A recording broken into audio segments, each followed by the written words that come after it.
Can you tell us who you are? Okay. Yeah. Mhm. Can you hear me? Am I audible? Yes, we Yes. can hear you perfectly. Okay, thank you. Good. First of all, I'm jealousy that you don't play the anthem of my country. That's very wrong, and I feel like next time you should consider that all the problems you have might be caused by the government. That's Kagame and his regime, but it have nothing to do with Rwanda because I'm a Rwandan by nationality, and I really feel very jealousy. And I hope next time when I open my own space, I will put my national anthem. You Let should. us You should indeed. You let us should. just leave it there.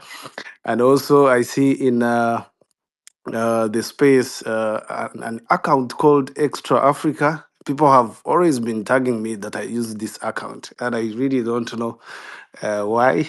But I see now we are in the same space. I would be happy to listen to someone who used this account. Speak at least for once, because I have never. Really, I don't know this person, but a lot of people have been saying I am the one who used this account. So that's really uh, disturbing a little bit. But all in all, we move on, and what is really good for the whole of our society is to be informed, is to really have right information about what is going on in the region and to make informed decisions. So as journalists, we need to take this bullet.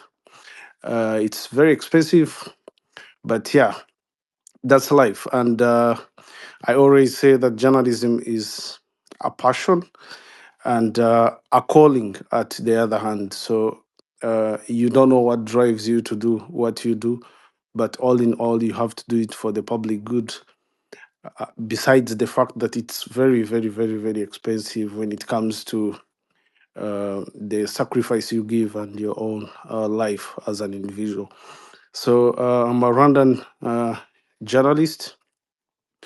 Yeah, I worked in Rwanda for many years. Worked from different local stations, including TV10, RBA, Royal FM, the East African.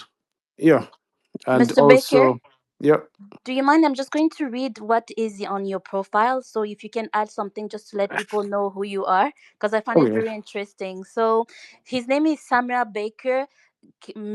Very sorry for the mispronunciation of your last name, which is Bayansi. Do I pronounce it well? No, it's Bayansi. Beyonce, but it's okay. It's Beyonce. fine. Yeah, yeah. It's Hmm? like Beyonce, but with this SI. No, I'm kidding.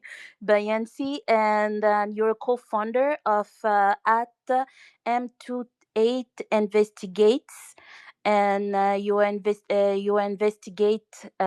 investigated journalist, a human rights defender at States IVLP follow. Fellow, sorry, and then your Rwandan classified project. That's very interesting. And order you're author of From Watch Dogs to Traders. So that's a very huge bag that you have there, right there. So very interesting. I just wanted to point that because sometimes people are shy to say who they are. So I was just wanting to point that to the people to know who you are. Thank you very much. Yeah, that's part of what we do. Rwanda Classified is a project. Uh, from Watchdogs to Traitors is also a project. It's just a book. And yeah, I'm the co-founder of M28 Investigates. It's a non-profit newsroom. It was founded in Rwanda, uh, and also currently working specifically on regional issues. That's Sub-Saharan Africa. Yeah, the ongoing project, we do collaboration journalism with collaborating with other platforms. That's how. And also, we currently working on a project of revolutionizing Mhm. journalism, embedding AI, artificial intelligence into investigative Mhm. journalism, and also to help journalists in remote areas that don't access internet by providing a platform where they can really report threats and keep their data even without internet through what we call M28 Nexus. I think that will be originally working in the near future, but we are still working on that. That's all. You can visit our website. To know more about that, you can also learn about journalism through Resource Lab and Learning Lab on our platform. We use Resource Lab from the Global Investigative Journalism Network, and also uh, we through our learning lab we have courses, so you can teach yourself how to do investigative journalism basing on digital courses online. That's the brief background about that. Thank you. Nice. Yeah, if Thank you. if there is any question, or I can make my No, submission on the topic, because let's do like I that. have been We're told about. gonna have something like 20 minutes or 25. It depends on you. You're I have gonna questions, by the way. no. Question is after. Let's go Okay. like that. First, we give you 20 or 25 minutes, and then you can explain everything about the impact of a war in Rwanda, and how about the population in Rwanda, what happened with the sanction, what do you think? And after that, we're gonna give people, what can I say, the time to ask a question. Anael, if I can propose something, can he start with what is Rwandan classified, because it kind of englobe what you're Okay, saying. you can start with that, and then Yes. we jump to impact of a war in Rwanda.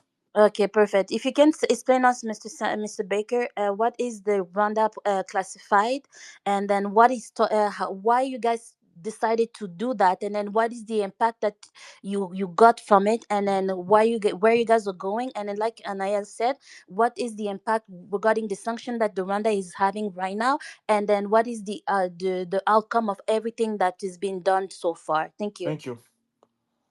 Let's start with you. Yeah, those are very huge and bold questions, but also Rwanda Classified is something that is now out. It's a project that is out since last year, May.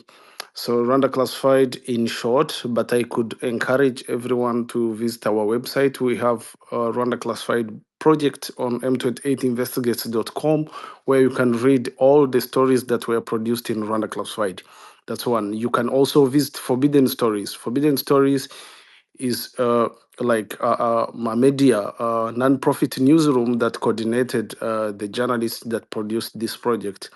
So, Forbidden Stories basically they do stories for journalists who are threatened or who disappeared or died uh, through their work. And the reason they do these stories is to send a huge message to the people that kill journalists, that killing a journalist won't kill a story. So basically, in the mind of the person who kill a journalist, the idea is that this journalist can die with his story. So the forbidden stories help journalists who die midway or disappear or get arrested just for the sake of stopping their stories, and they continue their work, and their work make a huge impact. So it's just that's just a message to send to people who kill journalists, that killing a journalist won't kill their story, and you don't need to do it because there is a huge group of journalists ready to take up his or her story just in case he dies. So even for journalists in the audience, or those who would wish to really keep their work with Forbidden Stories, I can recommend it. It's good. Forbidden Stories, they have a platform called Safebox. So it means when you're working on a project which is very sensitive, you have to upload all your stories, all your sources, or your interviews, or what you evidences to support the claims you are working on into the Safebox. So this data, you can only have access to this data, but also the IT team at Forbidden Stories can have access to this data, but it is always encrypted and accessible by only authorized personnels.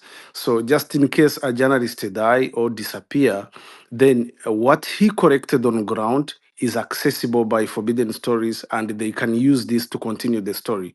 So it is a good idea for every journalist to be part of the safe box. So when you have your story, your evidence corrected, you can easily store them in the safe box. And just in case someone kill you or take your laptop or take your phone, you can still have access to all this data you collected. And when you disappear, there is a group of journalists that have access to this data and can still use it to produce the stories you see, like Rwanda Classified Project. I think Rwanda Classified Project, it's a very huge project. It have a number of stories. It was coordinated by Forbidden Stories, as I said, with 50 journalists involved and a couple of media platforms involved. So it could be, I could recommend if someone interested is to go and read everything that came out of Forbidden Stories, including the stories we wrote about the topic we are talking about today, because we wrote about the stories of Rwandan soldiers dying in DRC. And that is part of the impact of the DRC war um, to the Rwandan community. So we had stories of these soldiers, evidence in these stories. You can check a story called Silenced, the dying into silence of these soldiers. The war the government does not recognize, but which is seriously claiming Rwandans and their lives and which I think we as journalists, it's very hard, but we need to do it because if we don't do it, we have nothing different from what really happened previously. It's a bold decision to take to exclude yourself from your friends because I see a Yeah. lot of my friends in the audience. I want to mention them, but like to live that life of saying, I'm going to tell the truth on whatever cost, and I know very well it is Mm-hmm. very expensive, but I need to take this cost. So that becomes very, very, very bad, and but Mr. useful. Samuel, I want to know, is it Yep. safety when you say when you did everything? Because we know that uh, you say that in your books about Forbidden Story. You say that it's not safety when you talk about Kagame and then President Paul Kagame, about everything that he did. And actually, how do you think about your life? Is it safety or not? My life is worthless if it does not contribute to the development of my country and my people. So I really don't. I'm not powerful than others. I'm not useful than ours. The only thing I need to do as an individual is to pray my part, pray it without fear or favor, follow the constitution of the Republic of Rwanda, follow the laws of the Republic of Rwanda, follow the laws, international laws, and do whatever I have to do in my capacity as a journalist to make sure that the public is informed on whatever cost. So a lot of people have died, but they have not told stories. So I am not different from anyone. I can die in time. And I really don't feel, in the beginning, of course, you have that fear. You have a lot of people around you that discourage you.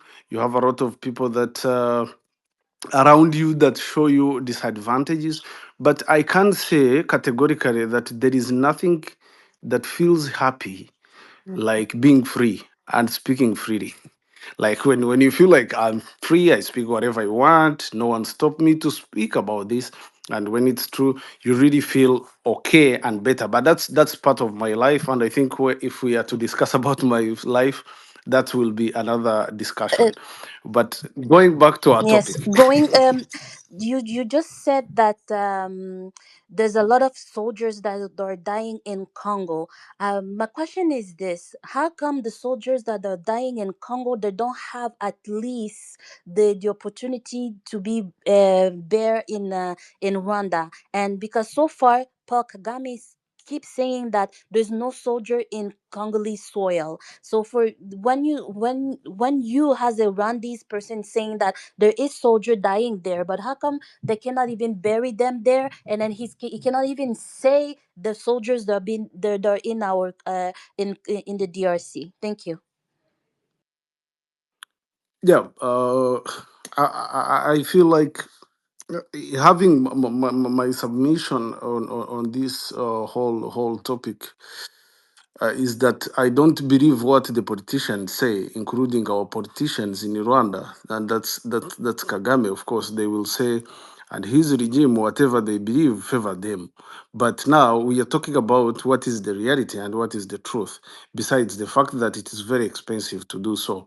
So, as I said before, I personally appreciate the opportunity to contribute to this important discussion, actually, on how the ongoing war in DRC impact ordinary Rwandans. So this conflict, which Rwanda's leadership, that's the politicians, the Kagame and his inner circle, has played a central role in fueling, does not only destabilize the region, but also bring direct and indirect consequences upon the very citizens of Rwanda, people who have no voice in decision made by their government because the parliament is not working according as it is supposed to be working. So the consequences, of course, comes right to them, and they can come in any form. So the conflict in eastern DRC, particularly with the resurgence of the M23 rebels recently, in I think in 2022, has reignited historical tensions, and independent investigations, including those conducted by the UN group of experts, have consistently presented credible evidences, because if you read this report, you will see these evidences of Rwanda's military and logistical support to this group of M23.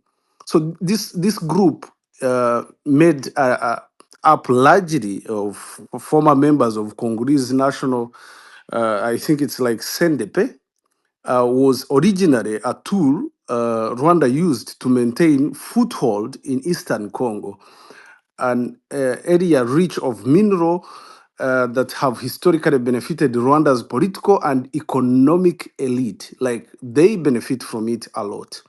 So, Kagame involvement in DRC is not just a matter of security policy, as it is being most of the time portrayed. It is deeply tied to his own political survival and Rwanda's economic mode.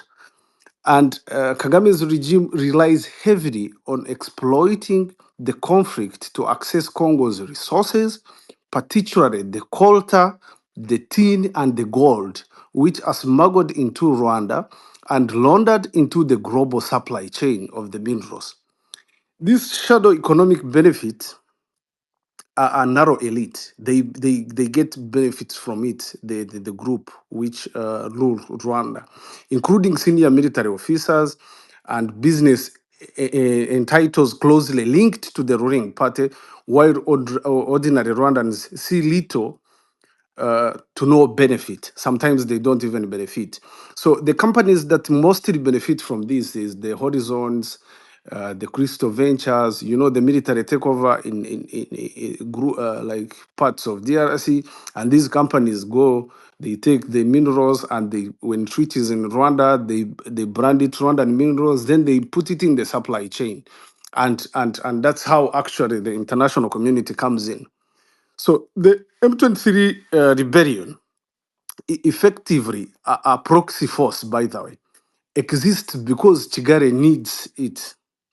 So Chigari needs this rebellion because it helped them to really have control on the eastern DRC. So the M23 group that have served both the buffer zone and a mechanism of resource of extraction. By destabilizing this region, Kagame ensured that governance structure remains weak, making it easier to exploit the region's wealth. So that's the way it works, and a lot of reports have been working on this, have been reporting on this. But one thing actually we have, which is very difficult in our region, that a lot of people don't read these reports. Even if they get out, they just talk about them and just move on. So several governments and international institutions have responded to Rwanda's role in DRC, and through sanctions and targeted measures and aid suspension, which is what we are talking about today. So these actions reflect the mounting frustration with Rwanda's refusal to disengage from Congo's internal affairs, because all these countries, before they sanctioned Rwanda, they approach Kagame and his regime and explain to him that we are going to sanction if you don't withdraw your forces, and the only response is that we are not there. But we are talking about we have no soldiers in DRC, but we are talking about countries that have also intelligence in the region. They gather evidence. They are not kids he's responding to, but he still insists, I'm not there, which is a sign of really trying to hold on your own ego, but not looking at the impact of what is causing. Because I think the German, if you read the message by the German office, they talked about the fact that they informed Kagame about these sanctions. That if you do this, we are not going to sanction you. But if you don't do this, we are going to sanction you because we have evidence that you are in this country. He refused. The UK, the foreign secretary, went to Rwanda and talked to President Kagame about the sanctions. Before the sanctions, he refused. Stubborn. They sanctioned. Stubborn. Then he refused and said we are not in DRC, and it resulted to sanctions. The belligerents did the same before, and Rwanda, when they knew belligerents are going to sanction them, they played kids game and sanctioned belligerents first. But all these have a lot of impact, not only to them as political elites because they have enough money to take care of them and their families when they need it, but to ordinary Rwandans. And this is what we are not talking about in our country. We used to discuss about these topics in Face of the Nation. I was a host of Face of the Nation in Rwanda, Roy FM. We look for some strong topics and discuss them. But of course, we had some limits because when you're in Rwanda, then you have to be very careful. One mistake result to disappearance or arrest, and this is something I endured. My boss at Roy FM, I'm glad is here, and she know very well this happened to me. And when it happened to me, just you just disappear and resurface and everything goes on. So talking about leaving that, that's a personal story, but let us continue with how this have impacted we as Rwandans. So talking about the sanctions, the United States in 2023 and 2024, the US Department of Treasury imposed sanctions on senior Rwandan officials, including the recent General retired Kabarebe James, citing direct involvement in arming and coordinating this group. And we reported this also in Rwanda Classified because Kabarebe is the one of who oversees the operations of M23. The supply chain to M23 before M23 took over Goma was through Musanze, Virunga National Park, then enter into, they had like a small camp for M23 on the DRC side and another camp on the Rwandan side where they exchange weapons and support, even manpower support when necessary. So these sanctions that the US posed on Rwanda and froze assets and prohibit American entities from engaging with sanctioned individuals and entities. This means that Kabarebe now and also other people that were sanctioned cannot engage with Americans in the way they do their business. But according to credible sources, the US is considering to sanction Rwanda not later than this week or next week over the same thing. So, which the government can still prohibit by doing what they are requesting them to do, but they don't want to do that. So, the German government today halted all new bilateral development aid to Rwanda, Mhm. citing Kigali's continued support to this group, the M23. This cut affected programs because the German help in energy, health, and rural development. These projects really affected the ordinary Rwandans, and German decision come after repeated diplomatic engagements with Rwandan officials that failed to convince Kagame to withdraw and stop supporting this group. So it means Kagame and his elite group had a chance really to stop Germany from doing this by only doing what they are requesting them to do: withdraw your forces from DRC and stop supporting this group. But the Rwandan regime continue to tell them that we are not in DRC, yet they know very well that these governments have evidence beyond reasonable doubt, because they don't just impose sanctions, they have evidence beyond reasonable doubt that their government is a proxy, has a proxy war going on in DRC. So this is something very, very, very dangerous when the regime stop prioritizing the interest of its own citizens and start prioritizing its own interest and elite interest. This is very bad. Leave alone German. Let us talk about Canada. Canada suspended all export permits for controlled goods to Rwanda and cancelled high-level trade missions. So Canada cited credible evidence linking Rwanda to this same group. Rwanda said again to Canada, we are not in DRC, we don't know this group, we don't support them. This group we are talking about have committed war crimes, including forced recruitment of child soldiers and attacks civilians in North Kivu and South Kivu. And these war crimes can result to international prosecution that can even include Rwandan officials, which is very wrong and have to be watched. Put Canada aside, we have the United Kingdom. The United Kingdom suspended its asylum process area in 2025, citing concerns of Kigali destabilizing Congo. Additional, and also citing the fact that this does not benefit them. So Rwanda is not really stable to hold their asylum seekers. And remember, this comes from the Labour government in the UK, but the Conservative government in the UK really thought Rwanda is the best place to do that. So, additionally, recently, all military cooperation agreements were paused by the UK Yes, government. have you While some seen of any video of what happening in Uvira?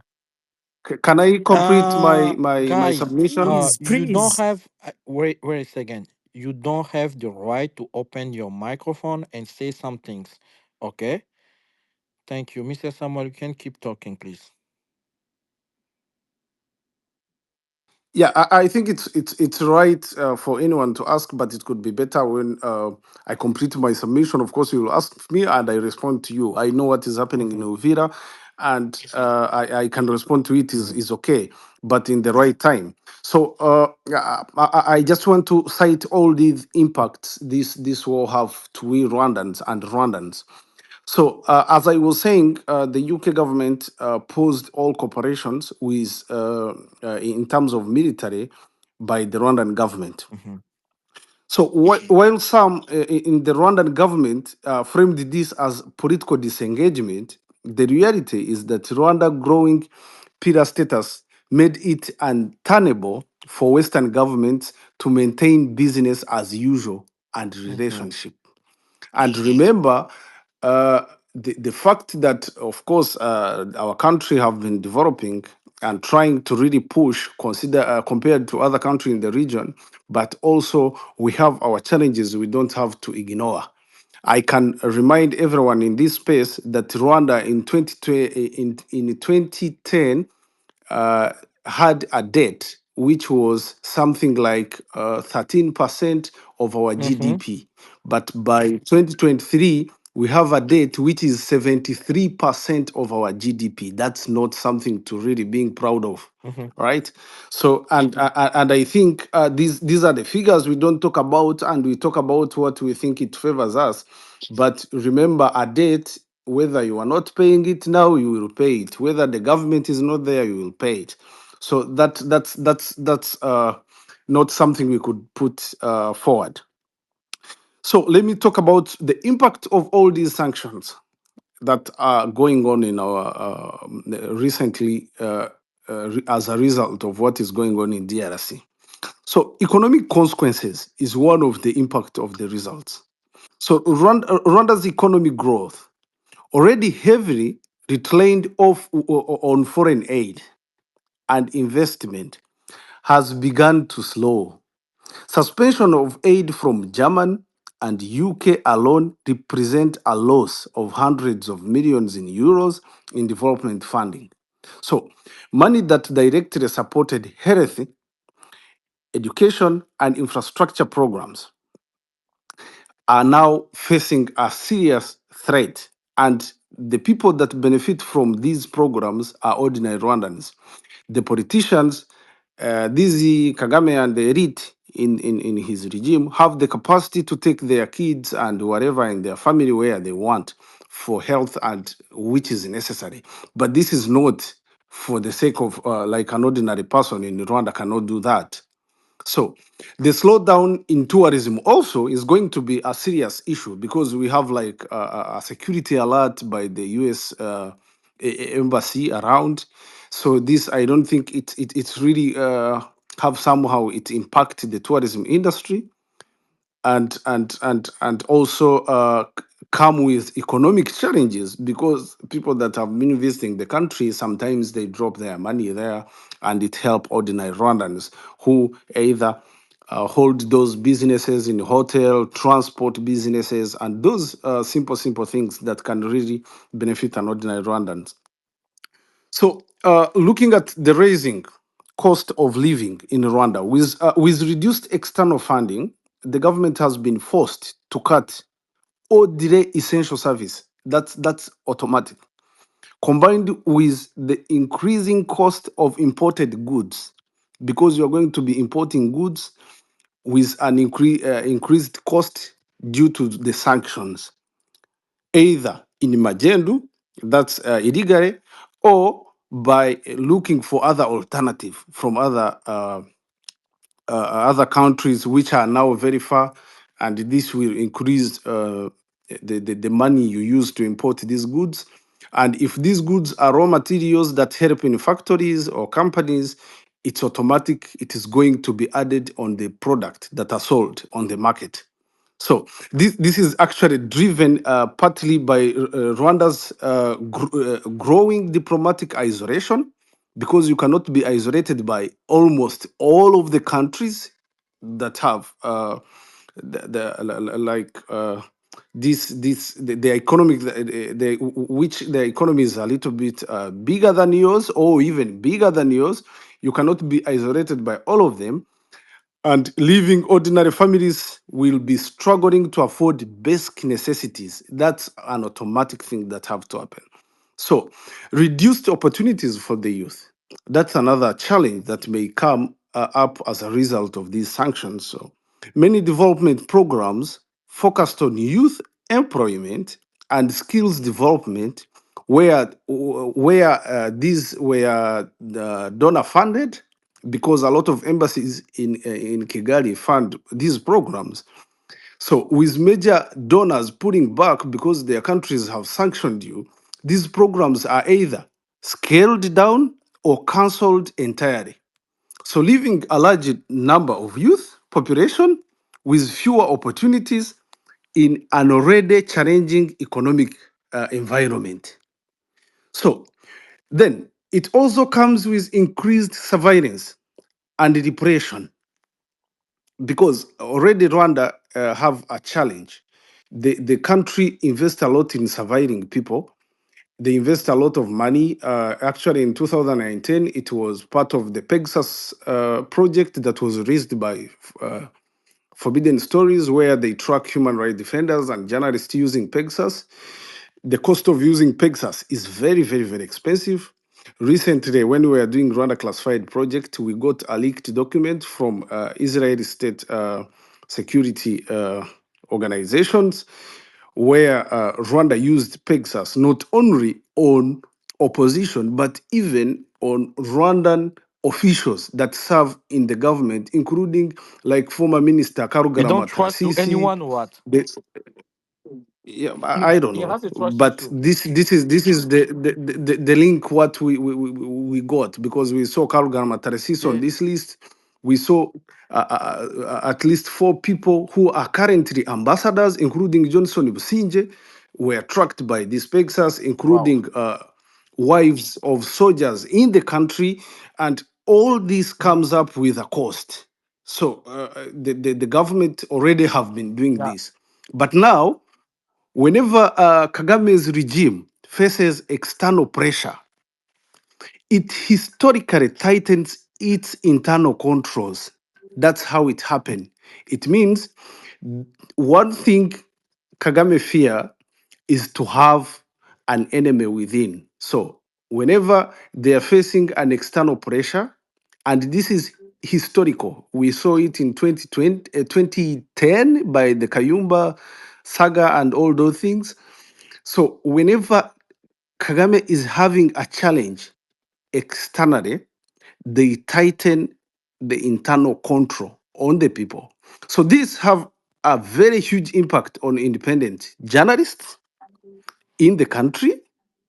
It have a very huge impact on opposition figures in the country and the civil society activists, because they are going to face increasing threats and harassment, because the government have to make sure it have control about everyone who is internal, because the external pressure is growing.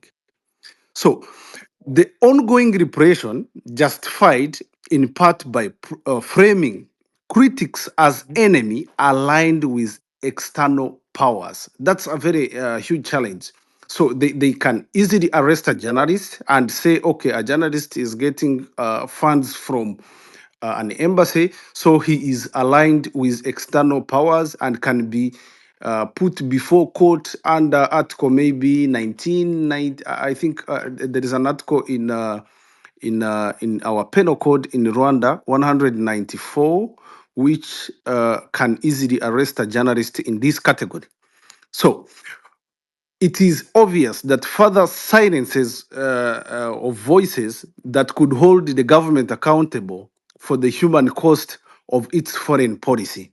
So it means when you are internally in the country, trying to do what you are supposed to do as a journalist or an activist or working in the civil society, you are likely to be easily monitored, because the government have lost control of the external Right. influence, and it is facing a lot of external pressure. So now it have to shift automatically its drums internally and make sure at least it have a huge and full control on the country internally, and this comes up with Mm. repression.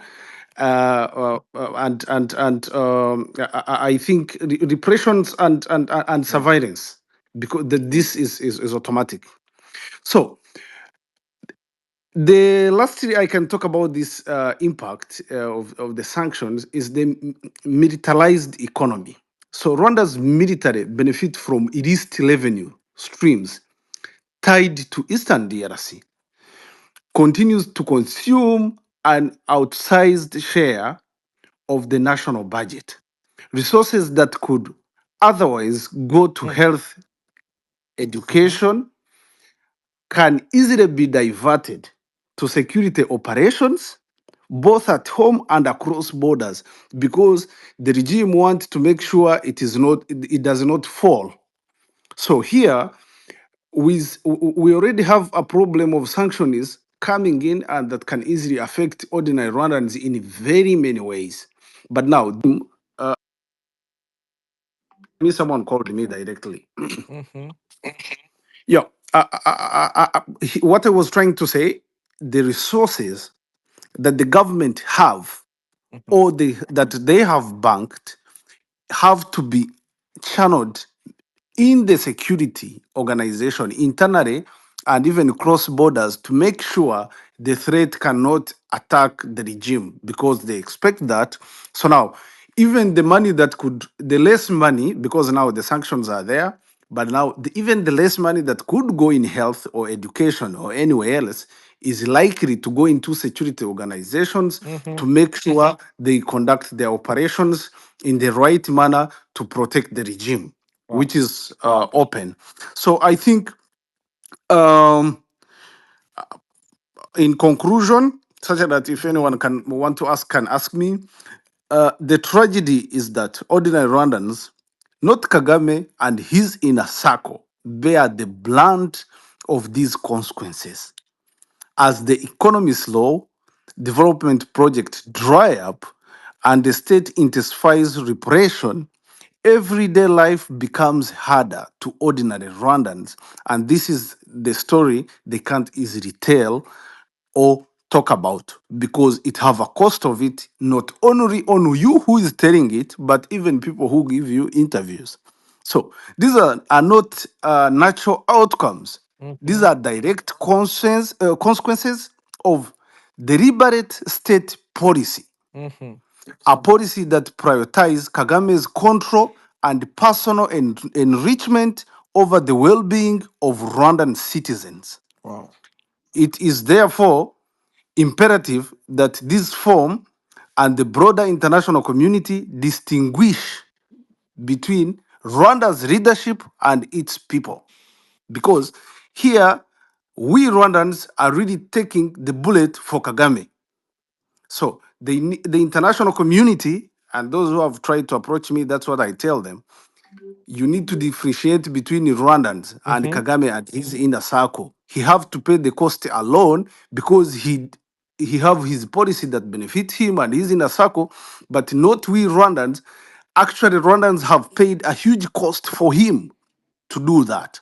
So, while Kagame and his allies exploit war for personal and political gain, the people of Rwanda, Mhm. including myself, are left to pay the cost of the lost opportunities, diminished freedoms, and mounting economic hardship.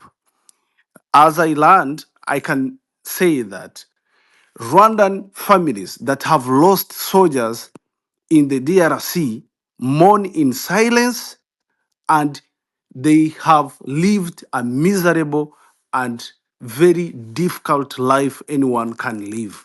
Mhm. I hope one day our regime or our government, let me say that, will recognize these people. And one day we'll understand that there is a very big difference between our country, Rwanda, and Kagame with his regime.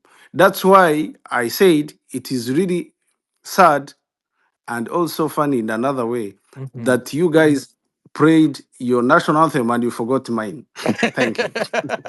for thank you very much. Thank you for this statement. And let Deka first and then Neves, and then we can give people to ask question.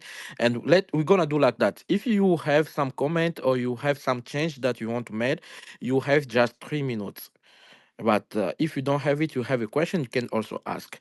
DK, do you have anything to say or Neves? And then we can jump to the question or comment. Thanks, Samuel, for your submission.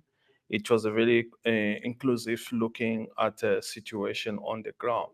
Mhm. I have few questions, but let me ask my first one. I know when you were when you mentioned about the sanction, a Canada sanction, they say you said that they called him and they asked him about removing his troop, and they denied. We know that all this Western power has evidence because they know the whole thing because they provided him with some intelligence when they wanted to they were moving forward Goma and the Bukavu. I just want to know why is not removing his troop? Is it because he will be caught? Because if he remove his troop, there's also consequences, right?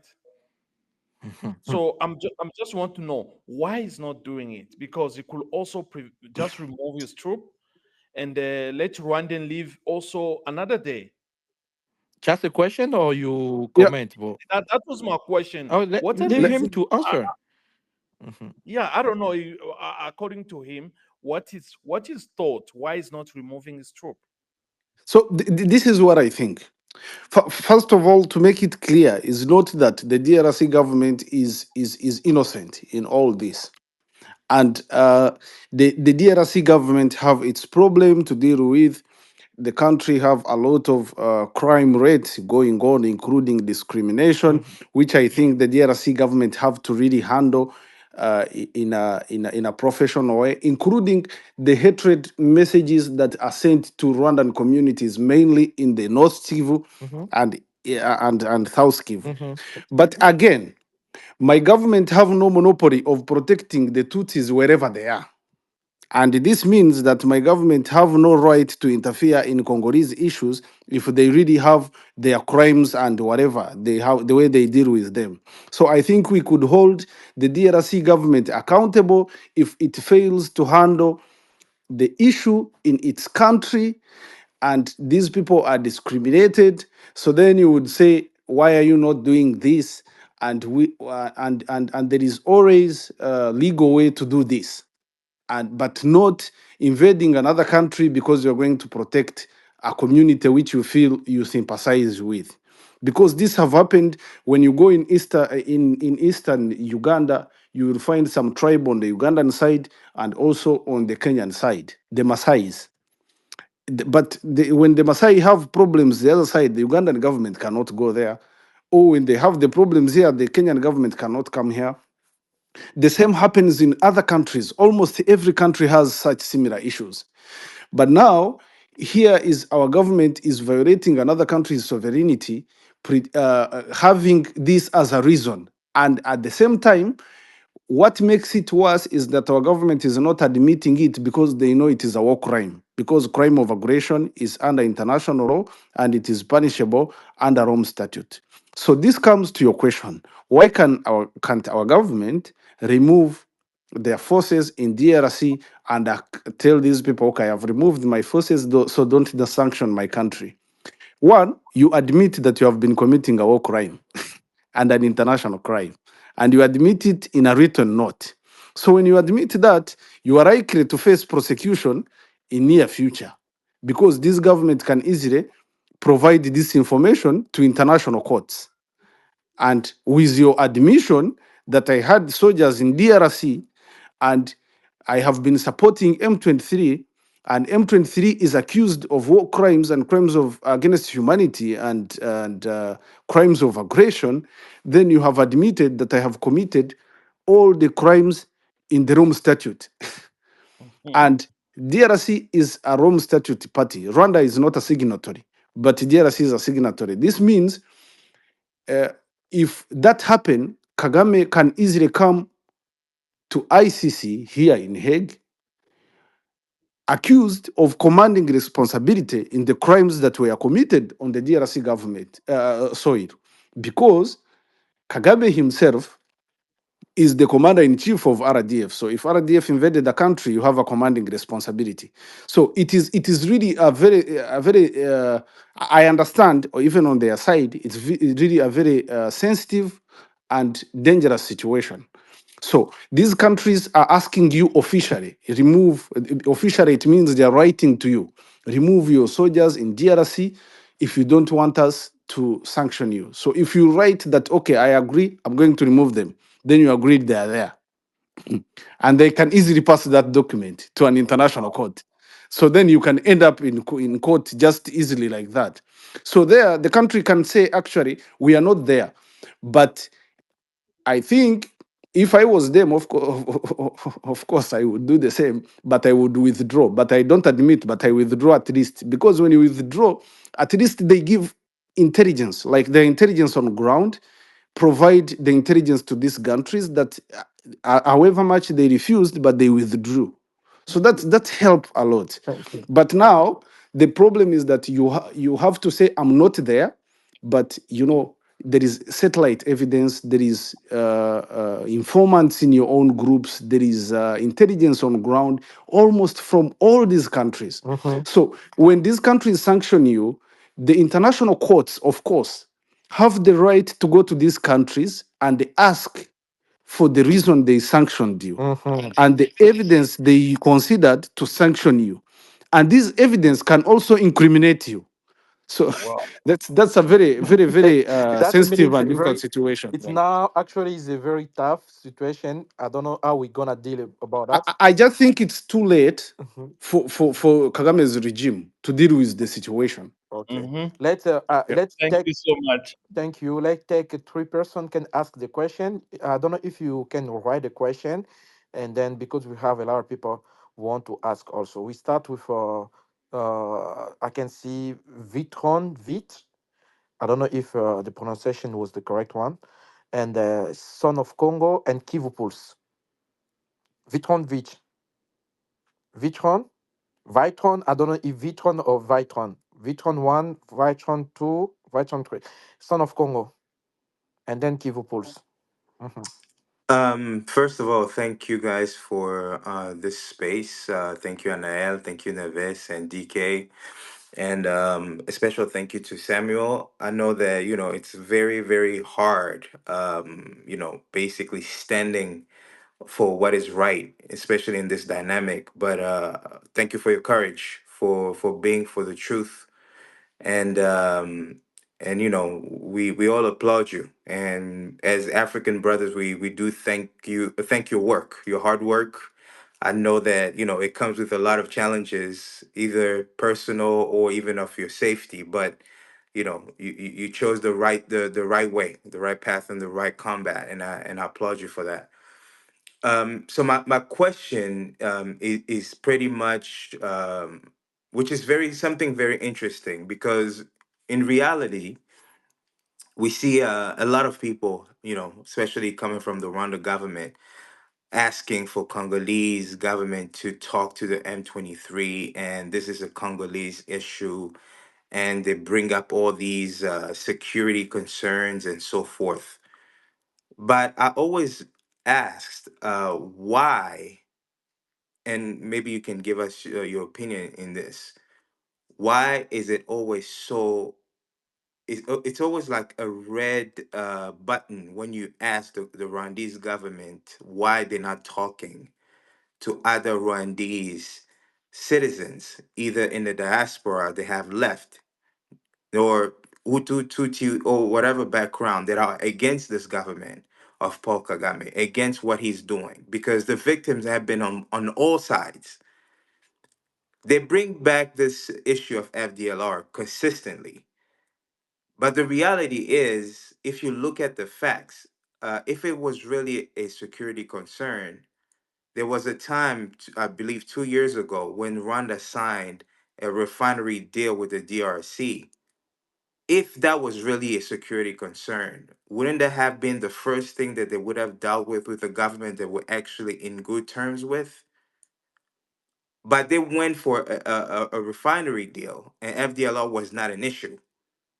But Mhm. all of a sudden today, it's always the same thing that they've been utilizing with this make-up history of minority as a tool to basically go into Congo and continue this war, which is beneficial clearly for the Kagame regime, his people, and his family.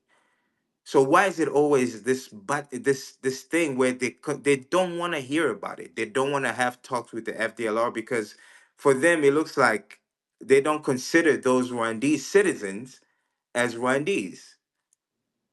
So Mhm. that's my first question in regards to the I didn't situation. get the question. I don't know if someone if you got a question, the first question. Were you able to Yeah, hear me? You didn't get. yeah, I was, yeah. Okay, good. Keep going, son of Congo. Okay.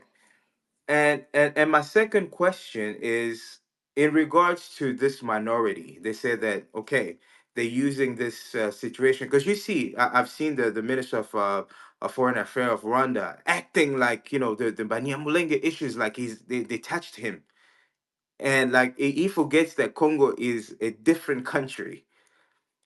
My question is this: since the war have started in Congo, we have had over 12 million uh, uh, of our compatriots or of Congolese citizens that have lost their lives.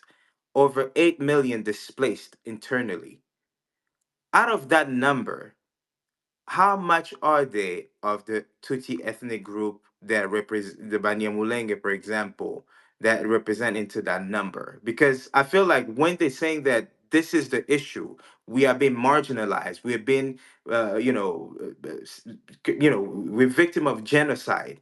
Out of those 12 million, how many of them is the Banyamulenge community? Out of the 8 million internal displaced in the Congo are of the Banyamulenge community. Why is it that the world never asked that question? Because that question should be the number one question that they ask. If these people are so marginalized, if these people are being continuously killed or a victim of genocide, which is very interesting because we do have a vice president in Congo that was a Munyamulenge. We do have high government officials that are Banyamulenge. So those are Okay. my two questions for now. Thank you. Thank you, Let's Yep. Samuel. Samuel. Let's take. And Maya, let me respond to these questions because if they become many, I Mhm. will forget Okay. them. It would be easy because I don't have a pen and a paper to really respond to one of per one. So starting by the first question, asking why does Rwanda pressurize the DRC government to talk to M23? Yeah, I think this is my opinion. Rwanda consistently pressure the DRC government to negotiate with M23 for several strategic reasons, all tied to Rwanda's border political, military, and economic interest in Eastern Congo. So, someone is talking. Okay. I just muting. You thank you Yeah. for. So, Kagame's government frames this demand as a pathway for peace. Actually, when they are demanding DRC to talk to M23, they say, we need peace, you need to talk to these people. Mm-hmm. But the underlying motive are far more self serving for the regime in Rwanda. So I'm going to give a few reasons I think, as an individual, Rwanda need the DRC government to talk to M23. One is legitimizing M23 as a political actor. So for M23 is not just a rebel, it's a proxy force. It fight. It's not just a rebel group. It's a proxy force that fight for Rwanda regime in Eastern DRC. So, by pushing Kinshasa to negotiate with M23, Rwanda aims to transform the group from a rogue militia into a legitimate political stakeholder. That's the right word to use. So, this would give M23 formal recognition and influence in Congolese government structure, particularly in the North Kivu, which would allow Rwanda to indirectly shape local and provincial policies in that region. And we have an example about this. During, I think, 2012 to 2013, M23 crisis, Rwanda lobbied for Kampala talks, which ultimately failed. However, the push for dialogue was less about peace and more about integrating M23 into the Congolese political framework, ensuring Rwanda's proxies could influence local governance, security, and resource management. So that's one reason. Two, for when Kinshasa discuss with M23, it avoid direct accountability for the Rwanda's role and Kagame's regime. It means even if you go to courts of law, this can be used in defense for the regime that the government have discussed with this rebel group. So Rwanda put a lot of effort into that because by presenting M23 as an indigenous Congolese group with legitimate grievance rather than Rwanda-backed proxy, Kagame and RDF and his regime distance Rwanda from M23 war crimes, which they know this group is committing. Direct Rwanda DRC talk, which the Kinshasa always ask. We want turashaka kuvuga n'abanyarwanda. We want to talk to Rwandans. This would force Rwanda to account for illegal intervention into international laws, but also frame M23 as a Congolese internal issue which shift responsibility square onto Kinshasa. So if Kinshasa negotiate with these people, Rwanda will be free. Kagame will have no problem, even on an international scale. He can go in court and say, these people have discussed with M23, they are their people. I have nothing to do with them, and they signed this paper. And Kigali, of course, will have the copies, and those will be used at defense. And it will make a distance between M23 and Rwanda. And now the crimes will be M23, not Rwanda. And the commanding responsibility will just disappear. So it will make the perpetrators of the crime in Eastern DRC go unpunished if this happens. Three, it creates a backdoor for Rwanda economic agenda and Kagame's regime. Because when I say Rwanda and Kagame's regime, those are two different things.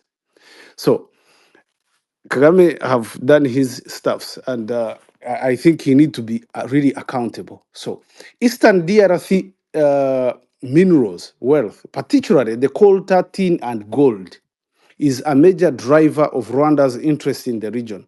By embedding M23 into political landscape, Kagame ensures continued access to illegal resources flow under the guise of local control. M23 leadership has long acted as Rwanda's enforcer in smuggling network that fuel minerals into Rwanda for export. It is happening now. You can read the UN reports. They give examples and where they're getting these minerals and how much they make. So even the UN reports, actually, the recent one, have documented how Rwanda launder Congolese minerals through M23 controlled areas, presenting them as Rwandan exports, a negotiated settlement that gives M23 territorial political control would effectively formalize this arrangement and help Rwanda to really have access to these resources without even doing what they are doing now. Four, this undermining of Kinshasa's sovereignty. If Kinshasa discusses with M23, it undermines their sovereignty. Forcing the Congolese government to sit down with M23 is a way for Rwanda to humiliate Kinshasa and reinforce the narrative that Congolese state is too weak to ensure its own territory. This serves Kagame's broader agenda of portraying Rwanda as the only contempt regional power, both to domestic audience and external allies. We have an example about this. Kagame has repeatedly mocked the Congolese army, the FARDC, in public speeches. Recently, he said even their president was not elected twice, but we saw Kagame with Tshisekedi when he was elected for the first time. I wrote that article for the Chronicles in 2018 when Tshisekedi came to Kigali, portraying. We saw Kagame recently when their relationship was not bad. They met in Rubavu and Goma. So portraying Rwanda as the only capable force in the region, forcing Congolese to negotiate with their own proxy army, which is M23, reinforce that image and make not only Kinshasa look weak, and the regime and their forces, but also this can help Kagame to have control on FARDC completely, because when these people are embedded into their forces, they're going to be informants for the intelligence. And it's going to help him to have full control of the whole country. Five, I think buying time and creating parallel power is also a reason why Kagame need M23 to talk with the DRC government. So negotiations, especially the African Great Lakes context, really lead to quick resolution. They drag for months or even years. They see it, we are in Rwanda, we are in Nairobi. For Rwanda, this didn't benefit M23, allowing it to consolidate territorial control and strengthen its position while talks are ongoing. Even if the talks collapse, it takes time, but Rwanda have already took whatever they take, the Kagame regime, which they often do. Like now, they say we are doing this, but they're still taking whatever they want. So we have an example of this. Just 2013, during the Kampala negotiation, M23 used to talk to recognize, recruit, and resupply with direct assistance from Rwanda. The talks were never intended to bring lasting peace. They were storing tactics to entrench M23's influence. So that's also another reason. So look at the number six. I think I can say the neutralizing of FDLR pretext. You talked about the FDLR issue.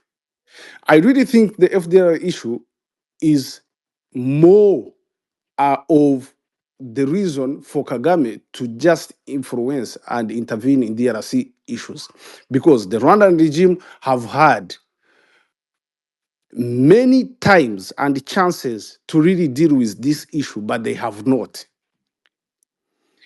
The Kagame regime have invaded DRC 5 times in history, from 1996 to 1997, from 1998 to 2003, from 2006, 2009, 2012, 2013, and to date. And wherever they do that, they don't really eliminate this threat the intelligence or the politicians continue to pose, that is really a serious threat.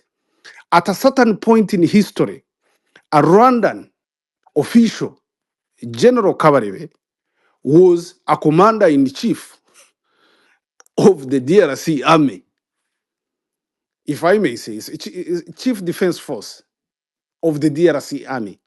He did not eliminate this force that really makes a threat to us as Rwandans.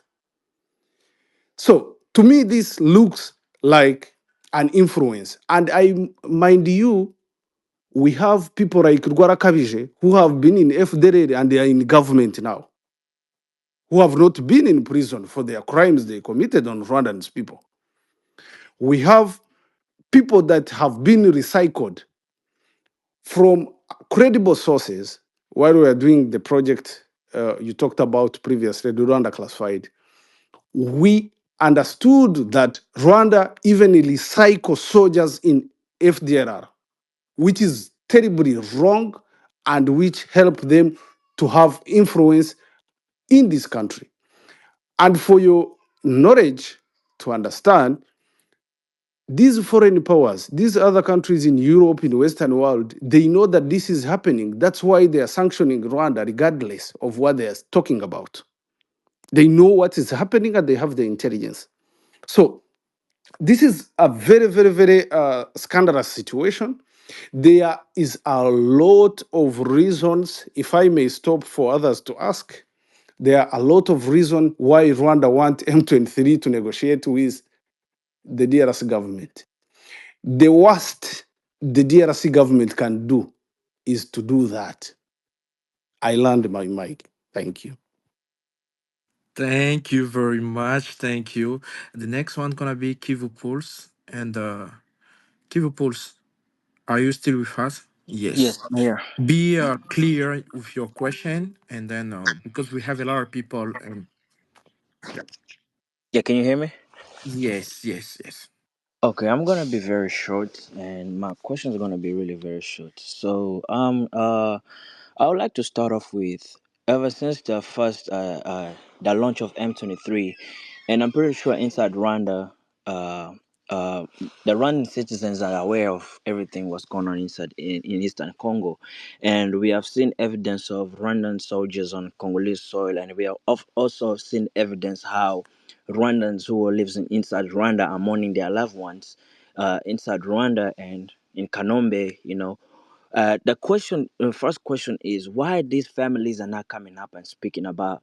their how their loved ones are being, you know, killed in a war where Rwanda claim obviously in so many reports that they're not inside Congo and they are not at war at all. So why is their soldiers keep dying, and why we keep receiving all these images from, from Kanombe, how the military graveyards are being increasing every single day? That's the first question. Why do these families do not speak up? Another one is gonna be, would economic sanction on Rwanda be enough to discourage its government for its military support for M23, or a military diplomatic be necessary? Thank you. Thank you. Let's get in one Yeah, more question. No, let's get I one. did not understand the last question a You little bit. say the economic section sanction gonna be enough to discourage, how we call it, Kagame, the government Okay, of Kagame, okay, okay, to stop sending the troop in the Congo. Or yes. okay, okay, okay. Okay. Let's get another person. Get two person. Okay. Kashama. Well, can we get him answer? Because also he said earlier No, just get on. two person. Then you can get a question. Two question. Yes, this is was just one. Kashama, do you have a question, or we can give another person? Okay, Charlie, let's go with you. Yes, thank you so much for letting me speak because I was really wanting to speak, but my connection, my internet was not good. So I'm so excited to be speaking on this Twitter, like X, about the impact of war in Rwanda with Mr. Baker. I Mm-hmm. think this is such an opportunity to know what's going on in our country. So I really appreciate this kind of innovative thing that you've been doing for our country. And I see it's The internet out don't what's want you going to on in say the it. country. Okay, Yeah, go yeah. I'm straight not to the gonna really. question because Yeah. your internet is not good. Just go to straight to the question. Thank you. I'm not going to really take time for the question. I do just have one question to ask. My question is this. We're been seeing what the international community, like different countries around the world, kind of like dripping up sanctions or dripping in, like raining heavily these days. And so my question is, what is going to happen next? Because Rwanda is not ready to withdraw its troops on the land, like in the Congo. So through the sanctions or like economic sanctions or whatever. So what are going to happen next? Because people like Rwandans, that they are like watching or seeing what are going on, like sanctions are coming, and then they never care about all of the sanctions. So what is exactly the impact of the sanctions in Rwanda policy or government? Yeah, that's just really my question. Mr. Someone, Okay. That's it's becoming interesting. One, let me start with the person who asked lastly why Rwandans are not bothered. It is either they are too rich to be affected or they are ignorant about what things works, right? Yeah. Because uh, however much you are, when you are sanctioned by all the countries, then it have contribute a lot to the ordinary people way of living. So I see it. I see a lot of defense on the regime, regardless. But again, I take it. Let me take it from the angle of a journalist. The public can only be informed when the journalists are doing their best to inform this public. So we have a very how can I call it? Very unprofessional journalism in our country. We have our challenge to move as reporters, as journalists in our country, which I really think we have not done enough to help people to understand what is going on and its impact to them. Two, our country have mixed what we call professional journalism and citizen journalism, bringing a lot of people who don't know media ethics ending up doing journalism through YouTube.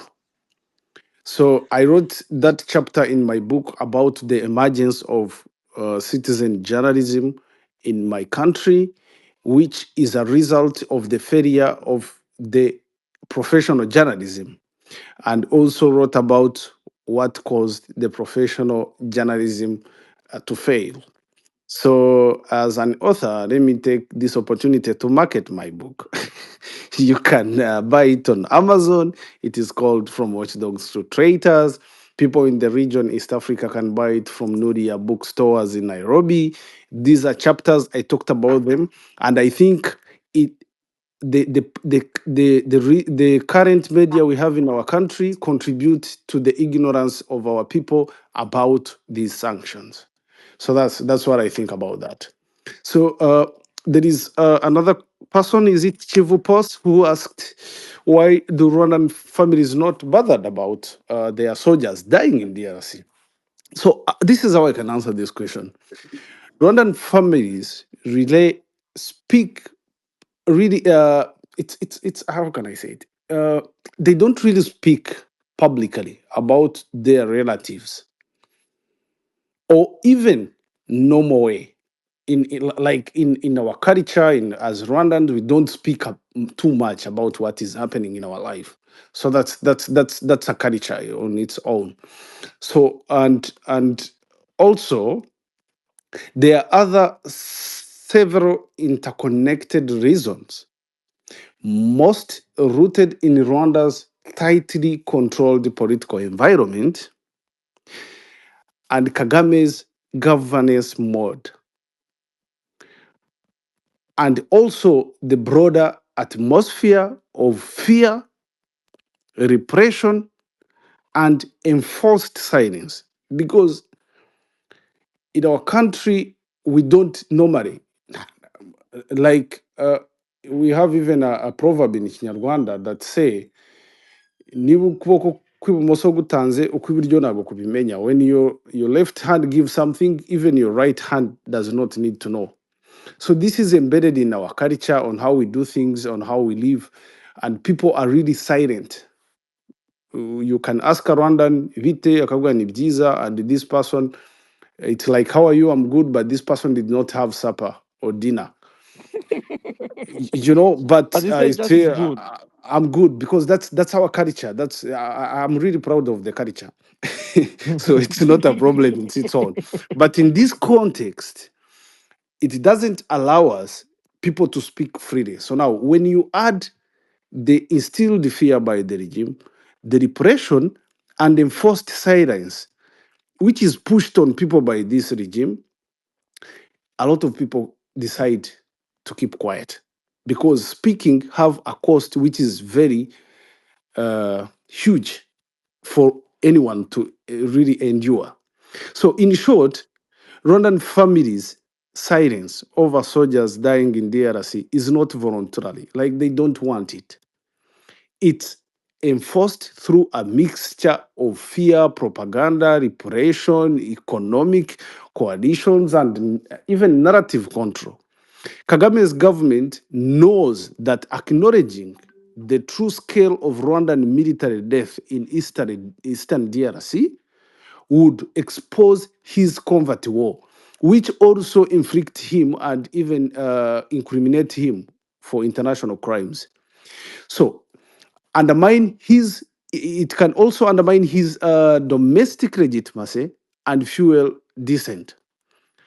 So, which is why every death is either hidden, repurposed in state propaganda, or buried under intimidation. Families forced to keep silence. And you can read our story on Rwanda Classified. We mentioned the names of soldiers, their family members, and what they talked about it. Because these families know that their people are dying in DRC, but they know that talking about it have a huge consequence than keeping quiet. I know a member of parliament who lost his son, who was a second lieutenant Wow. in RDF, and he died in DRC. And when I talked to him, I was like, ntabwo nshaka kubivugaho, ndabizi nyine ibyabaye, but just leave it. I know what happened, but just leave it. You know? So they know, like, if I'm a member of parliament and I talk about my son who died, this can even push me from my position as a member of parliament. Mm-hmm. So, and it is not going to help my son to come back. So I'd rather keep quiet and survive for the next day. So that's how I think it's the reason they decide not to speak. Mm-hmm. So, but a lot of them speak on conditions of anonymity. That's why you see a lot of stories talking about the death of Rwandan soldiers. And I would encourage anyone to check our website, Rwanda Classified Project. We have a specific story on that subject. And also, we are still doing a lot. I also wrote a piece about the cost of this war on Rwandans, which will be published soon. I encourage anyone to read it. I will share it here. So, another question was, can sanctions stop Kagame? Well, on their own, no. So, as part of a broader strategy, they can severely disrupt his war machinery, restrict his economic power, erode his regional influence, and weaken the foundation of his domestic propaganda machine. Mm-hmm. So, when you combine this sanction with exposing his crimes in UN report, media investigations, supporting Rwanda civil society and opposition voices in country and in exile, strengthening diplomatic isolation within the African Union, East African Community, UN Security Council, blocking illegal mineral trade across the region and in Africa and in Europe and across the globe. Sanctions could force Kagame into defensive position, significantly raising the cost of the cost of continuing his destabilization in the Eastern DRC. Mm.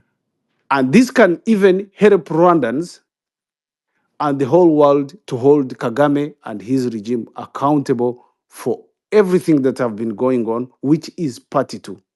So I don't talk about this because I feel like I have any problem with Kagame. No, I talk about it because it's the right thing to do. And I think we need to create a lot of awareness to hold him accountable. I know it have its costs, but also it's the right time for him to really pay the cost for these crimes. I Mm-hmm. could remind people in the space that we are talking about a conflict that within 30 years have killed Mm-hmm. more than 6 million people and displaced more than 12 million people. It's Wow. not really something to be proud of as Rwandans. Yeah, I think we need Thank to you. do much about that. Thank you. Thank you. Let's get another question. Kashama, are you here? Kashama one, Kashama two. Alors, we give to Yeah, yeah. yes. Okay, go to your question, and we go gonna after Kashama, I'm gonna have a CFC plus 243. Kashama. So, so, in my opinion, what I want to ask Samuel, Mhm. what is your opinion on the sanctions that have been brought forth so far, and what more sanctions do you hope to see? Thank you. Okay, thank you. And let's get also CFC plus 243. Hi there. Yes. Thank you, Samuel. Mm-hmm. It was a very good talk that we've had. Um, well, I've only got two questions. One of the question is, do you ever believe Mr. Kagame will ever be overthrown by anybody in whatever way? You know, whether he's by war, elections, or excuse me from saying this, even by killing him or anything. Do you ever believe anybody has that courage to do it? Second question: how much sanction does it take for the population in Rwanda to finally, or even try, even to stand up or to go on the street to protest? I understand you have a culture, as you mentioned, but seeing your loved one dying, let's say your father, your daughter, your sons, your cousin, your brother dying, I think anybody with a heart will feel, some kind of way. Eventually, they will have enough of it. But how much sanction does it take for them to finally have enough of it and to do something? Thank you. Mr. Samuel, you can answer. Um, can you remind me the first question? Okay, the first I question. lost it. The first question was, what is your opinion on the sanctions that have been brought forth so far Mhm, against Rwanda? mhm. And what more sanctions do you hope to see? Okay. Yeah. According to credible sources, we're gonna see a lot this week from EU, from US, and I think that's what is coming. Uh, and we just have to wait and see, because the reason the EU broke their example, I think, blocked the sanctions in the EU was because they wanted to engage with the government, and they tried to tell them to withdraw, which they said we are not there. So then, and it is because they had the evidences. So I really, credible sources indicate that the EU will sanction Rwanda, and also the US will do more additional sanctions. So they are still coming. And what we have so far as sanctions, it is enough for a country to be paralyzed in one way or another.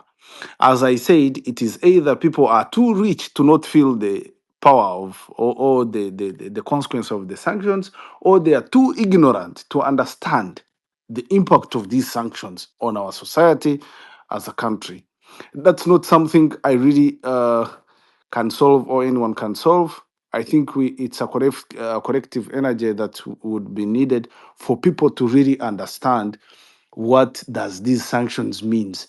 And I think this is something we can, as we do this space, people learn and understand. Oh, these sanctions have a huge impact on me, because when you talk about sanctions, people feel like it's a politics. It's something with Kagame and his regime and the US or Canada, but they don't feel it on an ordinary level person. And for the ordinary Rwandan to understand the meaning of sanctions is when the media play its role to inform the ordinary Rwandan. And now we have a problem where the media is playing the government propaganda, and then people really don't understand. They have sanctioned us to Zijira, to Gachiro, to we will find a way to survive. It's their politics. They want to control our country. It's colonialism. We are not the same idiots they dealt with many years ago, and all those This things. is my best word that I love. We are not the same idiot. So they're like all that. It's really made for propaganda. But when you look at Canada sanctioning you, and you look at the role of Mastercard Foundation in our society, and you look at the link with this Mastercard Foundation and the Canada government, and you look at the impact it will have to we as Rwandans. This is something we could be talking about in our radio and media stations, but don't go into radio stations, but just check about the YouTube, check about news. They are playing propaganda. They're not talking about anything going out. When the country sanctioned Rwanda, instead of talking about the sanctions and its impact on ordinary people, they talk about the response the Rwandan regime is giving to this company, to this country, by saying that, you are taking a side, oh, you are doing this and this and this and this, but this is not right. We are also doing this. I saw Rwanda is even telling UK, you have to give us our money, 50 million. We we had decided not to speak it publicly, but now you have disturbed us. Now let us speak it publicly. That's continuing to embarrass yourself in the diplomatic offices. And I just saw that the UK government have actually made it clear that they will not pay that money. But now you can ask yourself, what is the reason of doing that? Diplomacy can't work like that. That's in my opinion. Maybe in Nduhungire's opinion is different. He think that work better by bashing other minister of foreign affairs, other countries, attacking them, massaging them, and in my view, that's the worst thing you can do if you want to solve anything diplomatically, because then you are going to make everyone to be very distant from you, uh, because they know, hey, anything we have together can be exposed as soon as we have a simple misunderstanding.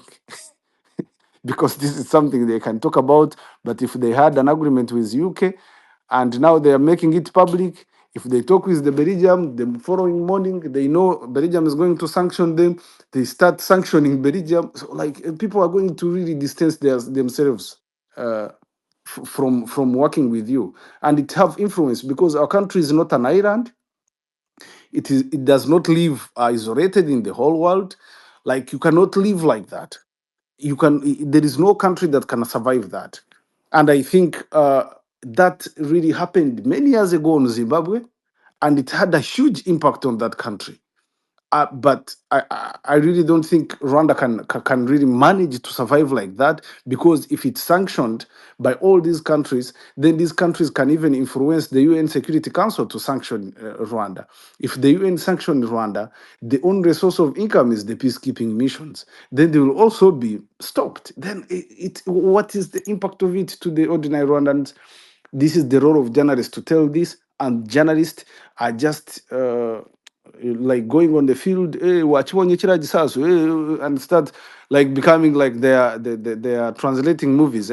We have our translators in Rwanda called Yanga, and he's died. Yanga and Junior and Loki. So they are like, oh, jisasu chiguya, you know. That's what they are doing. They don't really understand even how to report in a situation we are in, because reporting in a war is more effective when you are informing the public to not endanger themselves, which is not what we are doing. So that's something I think uh, a challenge we have. Thank you. The Yeah, last question. one question. The last It was question the was talking about. Pardon? CFC plus 243. Did you get a question, or you want me to? You want? Yeah, he asked that. Mhm. Let me read here. The military can is there any way Kagame can be overthrown? Yeah, that's what I asked for. If there's a Yeah. possibility for him to ever be overthrown by any kind of means or way.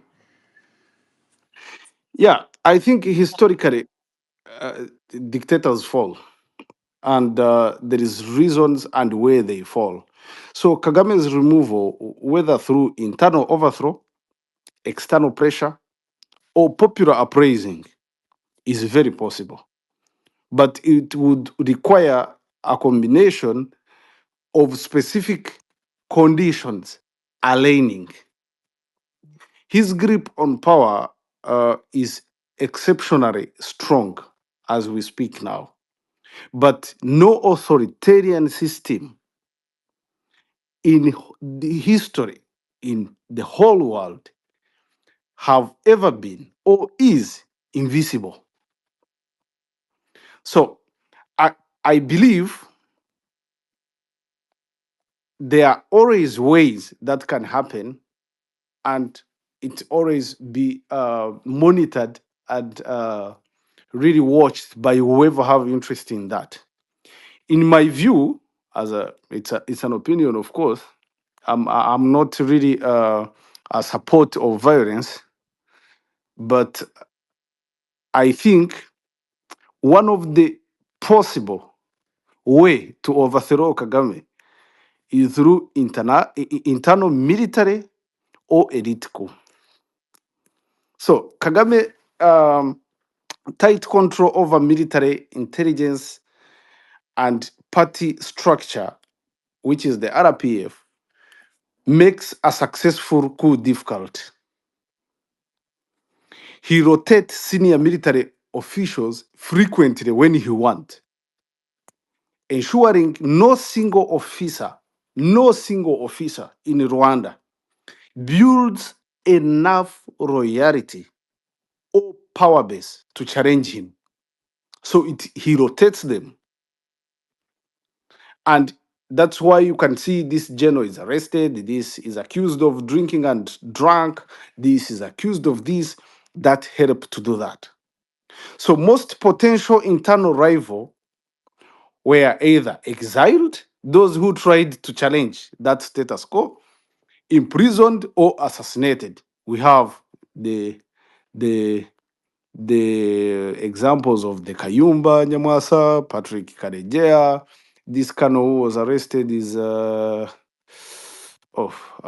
Jabagamba, General Rusagara. Like those are his own people that tried to really challenge that. So what could change this? Factionalism with the ruling elite, especially if economic pressure worsens or Rwanda faces diplomatic isolation. That is very possible.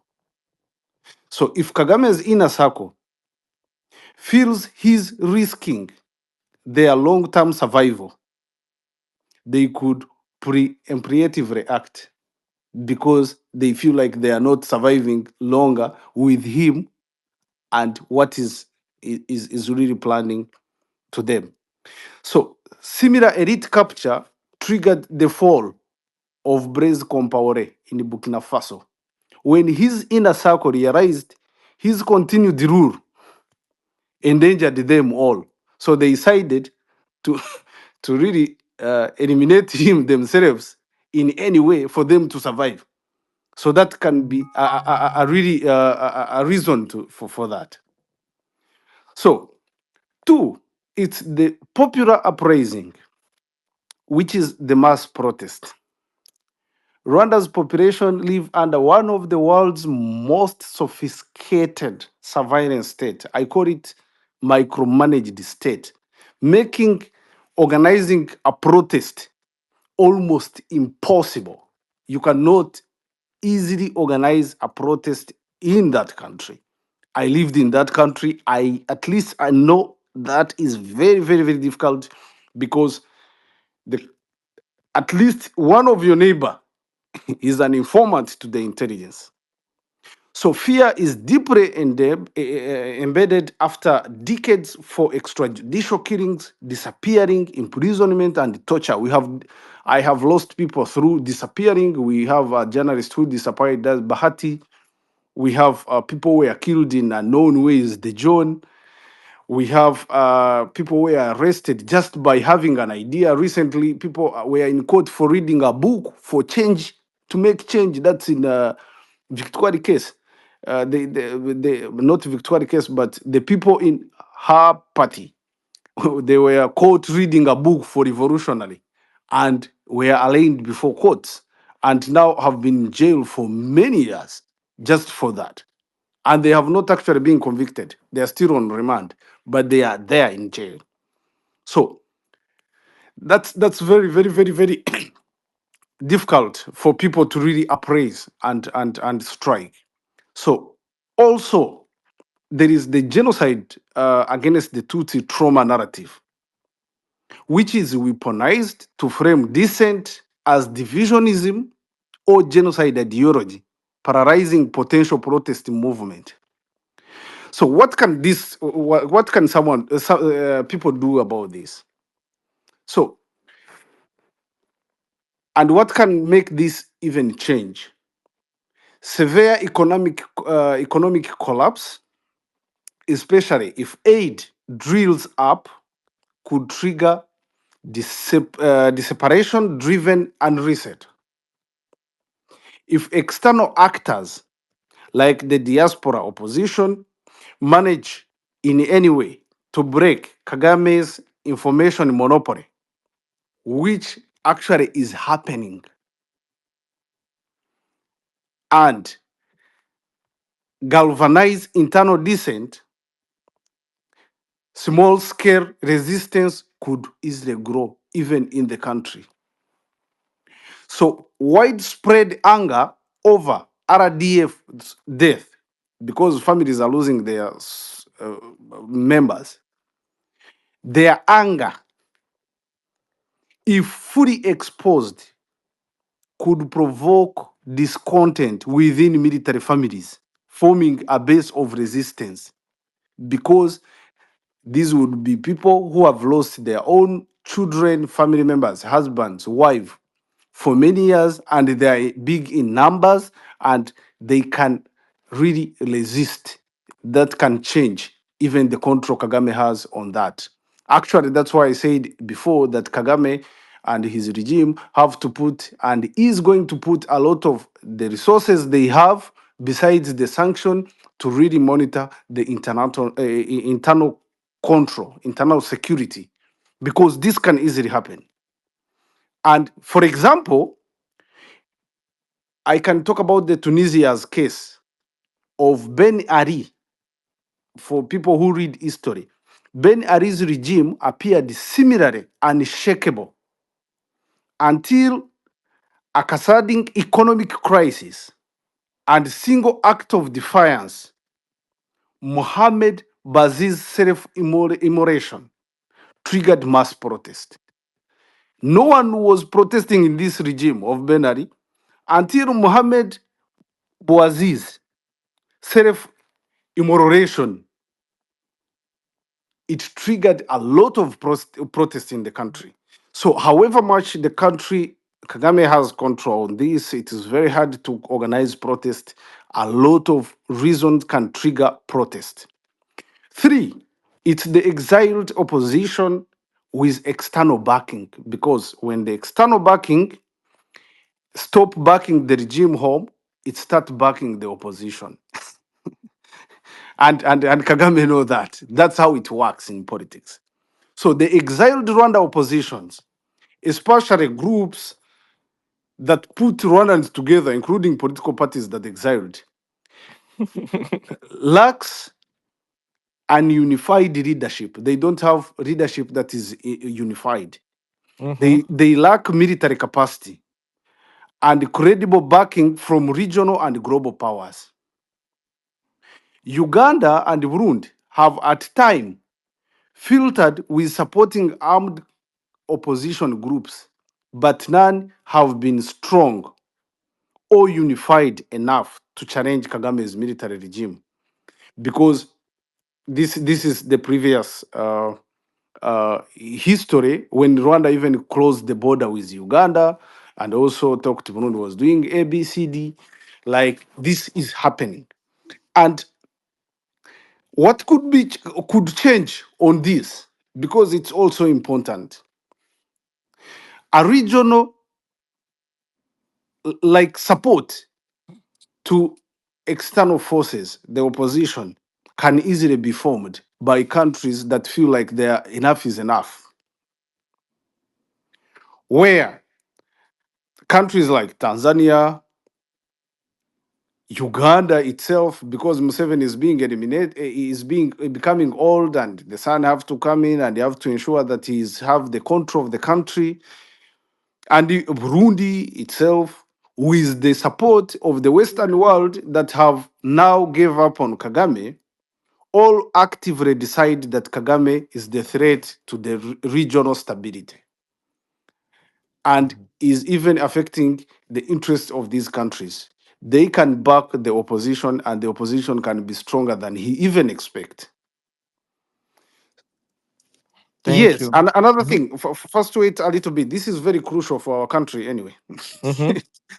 I think if the DRC war, which is currently going on, expand into a regional conflict, Rwanda could find itself overstretched, giving space for opposition armed group to grow in the strength, because it will be fighting a lot of enemies which have different capacities, and the regime will have to defend itself just for survival mode, which can strengthen the opposition and really ensure that attacking him is very possible. International pressure and sanctions could weaken Kagame regime to the point where defections increases and the exiled opposition gain credibility. An example of this happened in Kabila, the president of Congo himself. Laurent Desire Kabila, overthrown Mobutu in 1997, relied heavily on regional alliance and coordinated military action. So the same scenario that happened can easily happen if it continue like that. So we have a lot of examples, including international pressure and isolation, which actually is happening. It actually that led to a fall of a regime like that of Sudan's Bashir regime, was heavily isolated internationally, and economic collapse combined with internal dissent eventually forced the military to remove him because it was really affecting this country. So there is object or a lot of reasons why this is also something very difficult, because the country in Rwanda have the total surveillance by the regime, regional averages, and also the international guilty over the 1994 genocide against the Tutsi, which push the Western world to really go through when they are holding him accountable, but which they are even going beyond. In conclusion, Kagame is not invisible. Perezida wacu birashoboka ko yavaho nk'abandi bose. A lot of dictators have survived, but at one point they have left the office. Mm-hmm.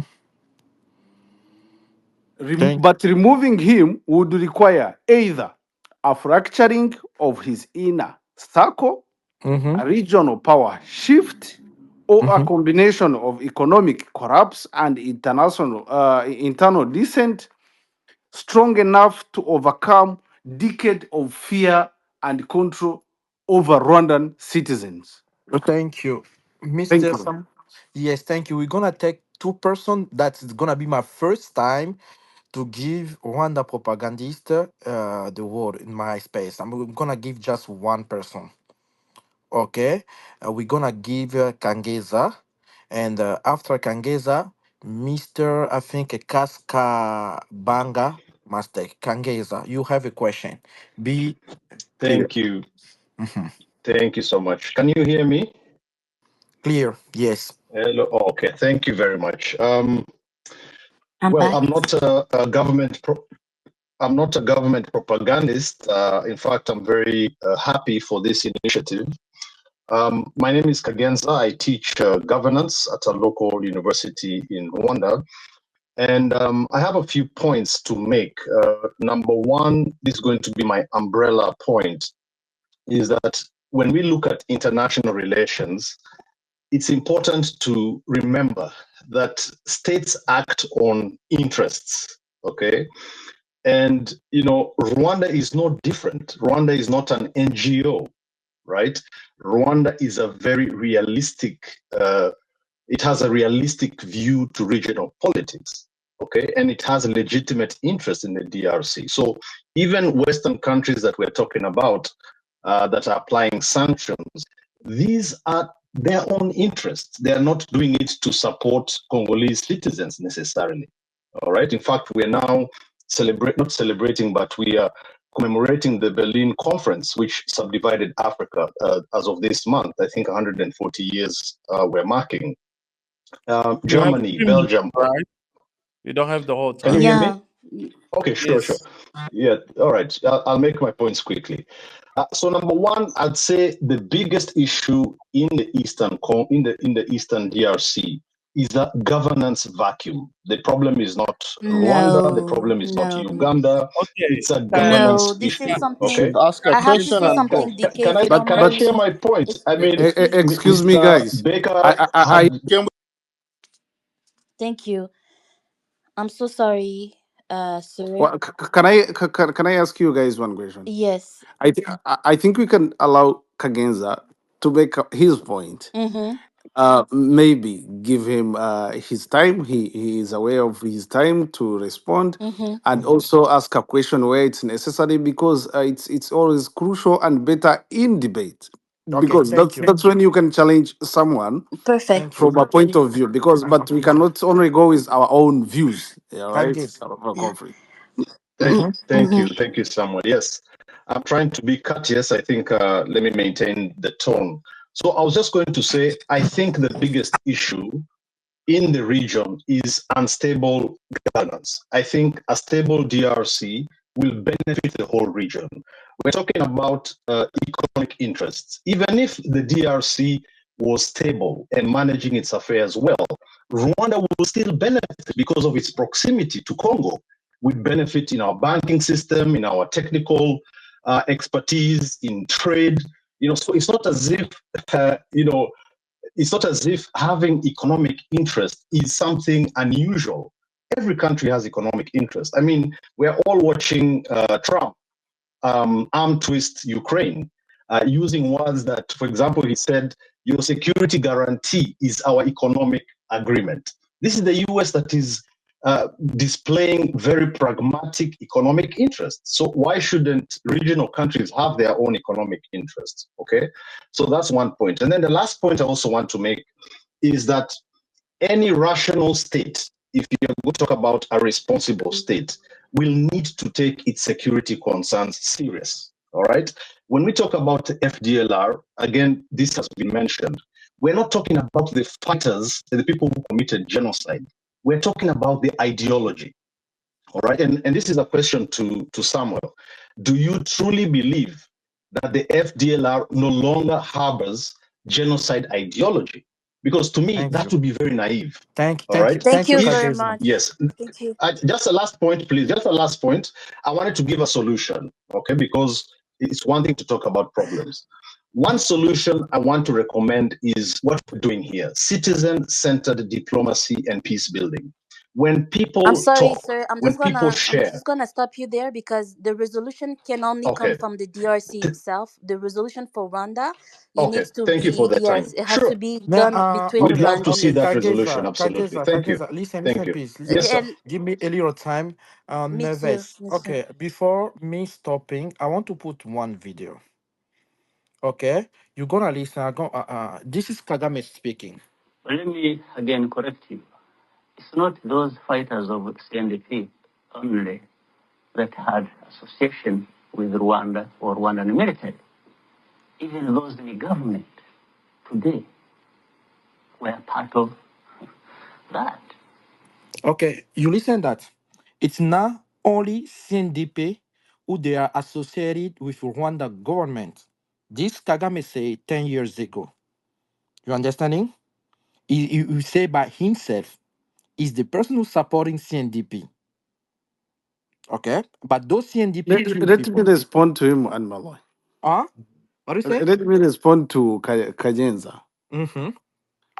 Yeah. One question was that is really FDR posing a threat to our country, and which we really don't need to to to not take serious as Rwandans. One, I really think, as I said, Rwanda have had a lot of opportunity to really eliminate this force and have refused to do so. Rwanda have worked in collaboration with this force in one way or another. If I say that, it's not an allegation. I can mention names, including Rwarakabije, who was part of this force and killed people in Musanze and is part of the Mm-hmm. regime now. Mm-hmm. And if I say this, is because I read these reports, which as a lecturer in the university would also be aware and have read that our Rwanda is recycling the same force that pose a threat to the same country, which we as Rwandans have to question and hold our country accountable. If really this force is a threat to us, why would people who killed people in Musanze not be held accountable and just be recycled as it continues? That's wrong. So yes, the threat might be there, but remember the threat might be serving a certain purpose, which we Rwandans need to know, not only from the DRC government, which works with this force in one way or another, because according to the UN reports, the DRC government have been working with this group in one way or another. Before we question them that, we have to question our government why people who killed our people in Musanze come in this country and don't put them before the courts of law, and you have the right to do so. So if we don't question that, then we are cutting ourselves short on how to hold our government accountable. So it is not, as a lecturer, I would be aware of this, that it is not the first proxy war where the government uses its enemies to pose a threat in another country or another region to have an influence into it. It have happened all over. We all know what is happening in terms of the ICC and the history of it. I don't want to go into sorry, the ISIS, and not ICC, ISIS, the Islamic State. We know what it happened and whoever is behind it and how they recycle it and all those things. So we as Rwandans have to hold our government accountable on this. You had the current minister of state in the foreign affairs as a CDF in DR Congo. Your first priority was to eliminate this force. Why didn't you do this?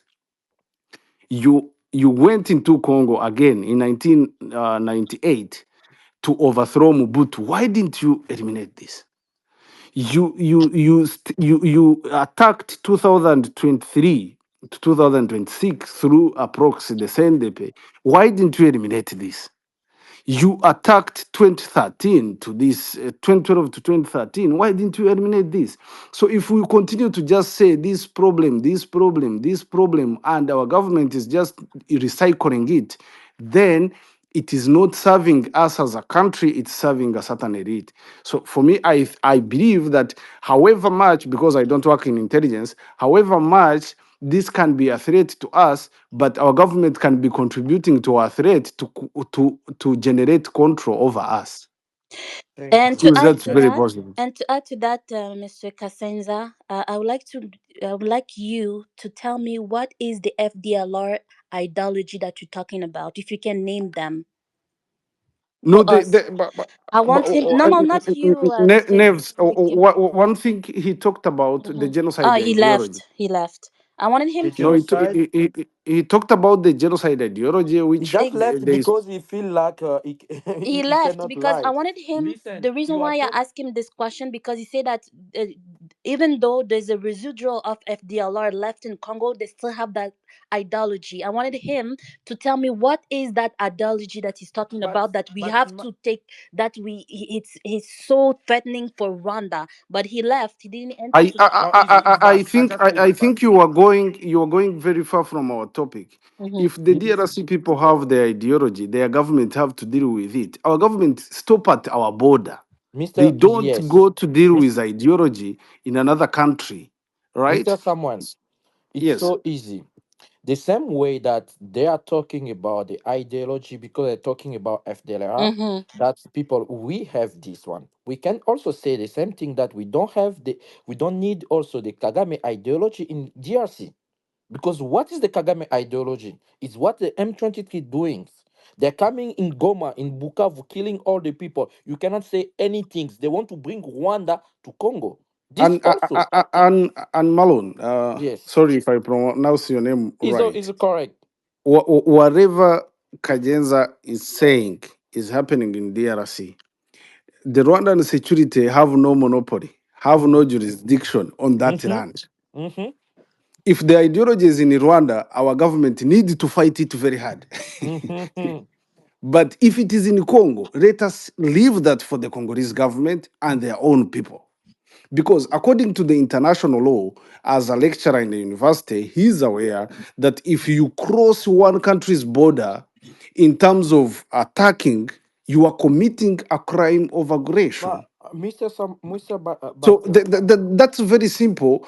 When we are to talk about the Congolese internal problems, Mm-hmm. that is another space we can talk about it. Mr. But now we Baker. are talking about our country trying to Mm-hmm. chase an ideology in another country. So if Exactly. genocide ideology emerges in, actually it is in, I have seen it in Sudan, Mm-hmm. that they have genocide ideology. So then Rwandan soldiers would just rush there and start attacking because they have had some genocide ideology. No, it doesn't work like that. Mm-hmm. So we have a monopoly and a jurisdiction on our land, Mm-hmm. which is strategically drawn, and we know where our borders are.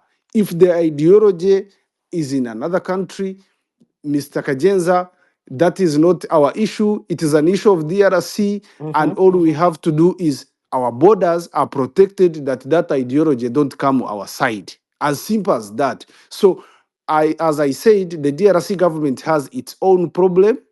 The DRC people has their own problem, as much as we Rwandans have our own problems. Mm-hmm. As much as we Rwandans have a lot of problems to deal with, we have, let us first deal with what we have. What DRC have, their government will deal with it. If they fail, at least other measures will be taken legally, not invading them and Mm-hmm. causing more war crimes. Yeah. That's my opinion. And Yeah. if you were to comment, I would like you to comment to the fact that why would our country invade another country to solve their problems? Mm-hmm. Can I ask a question? Yes. Okay. Me. I'm gonna give to you. Yeah. This is the Okay. issue. We have example in Katanga. We saw the video last years. People from Katanga they kill one lady. She's the Luba, from Kasai.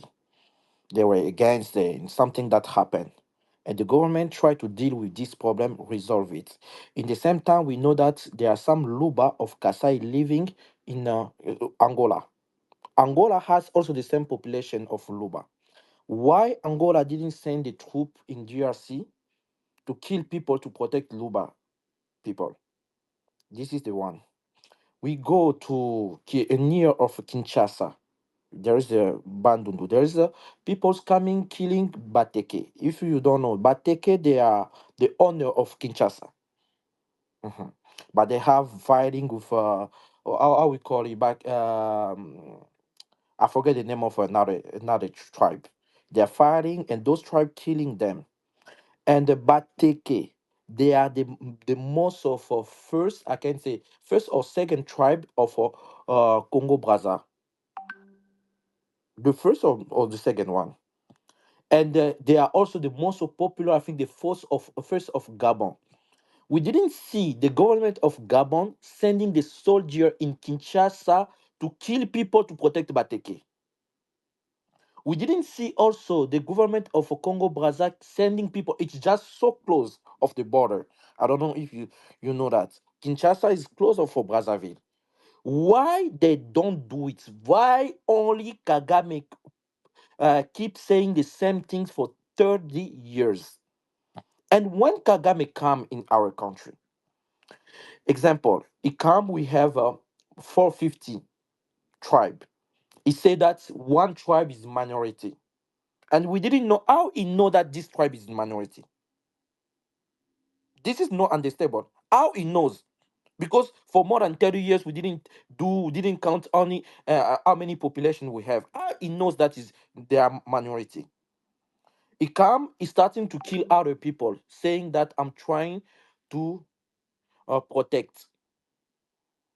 But when you are protecting, how do you want those people to love you? Example, me. How do you want me to love those people when you kill my father, you kill my sister?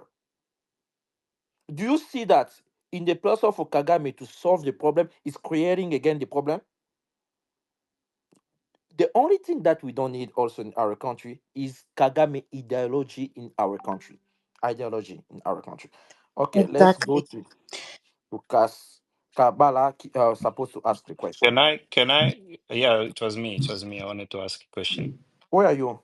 It's a Roman Roman. Roman Okay, speaking right now. let's go. Yeah. So hear me out, right?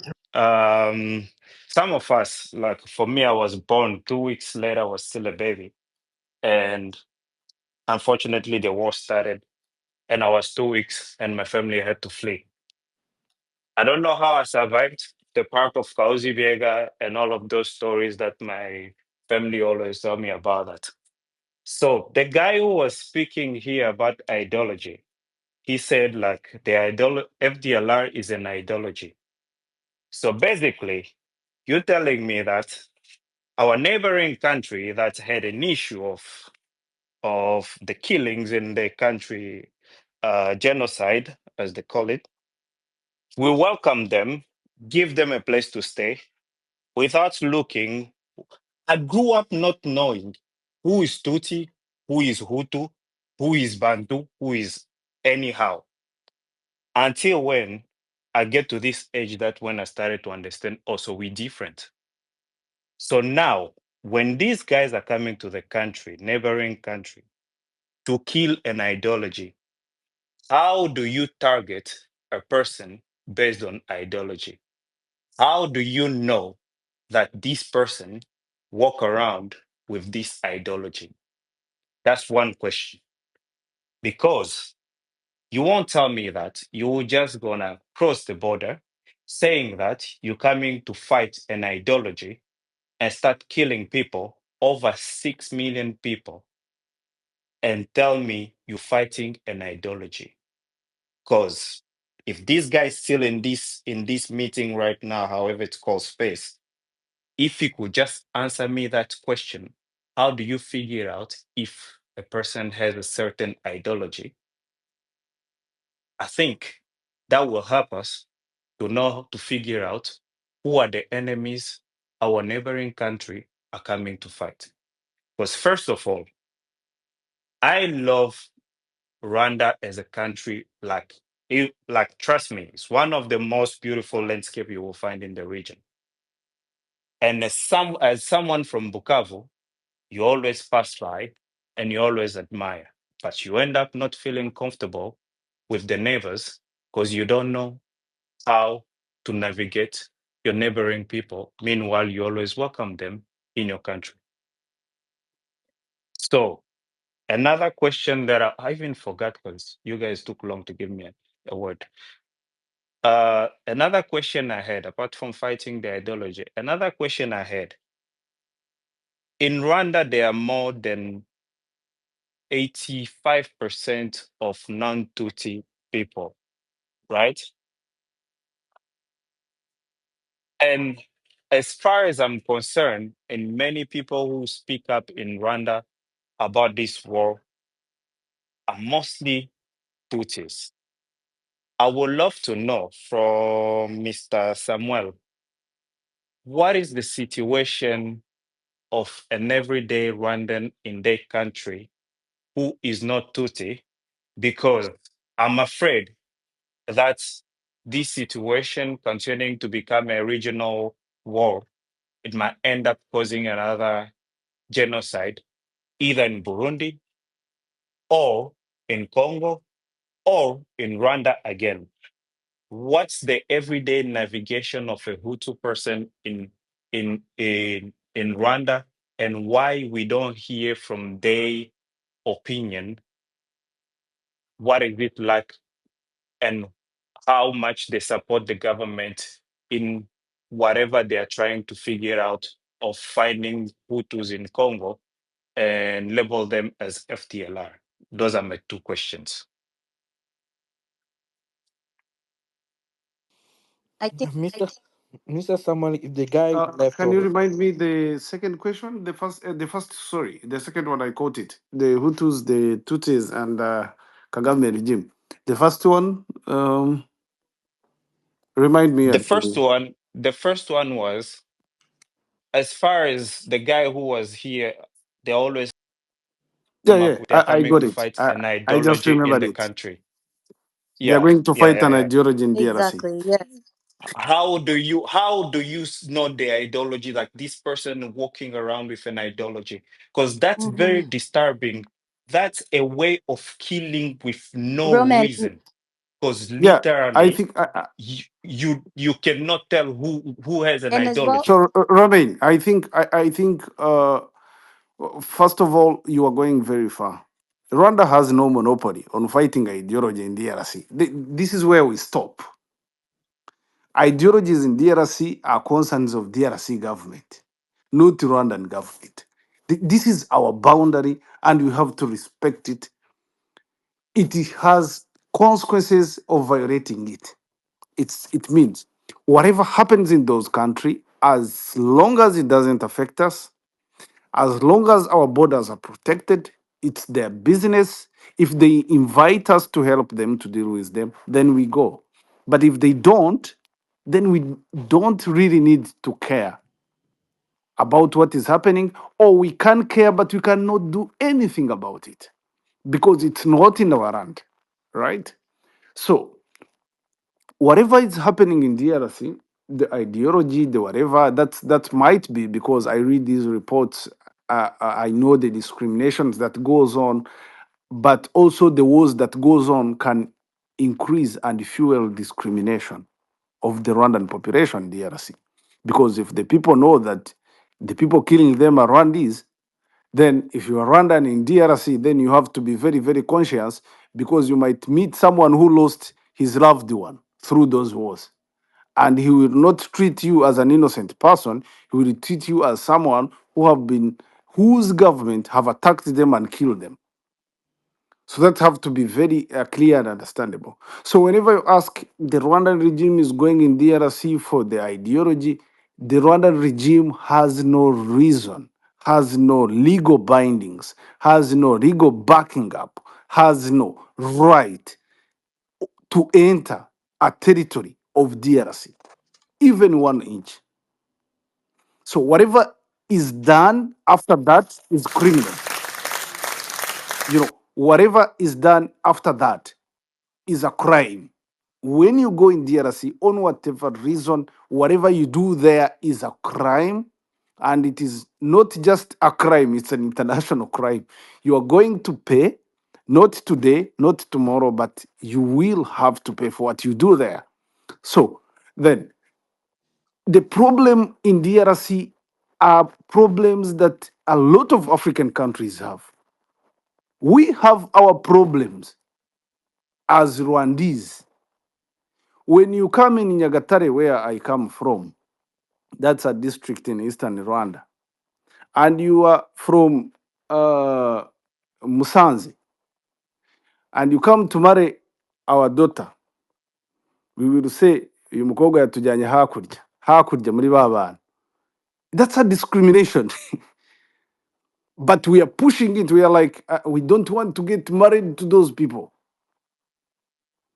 It's part of our community. We need to fight that. We need to deal with that.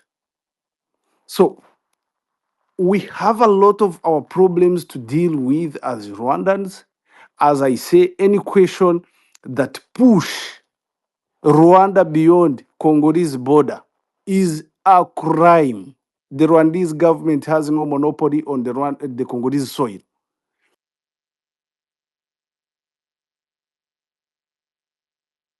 Hello, are you still here, Mr. Baker? I think he got cut off. I just maybe received a Yeah, call. maybe he's receiving a call. The thing that I'm wondering really, it's like if someone here can name me those are the ideology. What they looking for? Because it's very selfish Yeah, of Mr. one. Samuel won't, nervous. Mr. Samuel don't want us to go there. Mm-hmm. He say what? Because there is a No, no, I boundary. understand. I We understand that. cannot. That's There's a line we cannot cross. Because what Rwanda is saying, this is the DRC matters. it But is here, what when matters. we are talking about the impact of war in Rwanda. Yes, I understand Okay. it's our matters, but the thing is, the reason why that they're doing a war in our country, it's because they have some FDLR that have that ideology of the who that, but we don't know. That's why I would like to know what are those ideology that they're looking for them to remove those FDLR. Because remember Vincent Carrega, he said that it's only residual of those FDLR left. So that's You know that it's just like a business. Don't go to that. We know. Can you hear me, yes. Now guys? Yes, it's we can good. hear Yeah, you we now. can go. Now it's good. Uh, I'm sorry, someone just called me directly and it cut off my internet. Oh, okay. It's okay. Yeah, let's go to the next Saying one. Mm-hmm. whatever thing is happening, Mm-hmm. as I conclude, I was saying whatever thing is happening in DRC is not our concerns as Rwandans, and our government Mm-hmm. has no right to go into a country without an invitation formally from the government of that country to fight discrimination, to fight any crime, to fight anything that is happening there. Whatever, how bad it is, it can use other channels like finding a way the international community can be involved, but you cannot invade into another country because you feel like they are doing something wrong and you decide to do something Mm-hmm. more wrong than what they are doing. Mm-hmm. That's not right. So it's not that the DRC government is innocent. It's not that the DRC people. Not a call again. I think he received a call. Okay, we're gonna do like that. I don't know, Mr. Cass, are you still here with us? Yes, I'm here. Okay, what you're gonna do, you're gonna ask your question, and the Mm-hmm. same time, les rêves, when you're gonna come back, les rêves, where is it? Les rêves congolais. You gonna the dream, the Congolese dreams. You're gonna ask also your question, and then we're gonna go by there because of it's not, yeah, it's gonna come. Okay, we just keep talking about the impact of the war in Rwanda Mm-hmm. with Samuel Baker. We listen that the Rwanda government say that it's not, what can I say? They don't care about the sanction. They don't care. They will keep doing what they're doing. But now we are feeling like the things has been changed and want to understand the impact of the war in Rwanda. Let Mr. Cass and Mr. Dream of Congo. Cass, ask your question, and Mr. Dream of Congo. Le reste. Oh, Mm-hmm. yeah. Thank you so much, Mr. Arner, for this Mm-hmm. opportunity to give to me to ask my question to Mr. Samuel Biansi. But I don't know if you can allow me, like maybe 1 minute to respond about Kangenza. If you need Kangenza, Very Okay, quick, just 30 1 minute before very seconds. to. quickly. Just 30 seconds, please, because Be we don't want straight. to go Okay. back there. Thank you, Mm. thank you. Yeah, yeah. I want to say that Mr. Kangenza. If because I hear you want to talk about FDLR ideology.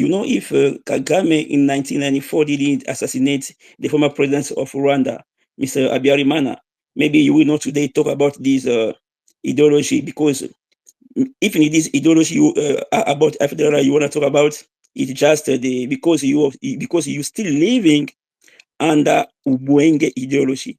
And then I saw your picture. You still young, so you have more time. Okay, ask Maybe the question, Mr. Cass. Don't go okay. so, So my yes. question is, Because the guy is uh, not here. Just I yeah, just okay. So cut you off because the guy is not here. Mm. okay, thank you, sir. He's here So now. my Samuel is here now. No, no, okay, Mr. Samuel, the question, the way that he was answering, it don't go to Mr. Samuel. He was talking to the guy that was here before. Yeah, he Let wanted now you 30 can ask your seconds. question. Sure. okay, okay. So my question to Mr. Samuel was, I don't know, because we had uh, on the media social everywhere, like you know the way Rwanda, excuse me, Hmm. we heard about by the media how sanction fall on Rwanda. So my question is, what will be happen if Kagame refuses to withdraw his troop from eastern part of Congo?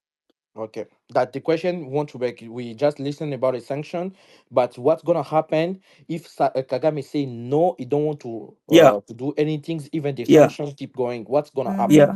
Okay, this is the question. Let's go to Mr. Dream of Congo. Le rêve des Congolais. You are the second one. You translating his name?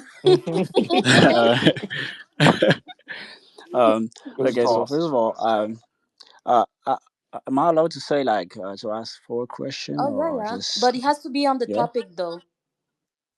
Okay, on the war in Rwanda. Hmm. Okay. Okay. So my first question is for my analysis.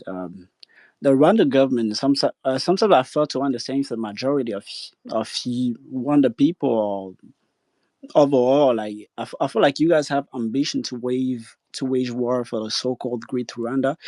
And I don't know if you teach your people such things or you can enlighten me on this topic. And since What we do you know mean? I more didn't about get your your people, question. I was saying like I hear about the so-called Great Rwanda, and it seems like to have aspiration from Rwandese people to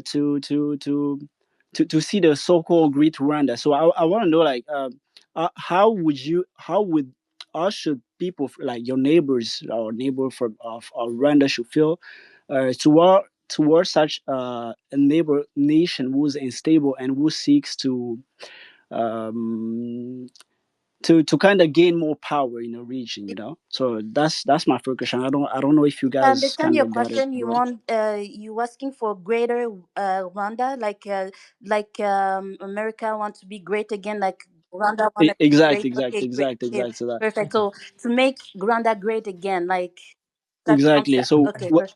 Exactly. Okay. Yeah. Mhm. So the second one is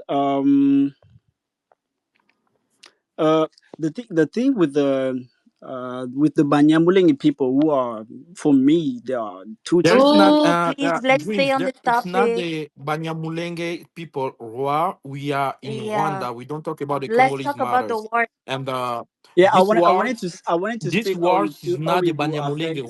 war because people like M23 or Kagame won't us Mhm. to think that is Banyamulenge war. That's why don't jump to these Yeah, things. Don't Okay, jump let's to stay the on the I got nonsense, it. topic. Kagame. No, it wasn't mainly onto them, but I understand, guys. I understand. It wasn't mainly for them exactly. Okay. Um, and I wanted to have a more clear view from Mr. Samuel. Like, uh, for you, what are these actions that Congolese people should take towards your people? You know, from coming from everything that is going on right now, like what should be the approach, or what do you think us Congolese people should do? You know, should think, or like how should Congolese people perceive your nation? You know, so I wanted to have this point of view also. Thank Now, you. see, I think it will be about it. Thank you. It'll be about Mr. Samuel, I don't know if you got all the Le question. Rêve Congo, I'm just gonna make you a listener. I'm just gonna take out the people. Oh, for A sure, lot of for sure. people. If you have Go on another ahead. question, you Carry can on. always come back. Okay. Of Okay. course. Thank Go you. ahead. No problem. We're gonna, I think, after that, after Mr. Samuel finish, we're gonna give to Congolo. Is a Munyamulenge. It's gonna ask also And the as well, I question. have a Okay. question that received by DMs, and then I'm No, let him answer, after. and then Not you now. can read No, your. not now. After Mm-hmm. Mr. Baker, let's go. I don't know if you got all the Mr. question. Baker. Okay. Not. Can you hear me? Yes. Yes, we can hear you. Yeah, I'm sorry. Someone called me and I had to tell him that I'm in a space. Mm-hmm. Somewhere. Sorry, you need to give me some time. Yeah. I did not pick all the questions, but I'm going to respond to what I had. Then you can remind me of the other. Mm-hmm. One was if Kagame refuses to withdraw his And the soldiers, other Mm-hmm. question, uh, What's gonna happen? yeah, and the other question what is was going to regarding happen? the Mm-hmm. to make Rwanda great again. What is the Yeah, why? Like, what is the meaning of that that he asked regarding to make Rwanda great again? Mm-hmm. okay, starting with that, you make something great again that have ever been great. You don't make something great again that have never been great. So that's one. And two is that the politics of Rwanda does not favor really Rwandans, but favor the political elite and what is going on in our country. You know, you can see those roads, you can see the skyscrapers, the buildings all over, but it have very little, if any, impact on ordinary Rwandans. So that's a very big thing to really look at, and which is very dangerous to we Rwandans. So if you tell us that you're going to make us great again, the great we have ever been, it is zero, I think, because we are not becoming anything greater. If we are going to be great as we have been, then we are going back to 1994. So because that's the the only thing we have ever done that which is greater than others. So the only thing we can do is to really work with other countries to make sure we are not isolated, to make sure uh, uh, we are not sanctioned as a country, to make sure Rwandans are favored in different ways. They live better with all neighbors, and they grow and they strengthen their economic status. Yeah, we grow as any other country in the region. We have no like different favor from other countries in the region. Yeah, that's all I can say about that. Like the whole policy is not well defined of making Rwanda great again. When you look at the Vision 2020 of Rwanda, it was never achieved. No one asked. Now we have Vision 2050. It have a lot that have never achieved. I first heard President Kagame promising us to have a railway track in Rwanda in 2010 campaign when I was very young. In 2016, he did the same. It have never been achieved. It's like our life is becoming miserable day by day as Rwandan. So that's something we need to talk about. The unemployment rate is growing. According to even Rwanda national statistics, uh, at least uh, something like 70, if I'm not mistaken, of Rwandan youths are unemployed. So, and even those that are, sorry, 20% are unemployed, and 70% of them are employed in jobs that even like earn less. So we really have a lot to do about how we live as our country and Rwandans in general. But of course, as we are talking, this war has nothing to do with Rwandans. This war has something to do with Kagame's regime and his elite. The Rwandans, the ordinary Rwandans, don't benefit nor know how this war is planned or where is planned and how it is executed.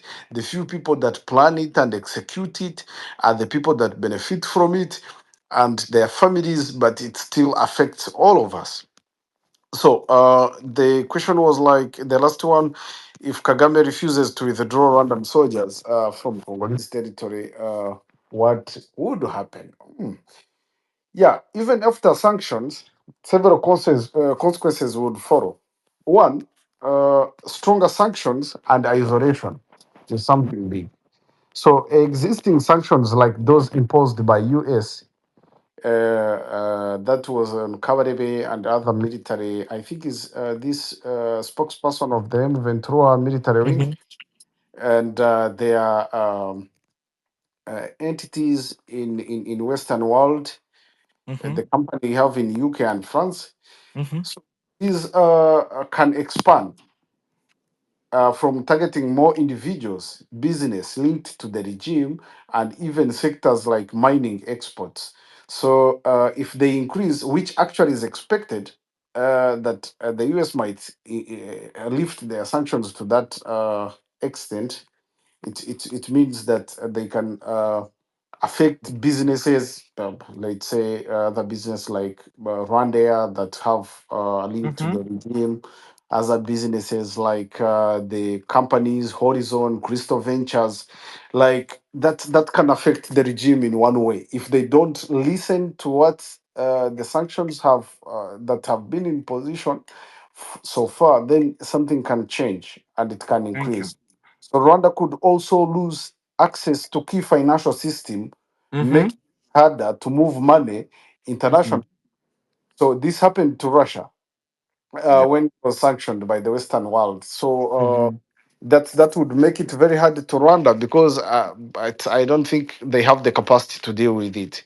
So Western donors already reducing aid could cut even more funding, worsening Rwanda's budget deficit because according to the Rwandan budget, the financial year of 2023, Rwanda itself used at least half of the budget aids and financing from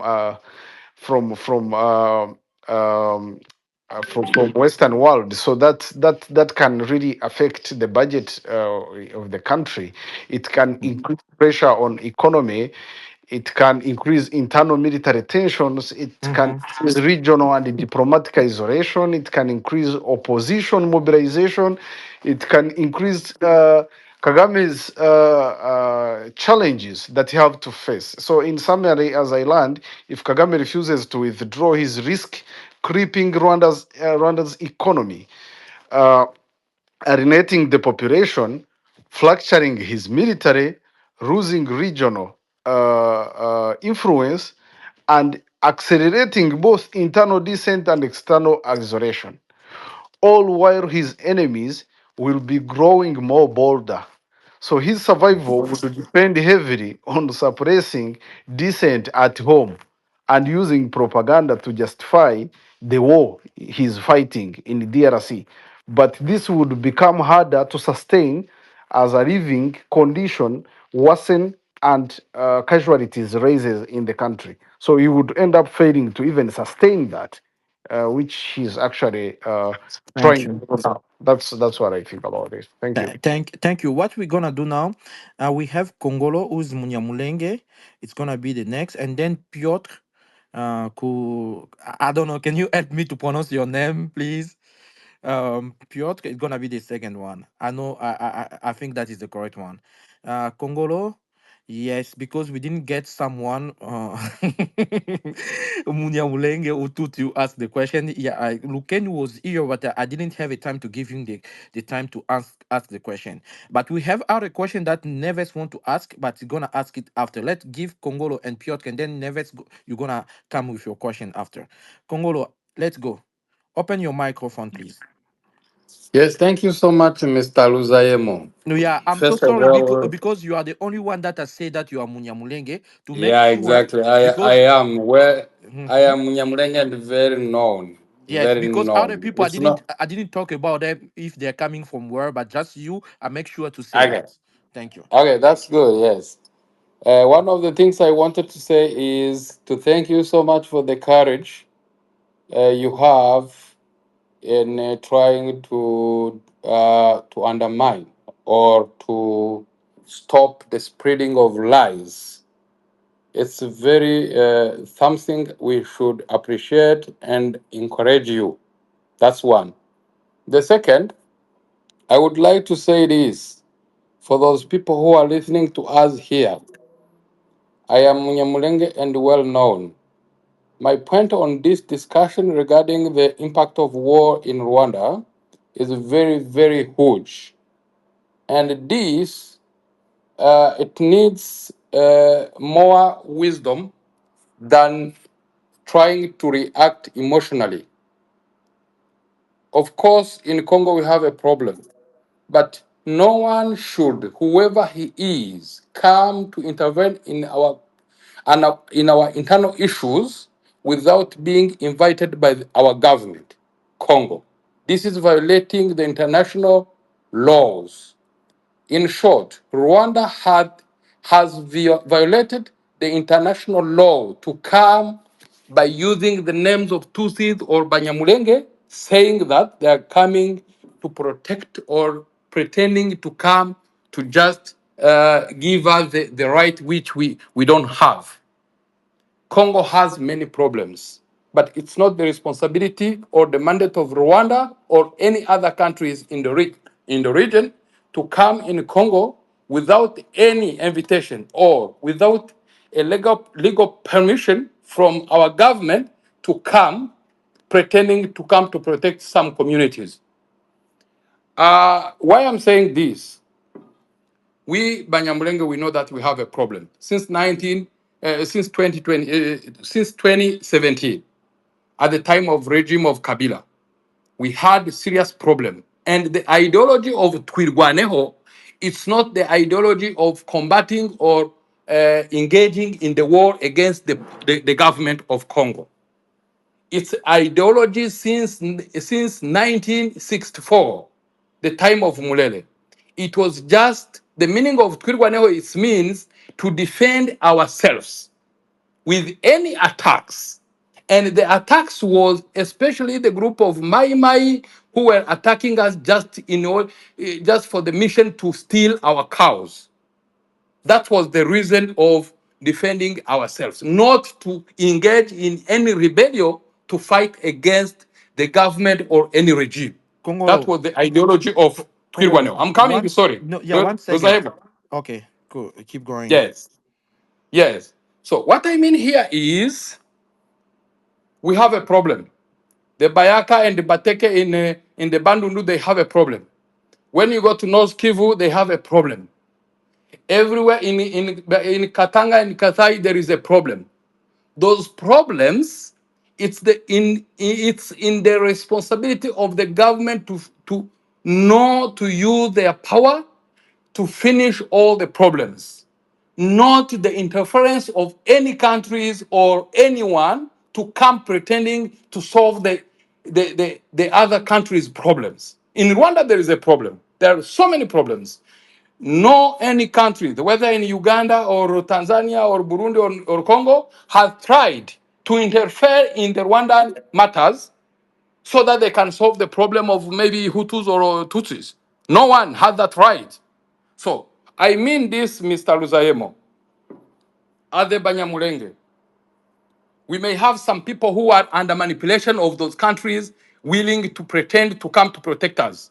But the Banyamulenge stand is is just to push the government of Congo, personally, it's itself, to engage in solving the problem of community conflicts, hate speech, freedom of hate speech of some authorities, and some and other issues related to this discrimination and what can I say? Hates and treating people as the foreigners. In Congo, we have five social ethnic groups. It's a Bantu, they are a Pygmy who are the first in habitant in Congo, and the second are Bantu, the third are Nilotics, the fourth are Sudanese, and the other one Central are Sudanese, semi-Bantu. semi-Bantu. Yes, semi-Bantu. Mhm. Those people, all of them, those Congolese who don't know exactly who are those Nilotics, we Banyamulenge, we belongs to those Nilotics and the Tutsis and some people from Hema people from Ituri. We belongs to the Nilotics groups. If you are belongs to you belongs to Bantu, or you belongs to some other group, Pygmy, or you belongs to Sudanese. If you go to Aru, the border of southern Sudan and Congo, you will find the people, similar culture with the people from southern Sudan. If you go to northern Kivu, Tutsi and Hutus, they have the similar culture with the Tutsi from Rwanda. If you go to Hunde people, they are the similar people from and Nande. They are similar people from some other people in Uganda. This is a normal. This is normal. So when the African in 1885 was they make in Africa the borders. To conclude, to go to the conclusion, Yes, to the please. conclusion. Yes, of Mhm. course. Uh, I mean, it's a mandate. It's our government, and we have to keep pushing our government to engage in solving these communities' issues and confusion. The Without last any point I would also interference. make, yes, that's what the point I would also make. The people who are just attacking Chisekedi, saying that he is the source of the tribalism or source of this conflict or this war. No. Let me explain to you this. M23 had crossed the border before Chisekedi took a power. That's one. The second, the war, the situation of killing of the Banyamulenge in the high plateau of Minembwe, it started in 2017 at the time of Kabila. The third one, the 2023 March agreements was signed by Kabila. Why Kabila regime didn't obey or didn't respect their engagement in signing the agreements? That's one. The other one, why Kabila didn't stop those mais? Even I should remind people here that the father of this ideology of my groups is the father, the Laurent Desire Kabila. Laurent Desile Kabila. It's not the Chisekedi fathers. Is the That's what Kabila. the people should know. So Kabila had the responsibility to engage in destroying this ideology, since they are the one, or they are the one who are the source of this ideology of treating people as the foreigners, trying to put people in confusion of hatreds and the spirit of hatred. This one should long time ago finished by Kabila, not Chisekedi. So when Chisekedi took a power, he started just fighting with the trap made by Kabila regime. So now, what we as the Congolese we have to do, we have to try to push this new regime of Tshisekedi to engage seriously in order to solve this confusion made up with Kabila and regime and some people who are the hatred people. Actually, let me call them like this: hatred people. The people who are working for their interest behind the hate speech, behind the divisions, behind the ethnicity issues, behind of treating other people as the foreigners, not just trying to found the peace by Thank using a you. war. You Thank can't. You you. can't. Luis Aimo, let me conclude. You Concrete. can't. You can't look. You can't engage in looking peace while you are killing other people. Mm-hmm. So, Yes. in short, Thank you. Let this him finish, war, Nael, please. in It's one already way and finished. another,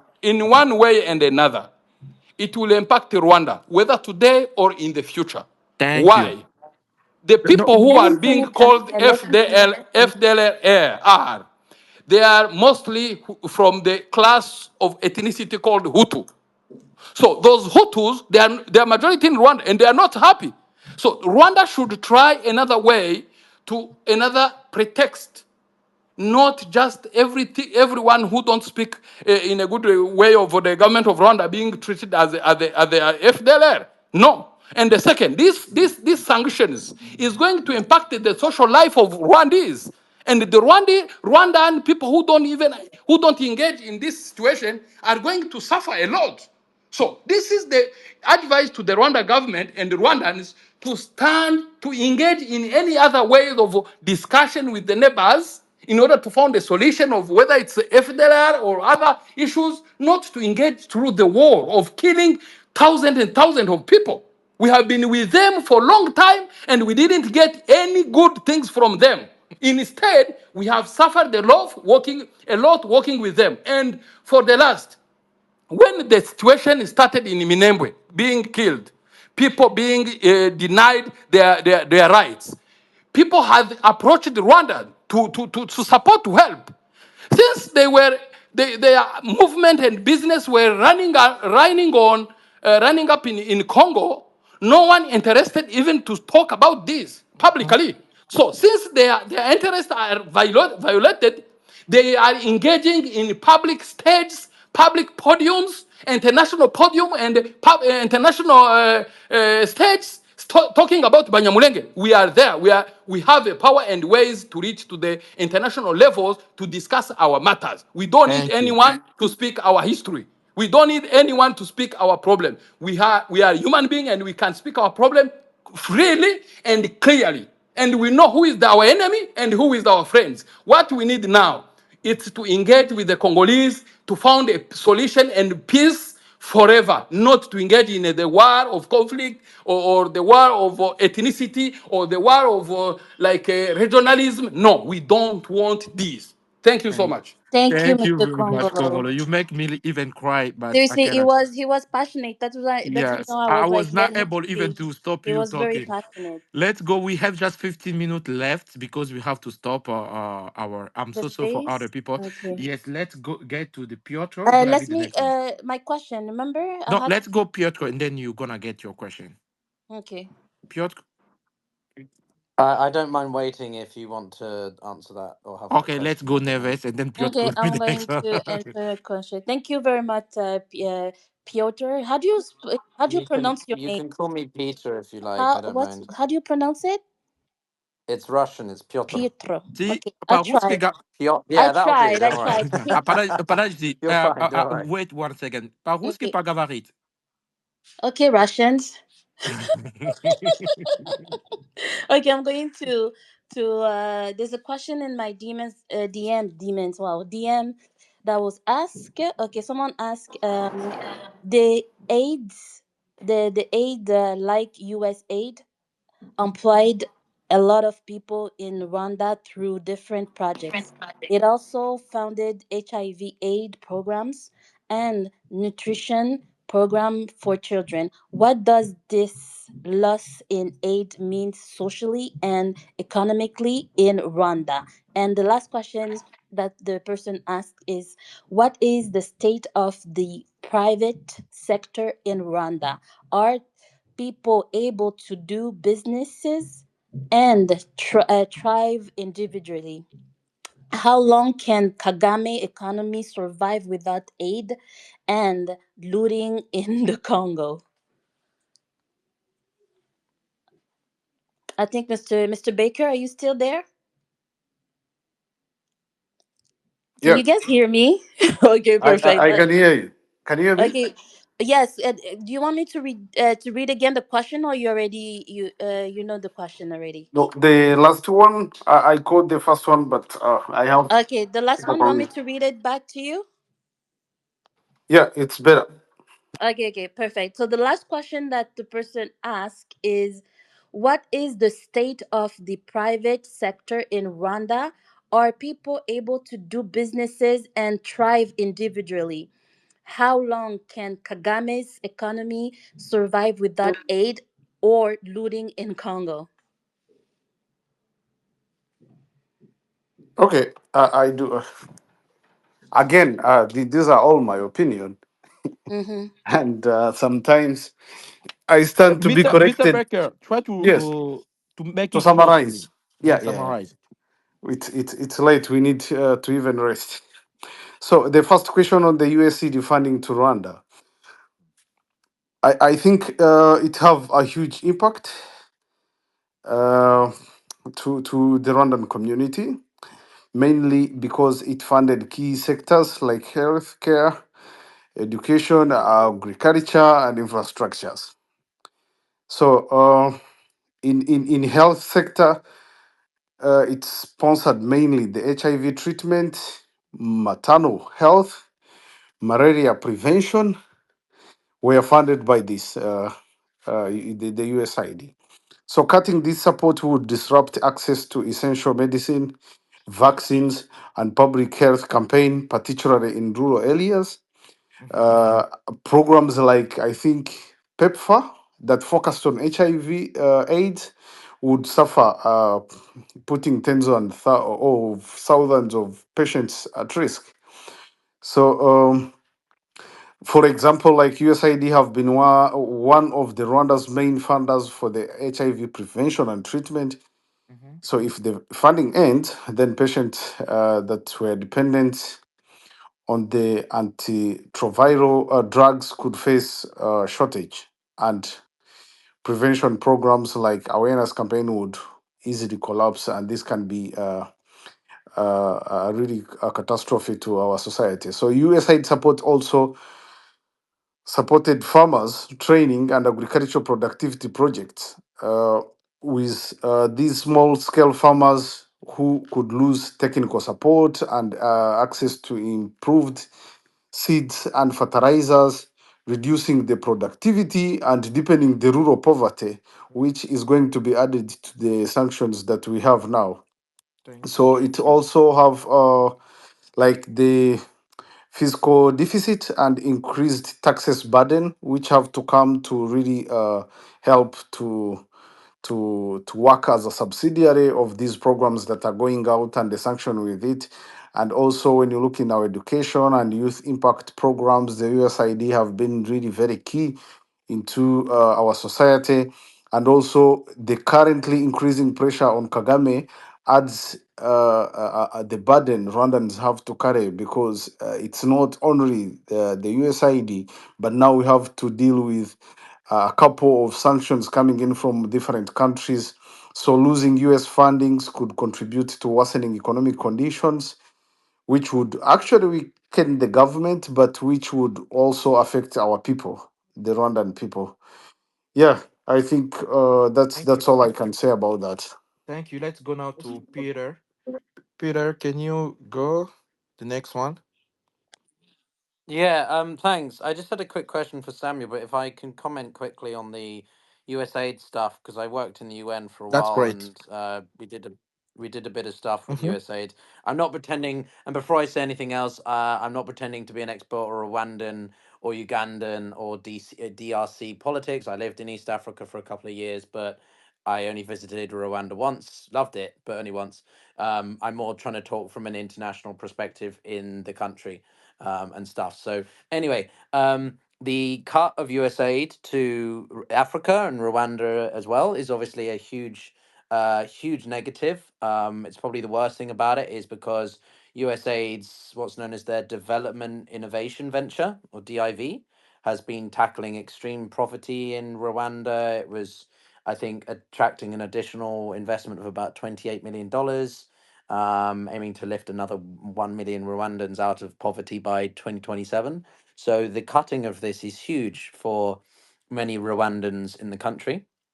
But this is the problem. A lot of Americans don't appreciate just how much American funds do actually benefit people in these difficult situations, but also therefore builds relations. So you're already beginning to see the Chinese come in and try to construct things like the Maska District Hospital, if I remember correctly, is a big China-aided project in Rwanda.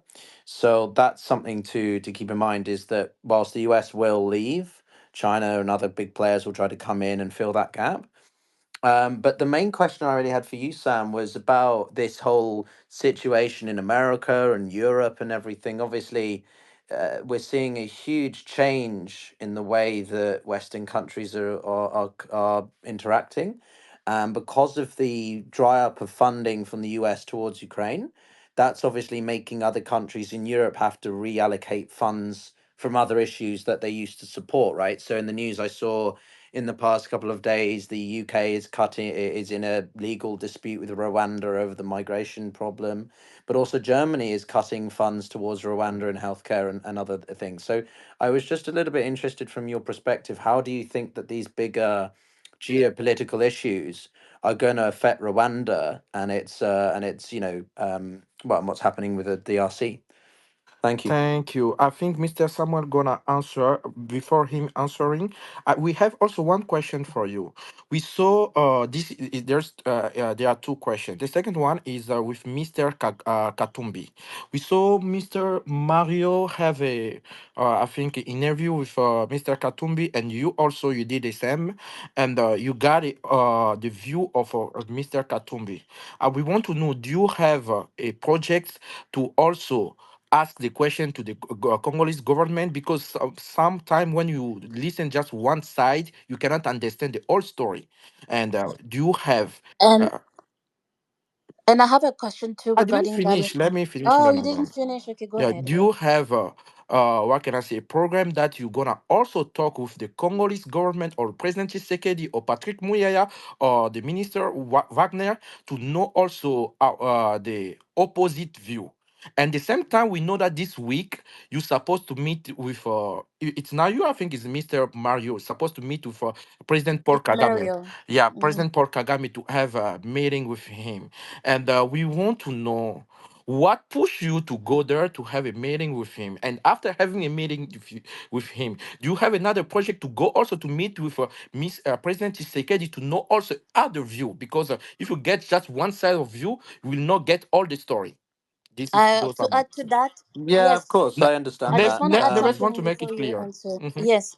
So basically, we want to know, you went to talk someone who is the other side, but you didn't hear about our government. We would like to know, what are you planning on your interview, you and Mario, to have the opinion of the other side, to have the opinion of the Congolese Yeah, government, I and understand. as well, what I'm trying to say is that, what pushes you to go and have an interview with Mayus Ketumbi? Did you? I'm sorry, I'm gonna just be point blank with you.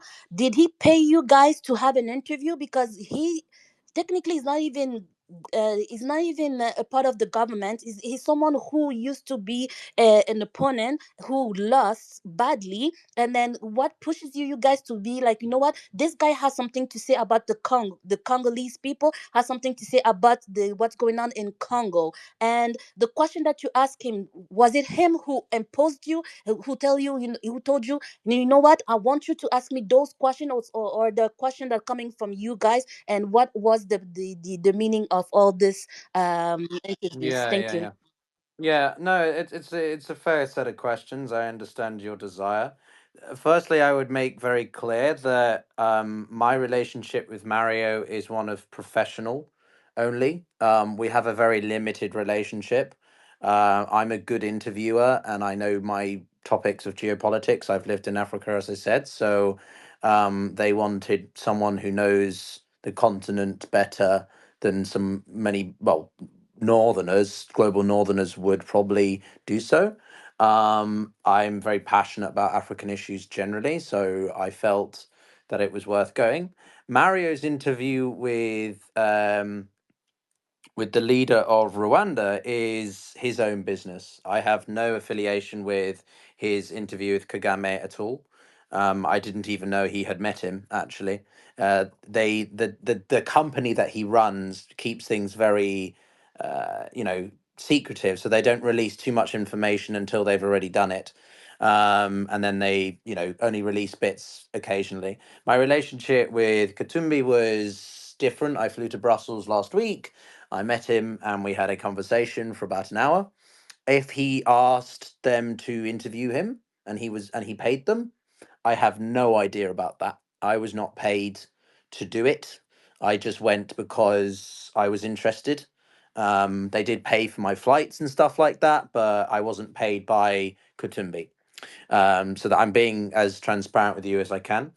And I mean, yeah, I understand. I would be open to speaking with the Congolese leadership. I would be open to speaking with people from all sides of the matter.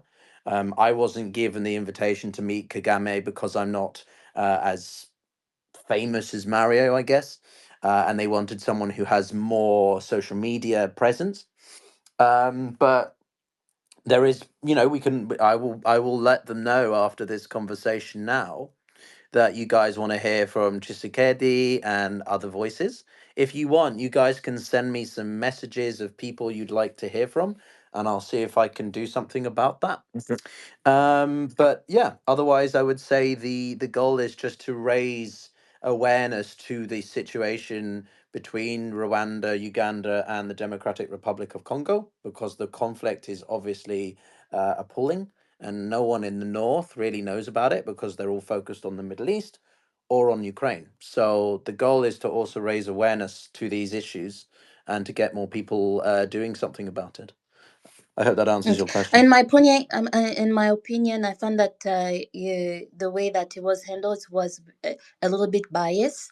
And then beginning, before we ask you the question, you say that you went to Rwanda and then you really liked it. So you have a part of a side with the neighboring country, and you didn't say anything positive about Congo. But thank you for answering our questions. Well, I've never been to Congo because it's too dangerous, I'm afraid. I would love to go to Congo. Because you don't know, it's not too dangerous, sir. That's the reason why you don't know Congo, and then you think it's too dangerous because you got an opinion from other people. Kinshasa is not dangerous. No, I've been to enough around Africa to Okay. know that Congo is not somewhere as a white man I can go very Oh, easily without being. you'll be surprised how many white men are in Congo who actually run after taxis and all that. I've been there, and then there was a lot of there's a lot of white men by the way, just to let you.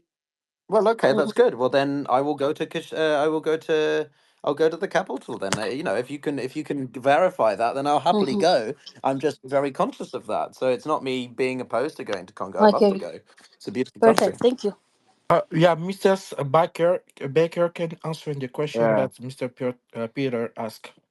First of all, it's very funny that you discuss issues of visiting a country from a white and black angle. So I was just laughing when there's a lot of white people there. Even black people need to live in peace, and they live there. So we don't really need to take it from that angle. But Petra, we are in contact. I think I can help to reach into different sources that can talk about this conflict from different angles, be it from the Rwandan side, from the DRC side, from the Burundi side, from the geopolitical side, from the regional side, which can help really to enrich the audience. I understand when people go to interview, mainly Chigari have been working a lot with the PR farms. I could even recommend. I think we had talked before, and you told me you read about Rwanda Classified. you can deeply read a story on Raymond about how Kagame used PR farms to really tell these stories. And it is detailed with name of PR farms in different countries in Europe and the stories they have worked on and why they have worked on them and who did that and how they got the payment and who paid them and how. So like it helps everyone to really understand how the systematic PR strategy is laid by the regime to make its crime, of course, not really told in the right way that it's supposed to be done. So I was not surprised to see an influential figure getting there for the interview, but I'm also keen to listen to the interview because I think maybe the interviewer challenged him in many ways, depending on the current evidence we have. So Piotr asked a question on the current regional or global geopolitical landscape, which is shifting. I think this is really an important and evolving questions, especially considering, yeah, the geopolitical shift with the U.S. reassessing its alliances, growing focus on accountability in Africa, and the broader competition between global powers like China, Russia, and the West. So Rwanda and Kagame specifically will feel the impact in several key areas. So I'm just to answer, trying to answer the question you raised, Piotr. It's like for nearly 3 decades, Kagame and his regime have enjoyed the Western diplomatic protection, especially from the US and the UK, largely due to the genocidal or the 1994 genocide against the Tutsi guilty card and his positioning as a development success story. So, however, when you look at uh, the recent years, US policy towards Rwanda has visibly shifted in those years. Sanction on RDF soldiers, M23 leaders who are part of RDF and the Rwanda group, and scrutiny over Rwanda's role in Eastern DRC signal that Kagame's immunity is eroding. The broader Western focus on democracy, human rights, and reducing support for authoritarian um, um, allies is increasingly crashing with Kagame's authoritarian rule. So, the recent, like for example, the recent US congressional hearing on Rwanda's role in DRC and the growing bipartisan consensus that Rwanda's abuse can no longer be ignored. It signals a major recalibration of how Rwanda is viewed in Washington by now. So that's something we don't have to really not look at. Secondly, with the rise of China, Russia, and emerging powers competing for influence in Africa, Kagame has attempted to play all sides balancing Western aids, Chinese loans, and Russian military ties. However, this balancing act became harder, especially as China reduced risk lending to Africa. The Western increased scrutiny on aid beneficiaries tied to conflict economies. Russians' Africa policy focuses more on regimes offering minerals access or security partnership, not Kagame's technocrat model. So Kagame's strategic importance to the West is declining as the West pivots to focus on countering Chinese and Russian influence on larger economies like Nigeria, Kenya, and South Africa, rather than popping up small authoritarian allies. So, Eastern Congo's minerals, also the wealth, the colta, the gold, the tin, is becoming strategically important due to global supply chain shifting and the green energy transition. The US, the European Union, and other increasingly see Rwanda's plunder and destabilization in DRC as a direct threat to the global supply chain security. So this shift, Kagame from being seen as a security provider to security disruptors, especially as Rwanda's mineral laundering network become harder to hide. Because previously it was very easy to hide it, but now it is very, very, very harder. So recent US sanctions targeting Rwandan officials involved in illicit mineral trade shows that minerals from conflict zones are no longer just a Congolese problem. They are now part of the global resource politics. So these have a complete uh, negative effect from the Kagame regime and his policies and what he want to pursue. So you can also talk about maybe the reduced aid dependence and Kagame's shrinking safety net. So the Western aid is already declining, and the global trend, particularly in the US and the European Union, is moving towards more strategic investments and less unconditional support. For Kagame, this means less room to maneuver diplomatically, less aid to buffer Rwandan fragile economy, more direct conditions tied to democracy, transparency, and human rights.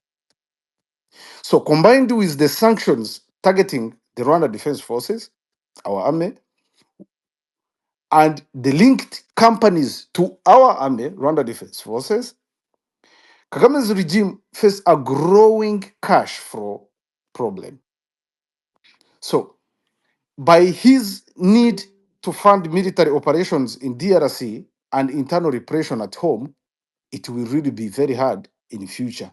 So there is a lot of reason, and I think for the interest of time, we need to summarize this.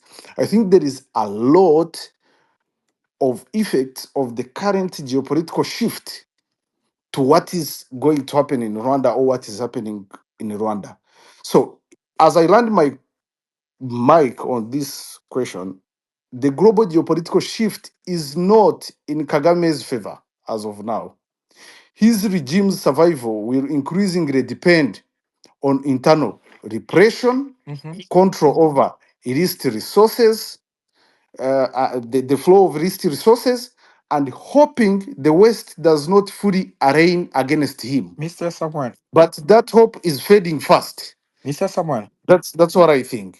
Yeah, Yes. I can I hear you. was just asking you to summarize because of we already late. We have to finish soon, No, and there that's is all. I Peter. really think Uh-huh. I think that's all. I really think the current global trend and shift is Thank no you. longer in the favor of Kagame regime. That's why they are trying to expose him and imposing all these sanctions to Mhm. make for them not to be complicit of what is happening and to not even put their own interest Thank you. at stake as they are trying to protect his crimes he Thank, has been thank you, doing in Peter. DMC. Peter, I want to put some word, and then Peter, there is a 2 or 3 person want to ask you a question. I don't know if you can give us this a little time before us to finish.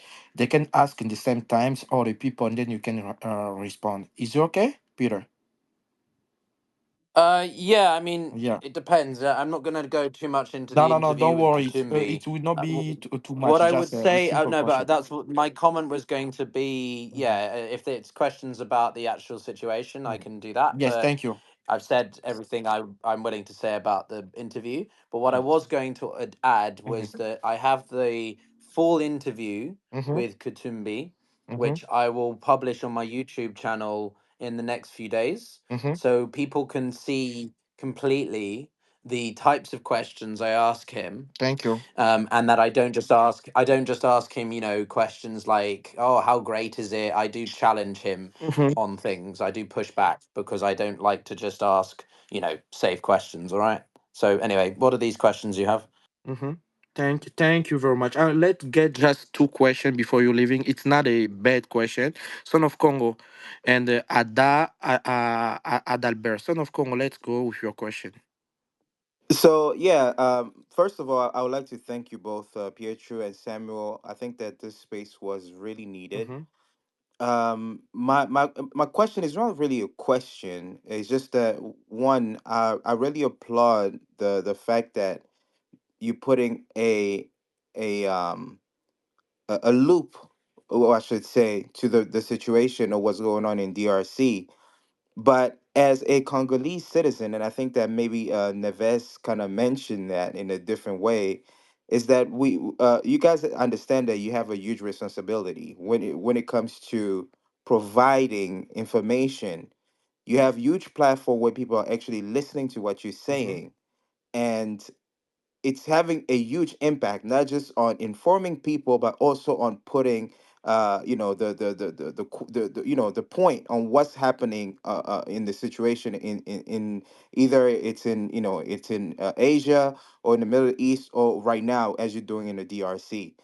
So I think that it will be wise not just to see things from one perspective, but also try to understand exactly what's happening on the other side, because there's always two side of the story. Because I saw your snippets, and there's a lot of things that I heard that actually are not true. But I mean, it's your interview. You took the time to do that. But as a Congolese citizen, I really would like that if the what you're trying to do is to bring real truth to what's happening in the Congo, then that means that you have to go all the way, not just listen from one political actor, but to go and see what the government is saying, what other political leaders are saying, and especially what are the people of the Congo saying. Because a lot of these things could be political, but where are the people that are actually living these atrocities, that are actually losing their loved ones because of irresponsibilities from those political leaders that have the money to go away, pay for your trips and pay for certain things, but there's certain people that can't even afford that, but they have a voice too, right? So I think that I applaud what you're doing, but it will be fair and be honest to do it all the way. Don't just paint one picture, but paint the global picture. But besides that, I don't really have a question. I just applaud what you guys are doing, and I really hope that this will Thank you. bring a different perspective to what the reality of the Congolese people is. Mr. Thank you. Peter want to answer, and then Adal must take. Peter, you want to answer? You want to comment? Well, no, I was just going to say, look, I fully appreciate that. I've had a relatively large platform for a couple of years. Mm-hmm. Two main things. Number one, I wouldn't be in here and I wouldn't talk about African issues or, Congolese issues if I didn't give a shit. Not many people do, unfortunately, from the UK or global north. And I think that needs to change. And that's why I like to participate in these spaces, and probably why some of you are like, why is he in here? But Mm-hmm. second, I mean, that's why when I say do send me the names of people you'd like me to speak to, because whilst I can't guarantee, I can always ask the types of questions you'd like me to, because otherwise I won't ever be able to interview the person again. You know what I mean? What I Mm-hmm. can do and would like to do is interview people from the other side, right? To to Thank you. to have as many different conversations as possible, right? That's the way that I try to balance engaging as many different people as possible. Thank you. Let's go with Adalbert. Go. Adalbert Museme. Thank you. Thank you, Anael. Thank you, Neves. Mhm. Thank you, Samuel. Uh, I wanted to ask so many questions, but almost all the questions Just have to been try to asked. summarize, and you Yeah. have to know Anyway, the person that you are targeting, Peter or Samuel, because we already just finished. We are late. That's what I'm trying to explain. That Mhm, most of my questions have been answered, mhm, but I have only one question to Samuel. mhm. Knowing the situation in Rwanda and knowing the person who is heading the Rwanda government, with all the manipulations and not accepting the reality on the ground, I wanted to ask you one question. The impact of the war in Rwanda vis-a-vis with the population of Rwanda, which has been, I think, I don't know if I can say even marginalized or But just he already answered this question most of time. I think more than 4 or 3 times. maybe I didn't Oh get that yeah, question. I'm sorry. It's gonna be better for you to listen again the record because of he already answered to this question. We can go to the next person. Then we got a true question. We go get just two person, Patrice and the Francis. I'm sorry, Oh, Aldabert. all right, that's okay. I will leave the It's good. if the question is already answered, I will leave the Yes, another good. person. Patrice, go employee and Miss Francis gonna get. Yes, good afternoon, Mm-hmm. Nanael. Good afternoon, Yeah, Neves. My English is not very good, so you sorry. can get it. You can do it in Um, French. We can translate for you. no, no, I will Mm-hmm. try. I will try my English. It's a good exercise for me. Mm-hmm. So, Mr. Samuel, I have the impression that there is a cross-border solidarity among many Tutsis from the entire Great Lakes region around the M23. So, do you share the same impression? And what could be the explanation for this? Can you repeat that? I did not speak it very well. Mm-hmm. So, did you understand, Anael? I didn't get you. I don't know. Can you try to repeat it again? Because I Like I was just want trying. Yes. to So, understand Monsieur the Patrice, exact vous pouvez question. parler Right? en français, on peut le traduire pour vous si vous voulez. Mhm. oui, en fait, j'ai l'impression He has qu'il the y a une, impression that qu'il y a Finish une to Mhm, solidarité transfrontalière, mhm, there's a euh, solidarity transfrontalière. cross-border, mhm. Okay. Yeah. Laisse-le d'abord cross-border, finir et puis tu vas revenir. Let's go. qu'il y a une solidarité transfrontalière Mhm, parmi beaucoup de Tutsis, que ce soit les Tutsis du Congo, les Tutsis de Burundi, les Tutsis du Rwanda, mhm, autour de la question du M23. Ça, c'est l'impression que j'ai. mhm. Je voulais savoir s'il a la même impression que moi Mm. Okay. He said that et cross border. quelle serait son explication par rapport à ça. Mhm, Okay. He would like to know your opinion regarding the solidarity between Tutsis from Burundi, Rwanda, and the border of Congo regarding the M23. Why are they so tied to them? And he would like to know your opinion and what do you think about that. I don't know if I translated correctly. Yeah, it's Son this of one. It's Congo. this Did one. I translate it Yes, correctly? it I don't was know if you were correct. It was listening. correct. Let's get Okay. the next one, Francis, because we are already in the end. Francis. Oh, she went. Patrick Cassombre. I want if someone has a question for Mr. Peters, Mr. Piotr. The I do. I have a question before for Mr. Peter.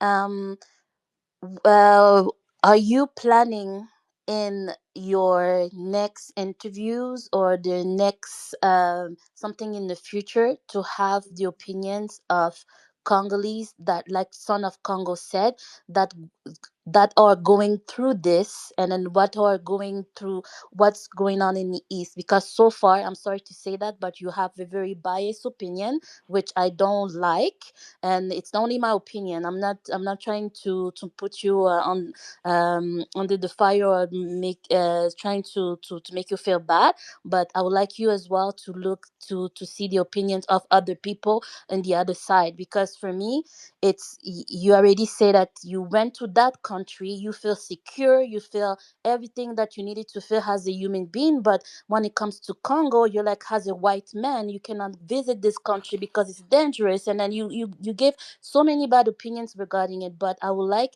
to know if in the future you plan to, and if you have difficulties to No, plan for it, never. we can help you. Let me finish, please. We can help you to meet with to have the interview with the good Meter, people in meter, our this can country. go Thank to you. the DM. Okay, I want just to explain some things. Mr. Piotr, I finished my school. I know I saw your working as your profile. You talk about Russian. You are supporting Ukraine. I'm not in this war, but I finished my school in Russia. Before me going, I do speak Russian language. Before me going there, people was telling me that all Russian people they are racist. Don't put your feet there because they're gonna kill you because you are black. I saw your name is look like Russian people, Russian. That meaning maybe you can listen the word. And when I went there to study there, I can tell you those things was not true. Yeah, we can find racist people, but it's not all Russian people. That's meaning what we are listening when we are so far. It's not what happened when you go there to see by yourself. People can tell you it's dangerous, but because you didn't try to go, this has happened to me. And I do speak. I finish. I did there most. I cannot say how many years that I did, but I found a lot of things there. I found the family there. I found the way some people loves me, even I'm black. That's why. And I don't want to. Yeah, I am understanding Neves what she was talking about, feeling like bad because say that Congo is dangerous without going there. Yeah, me too. I was thinking about that before being in Russia, but when I went to Russia, I found that things so different. Yeah, I give to Francis, and then we Why go. We're not gonna go. me? Patrick. Patrick, it was Yes, Patrick. thank you for giving me a space for me to. Mhm, I'd like to ask Mr. Samuel a question. mhm. If you can try to guess about Paul Kagame, what he trying to achieve by doing war in DRC, and how far I want to go with this war, because it's almost, if I've got a good memory, almost 10 million of people they've been dying through this war from which Kagame always manipulate around, and almost 3 decades we still Thank having you. the same problem. But Mr. Samuel, as you are a Rwandese, and we know that you know quite a lot bit about your country and can try to guess what Paul Kagame want to achieve. Is about the stability of Rwanda, or about the prosperity of Rwanda, or is about his own interest? Thank you very much. Okay, thank you very much. And about Son of Congo who asked about our opinion, Mr. Piotr, this is the last question. Ca- Is it possible for you to And create a form? and A form? and Lamu, Yeah, someone. Luzama, Yes, can I respond to these two questions yes. before they Before jump you off? just leaving and then, Yeah, it's actually late on my we are already side, so finished, I think. we Mm. can try and really round it up. Yeah, it's almost Please. over. So the first question was about Rwandan Tutsis support to Congolese Tutsis, which seem to be a solidarity move to help them on what threat they are facing. This is my opinion. Yeah, the relationship between Rwandan Tutsis and Congolese Tutsis, often referred as the Banyamurenge, and also the Tutsi communities in North Kivu, is shaped by history, identity, politics, and also, yeah, their way of living before even we started to understand about this conflict now, because of the social media we really get a lot, we really know a lot about the conflict. Even people who are not interested, now they're interested, and they get information very easily. So it's really, as I said, shaped by history, identity politics, propaganda, and really security concerns. However, it is important to separate state-driven narrative from grassroots realities, because this is also another reality we have. So Kagame's regime have spent decades crafting a narrative that portray all Tutsis, regardless of the nationality, as a single, inseparable, and facing existential threats wherever they are. So this narrative isn't just ethnic solidarity, it's deliberately a strategy Kagame used to justify his military intervention to the Democratic Republic of Congo under the pretext of protecting the same Tutsis. It is a narrative he uses to mobilize support for Rwanda Tutsis who feel a historical and emotional connection to fellow Tutsis across borders. It is a narrative he uses to shield his own actions, including invasion, resource plundering, proxy wars in this region, behind the cover of protecting with the Tutsis, wherever we are. So it means when Tutsis are in DRC and he need all this, he's going to use the same narrative.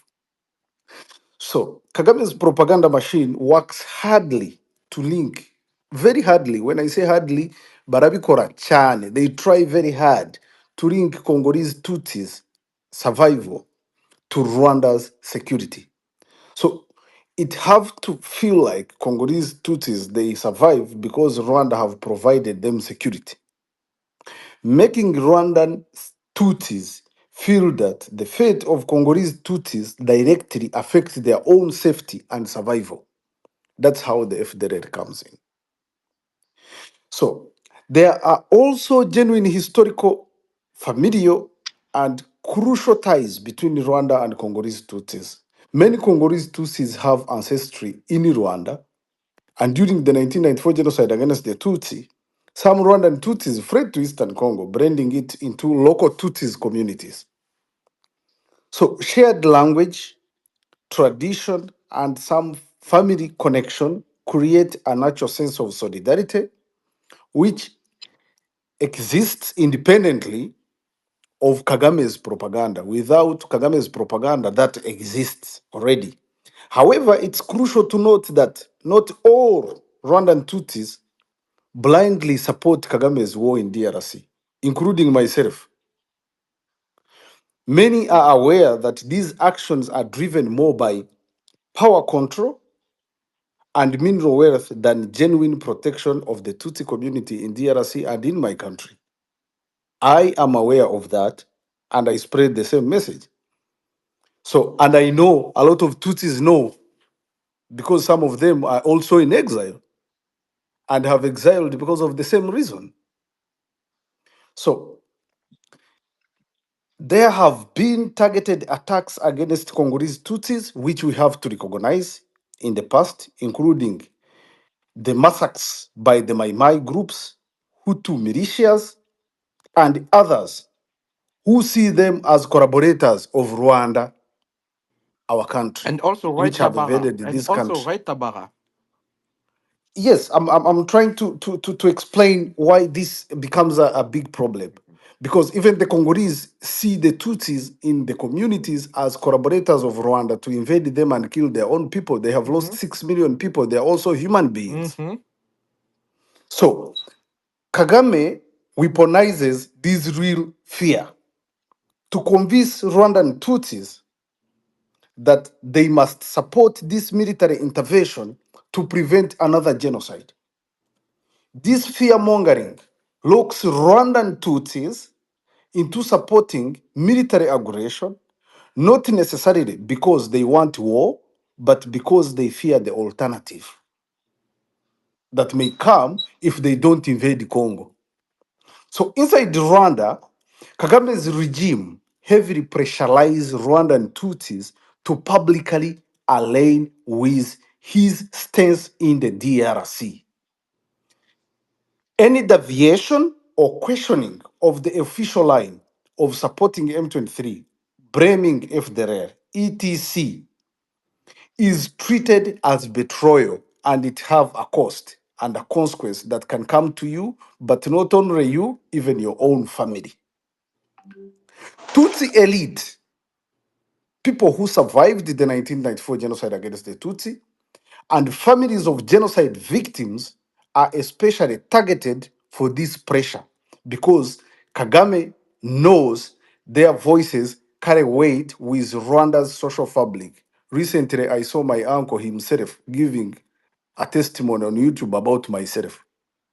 And my uncle is a survivor of the 1994 genocide against the Tutsi in Ikamoni. It is done because he understands how impactful that can be to push propaganda. Many Rwandan Tutsis privately question Kagame's endless militarism in DRC, but fear speaking out because dissent is seen as siding with the genocide perpetrators, and then they will call you names like Ichigarasha, uh, genocide ideology, Mm-hmm. a person with genocide ideology, which make you not even fit in the society because that's how Rwanda is designed for Mm-hmm. now. So while some Rwandan Tutsis, particularly those aligned with the ruling elite, actively support Kagame's DRC policy, others, especially those outside Rwanda and those in Rwanda who choose to keep quiet, increasingly question the long-term consequences of his wars in DRC publicly or silently back in their backyards at home. So in diaspora, a growing number of Rwandan Tutsis are even critical of Kagame's manipulation of ethnic solidarity for personal and political gain. Mm-hmm. So in conclusion on that, it is both propaganda, real history, but Kagame's manipulation far outweighs any organic solidarity. Kagame has clinically used genuine historical ties and real fear to persecution to lock Rwandan Tutsi into supporting his illegal war and plundering of the Democratic Republic of Congo. The Kagame regime presents Rwandan Tutsis as a monolithic bloc, but in reality, they are fractures, especially among young generation and those outside Kagame's direct control. That's all I can say about that. The Rwanda representative of United Nation has been, how we call it, kick it out from the office. Now I just received the message now. Yeah. Okay. I Okay. don't know if And Malay, there is another question I was asked about what does Kagame want to achieve from the DRC mm-hmm. and how far does he intend to go? In summary, Kagame's objective are economic enrichment. He wants to be rich as much as he can, permanent regional leverage, and political survival. He needs to control Rwanda even after death. His family control Rwanda. He has no ideological commitment to Congolese Tutsi. He don't need to protect them. He don't need them. He don't need the Tutsis in Rwanda or Hutus in Rwanda. Mm-hmm. He's just trying for him to survive politically and his family. He has no ideological commitment to any of us. Thank you. There are tools to justify actions and build propaganda shield. He will pursue these objectives as far as circumstances arouse him to do so, Mm-hmm. and adjusting tactics as needed, but the ultimate goal is to control and profit Thank you. remains unchanged. Thank He you. just wants to control whether he's alive or dead, and also get profit from this region. He doesn't care about any one of us. If we really cared, he would not allow the country to be sanctioned by every country in the world Mm-hmm. and feels like he's the right person saying the truth. The rest of the world is lying about whatever is going on. Yeah. So it doesn't matter about us. It's all about him, his family, control, and profits. Thank you, Mr. Becker. I think Mr. Peter, I don't know if he have something to answer, and then we're gonna get two last questions. We're gonna finish by there. Mr. AK Barrière, I don't know, AK Barrière Breaks, and Mr. Fipo gonna be the last one. And Mr. Peter, do you have anything to say? And then we're gonna get two last questions. We finish by there. And Mr. No, okay, Mr. Akabaria and Fikpo, you can ask your question, the last one. It would be good if we can ask questions to our guest, Mr. Baker. That would be really great. Okay, Mr. Akabaria. Thank good evening to everybody. Mhm. Thank you for giving me the opportunity to ask my question. My question is to Peter.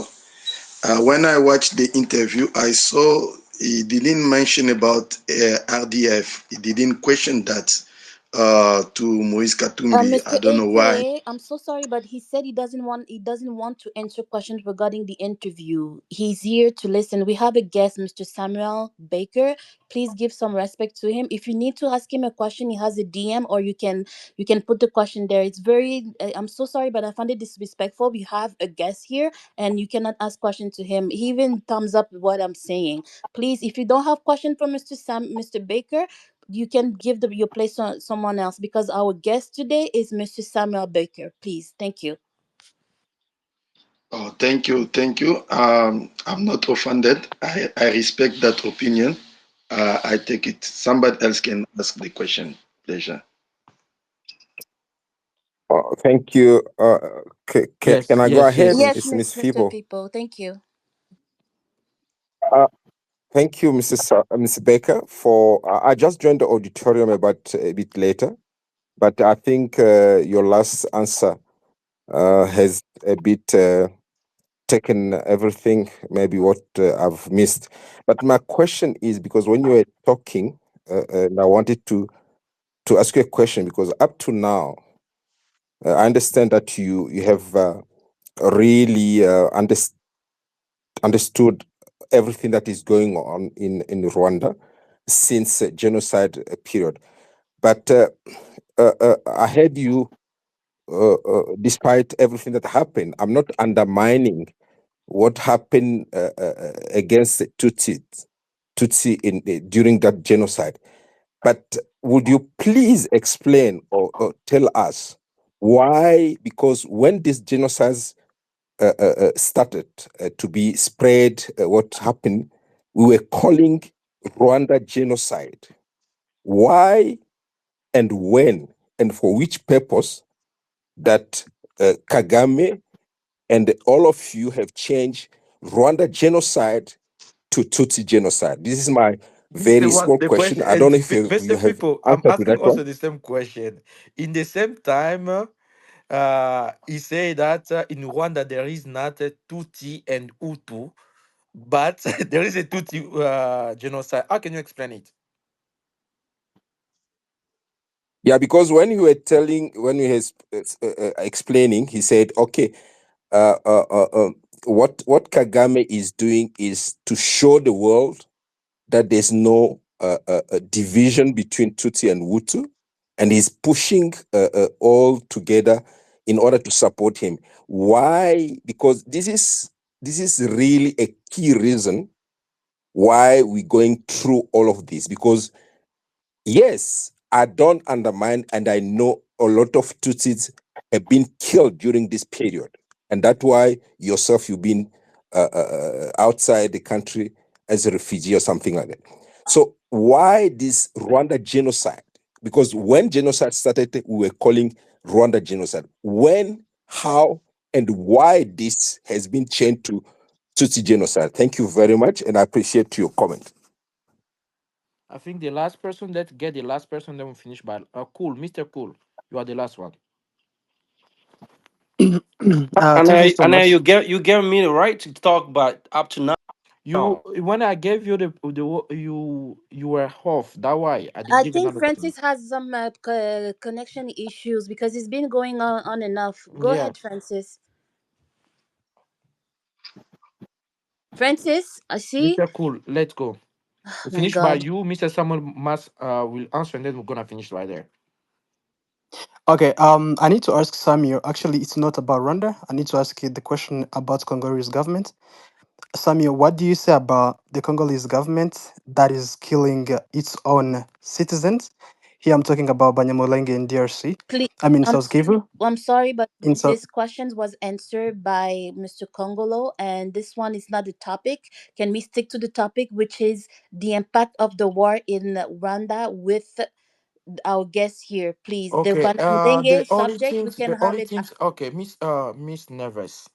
Okay, don't come in the Mr. Peter is there.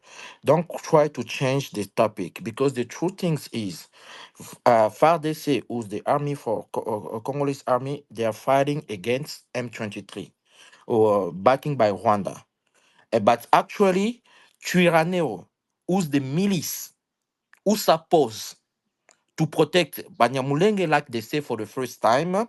They creating the Turanero to protect Banyamulenge against Red Tabara and some milice, my my. Red Tabara is they are the rebel from Burundi who are supporting also from Rwanda. Now we don't know what happened. Turanero work now together with Red Tabara.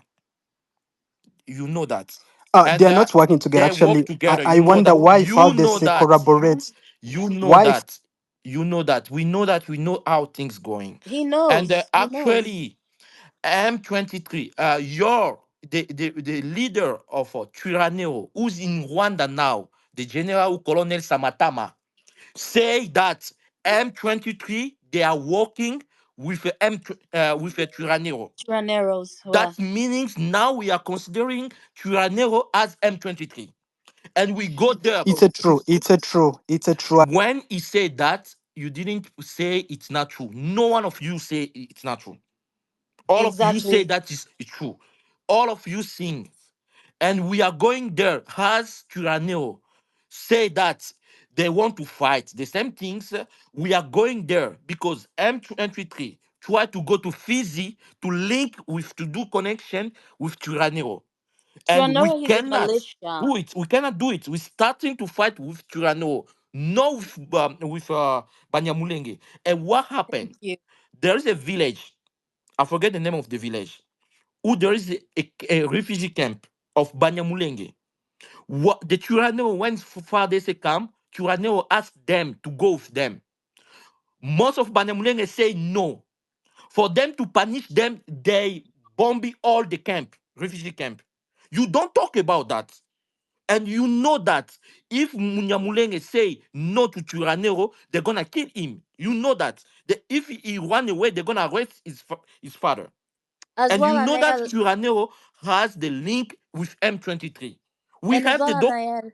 document here. And as well, to add Why are to you that. coming to talk about that here? it, it, Thank you very much. exactly, just to This add is not something our to what you topic. say, how can you say that the government are killing their own people if every time that we these people, those invaders, come to any part of our No, country? never. Wait, wait, Don't say, let me don't just go finish, in this way. let me Don't go finish in my this train way. of It's thought, please. so easy. So No, no, when don't they go in this come way. and then our Mr. government Peter. always say we No, no, need no. to retreat, strategic Mr. retreat, Peter. because we're trying to avoid to kill innocent citizen. You cannot say that the government trying to kill its own If they people. get Bukavu, it's because we don't want to fight with them. We want to protect people. Exactly. And Mr. So Peter, we this is the protecting question. them. So Mr. Peter, this is one of the good questions. mhm. So we The protecting them. general, the first general who's fighting M23, his name is General Pacific Masunzu. Is Munyamulenge is Tutsi. You understanding? That means Tutsi fighting Tutsi. That's Kagame cannot say that. And the first general in Bukavu, the name is Kasika, is also Munyamulenge Tutsi. The colonel who took here yesterday, the village, is also Munyamulenge. But those people, when they come here, they say that we don't give them nothing, nothing. But how the general, who's the first leader, is like the third person in the army, is Munyamulenge. And they say that we're Okay. calling our own people, which is not true.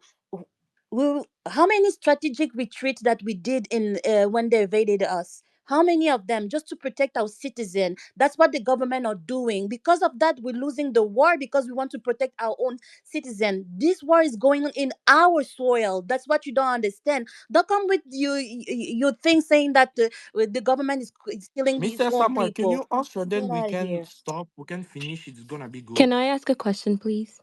Uh, You, We have Mr. oh, Samuel. We didn't ask. let me respond to this question, but you need to stick on the topic and not to be mad to each other. That's how you maintain the objectivity on how to respond. So when you become mad towards someone's comment, you lose control, and that's how easily someone can just jump from the topic. And most of the ways used in propaganda is to change the topic easily, Is which every can be single done day. through that way. Mm-hmm. So interviewing skills is something I think everyone who hosts even space and other discussions need to really learn very well and understand the idea behind someone who is asking you or who is making a comment, because sometimes it's doing exactly what you are doing. Like someone is just targeting you to go off topic. Someone is just targeting you to really divert from what you are talking about.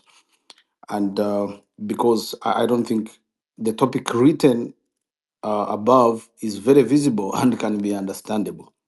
Because we have a lot of issues to discuss about this conflict, but as of now, I think we are discussing about this impact on Rwanda. So which we could stick at unless someone don't want or is ignorant about. Yeah, let me respond to the question I was asked. Someone asked me, I don't remember the name, on why we call it. I put myself in People, the Mr. People. Rwandan, instead of calling it the Rwandan genocide, we call it the 1994 genocide against the Tutsi. That's a tricky one because, yeah, I stand not to be corrected on this one, that it is the 1994 genocide against the Tutsi committed against my own people because of the following reasons. So you can challenge them the way you want. It's your right, but we cannot negotiate on who this genocide targeted. So the term genocide against the Tutsi accurately reflects the identity of the primary victim targeted for extermination during the 1994 genocide in Rwanda. So, the intent to destroy the Tutsi.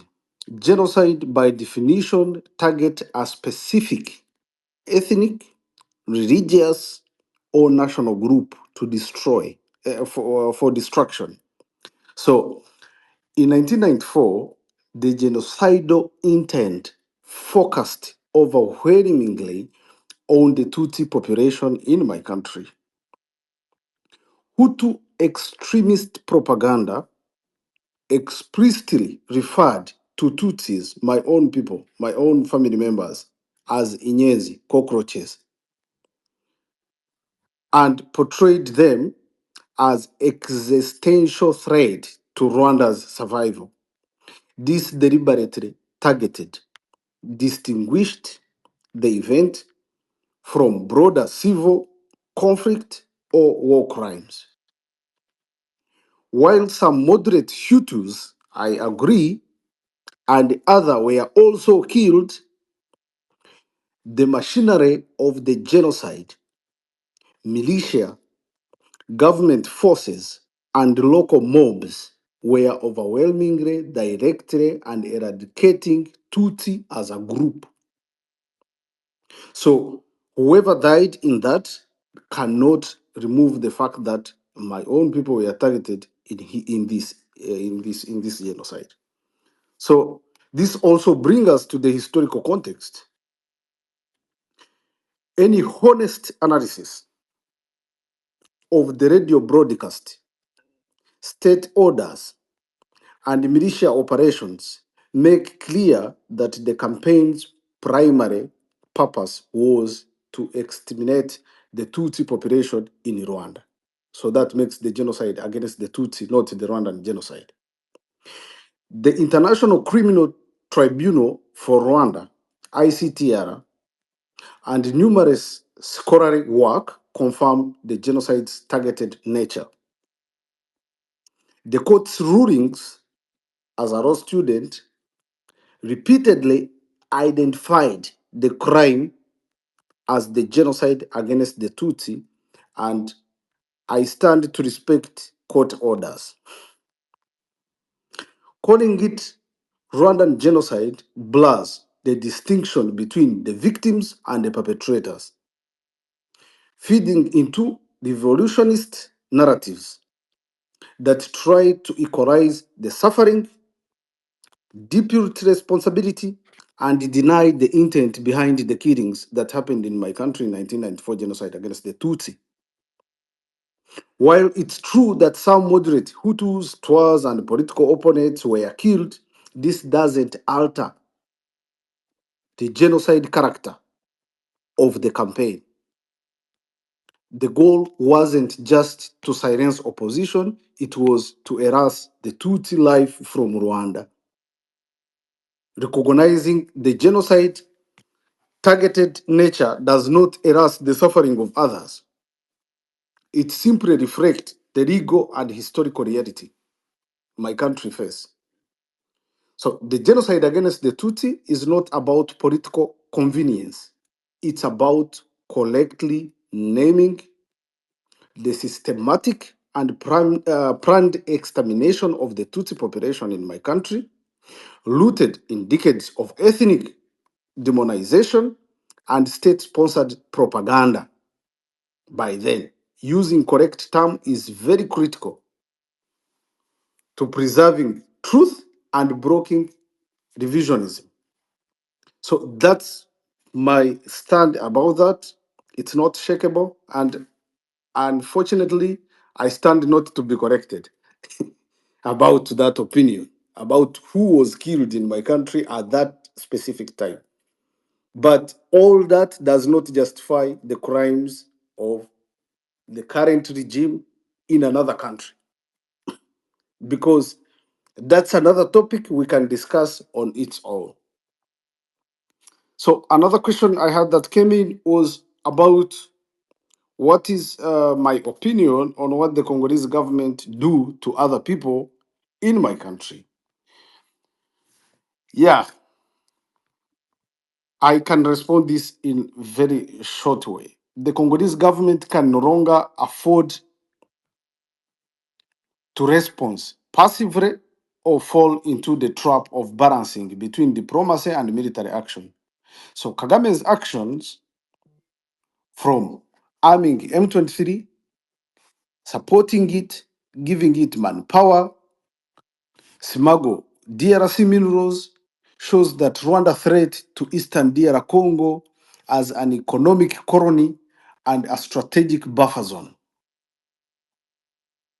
If Congo does not take ownership of its own security, economy, and narrative, and the threat as an aggressor rather than misunderstood partners, this cycle will continue.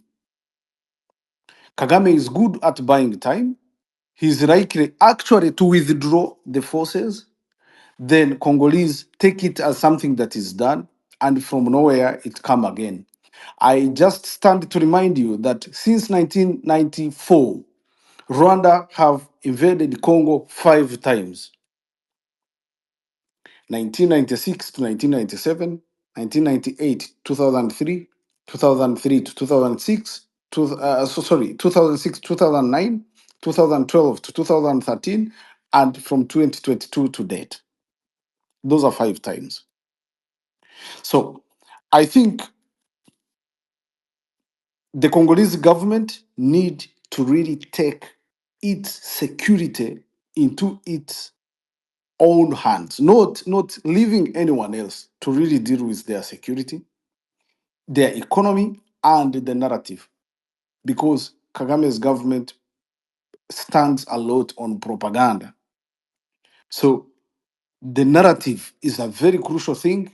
because I'm sure the propaganda is deployed to make sure that even internally in DRC, people resist on their own government on behalf of the regime. That's when you see Banyamrenge, the same Tutsis that are dying on behalf of these wars, defending their aggressor, causing them to really be a serious threat for their own neighbors.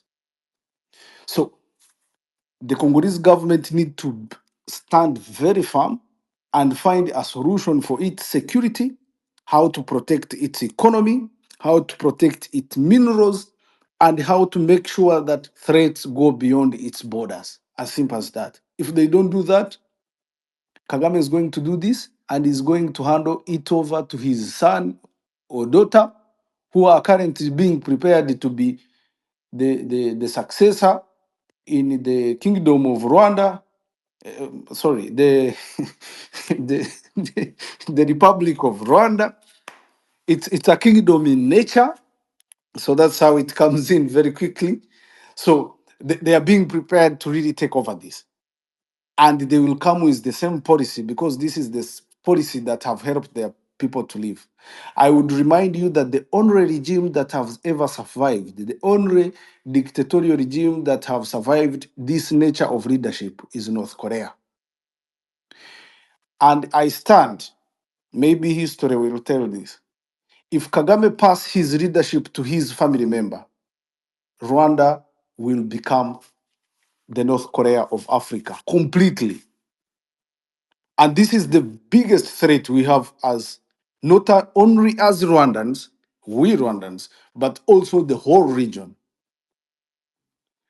I also remind Rwandans that we are a republic, not a kingdom, and we need to really watch what our leaders do and hold them accountable on whatever cost.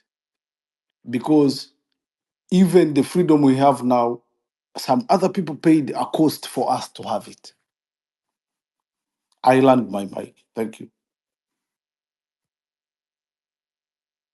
Okay, I think we already finished, Mister. I give just last person, then we're gonna stop by there, Mister Julie Matata, and then Matangila, and then stop by there.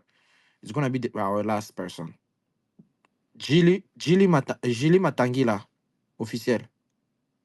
Yaya, bonsoir tout le monde. Euh, Bonsoir. je peux parler un peu en français parce que I wanna talk in French, and then we're gonna translate the last things, and then we're gonna stop. euh, je crois bien que au Rwanda, pardon, on parle aussi français. Et pourquoi pas, au moins qu'on puisse débattre en français, que tout le monde puisse vraiment mieux comprendre et bien comprendre. Parce On que nous fait, avons Madame le Julie, on fait l'espèce en En français français. d'habitude. D'habitude. Et si on fait en anglais, c'est pour donner aussi notre version. Attendez, je vais vous expliquer. Vous savez, les journalistes qui étaient ici, là, c'est lui qui avait questionné Moïse Katumbi. Il ne peut pas parler en français.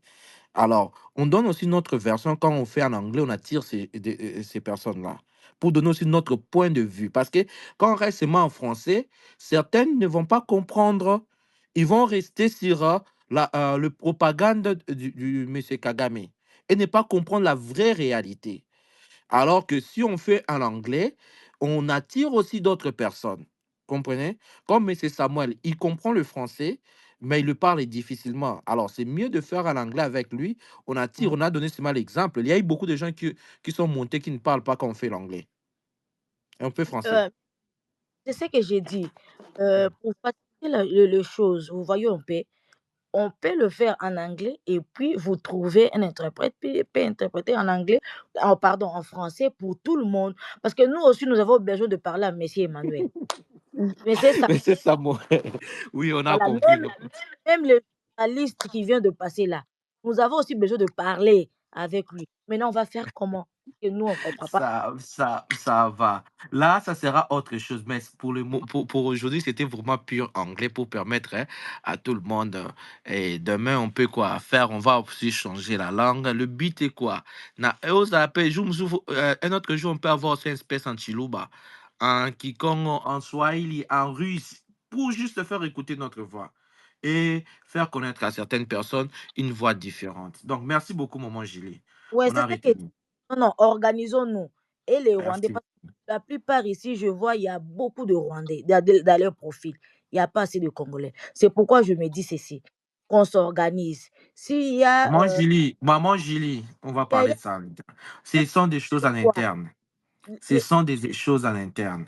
à l'interne, papa, à l'espace comme ça, à l'interne. S'il vous plaît. Bato souffrir, papa. Bato, il faut tout là-bas. On va y marquer notre Non, souffrir. oh, s'il vous plaît, s'il vous Mama, plaît, s'il mama, vous plaît. tozonga na space mususu, nzela Nous allons kaka faire space ce mususu tokosala, tokobenga yo, oye, Mr. Samuel, sorry. okototola Abu, bango ndenge olingi ototola bango, mama, s'il vous plaît, hein? okay. Abu, Non, can you want to say something and then we're gonna finish I with don't you and then do take some. Mr. Yeah. Samuel. Okay. Ça va, maman Wait, Julie. wait, wait. I, She wanna speak in English. She's trying. Go, Miss yes, Julie. Go ahead. yes. She's trying. Go ahead, ma'am. No, it's okay. It's okay. Let's go. Abu, we're gonna stop by there. Thank you. Abu, go. Yeah, yeah, Last. just I want to greet all you guys for the wonderful job we are busy doing today. And Mhm. I was having a quick question just to ask Miss Samuel The last one. concerning the conflict because me, I'm against the war. I don't support the war. Wherever it comes, I don't support the war because I think we are one nation, one people, no matter the borders. We are Africans. So me, I'm seeing like being a neighboring or Rwanda is opportunity.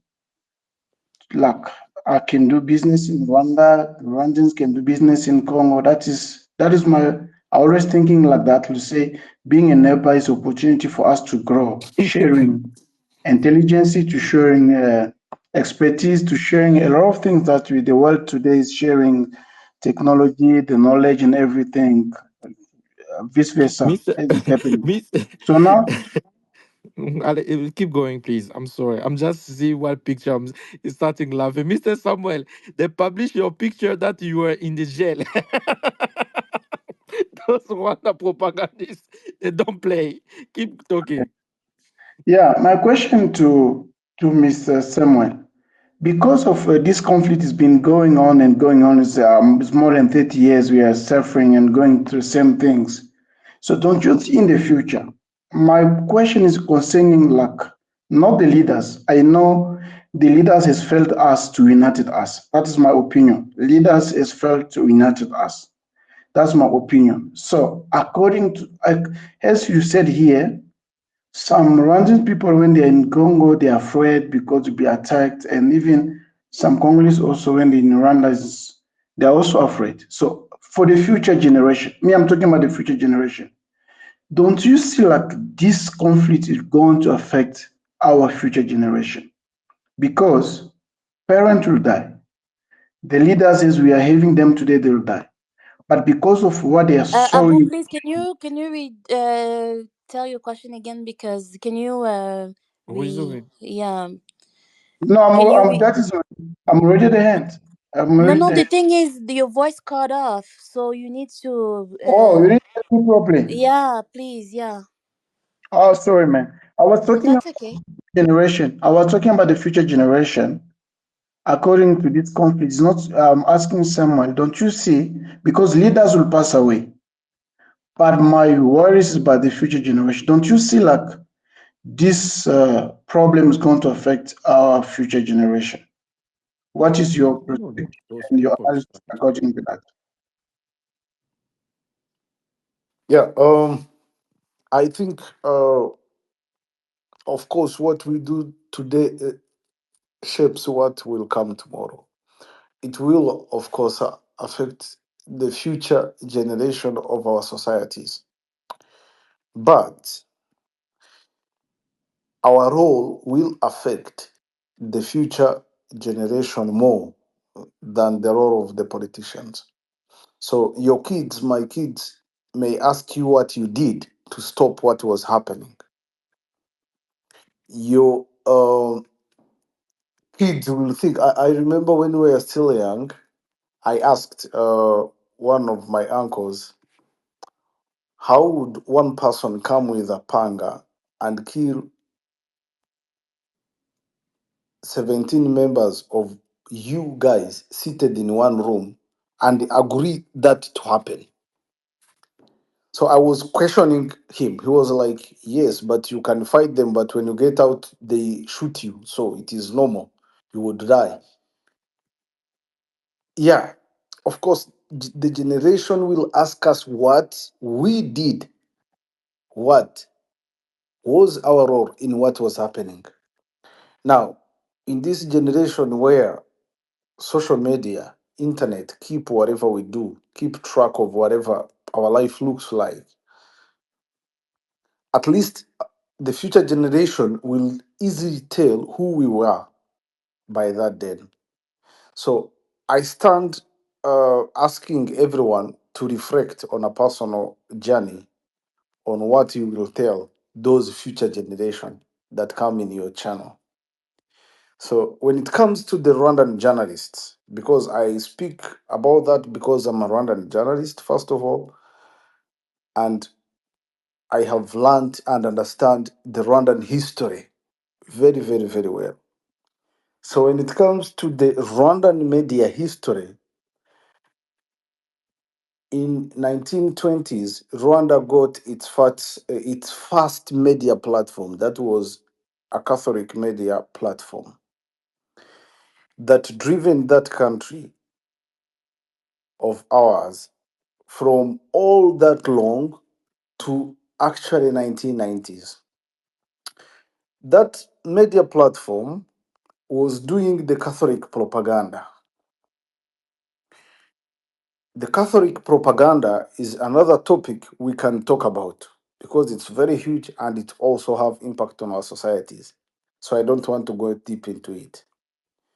In 1990s, we developed media platforms.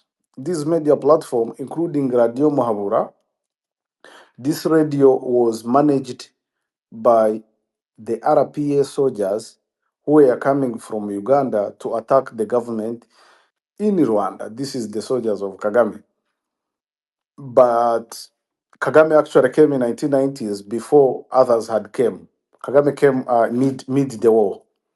But this radio was stationed in Mbarara.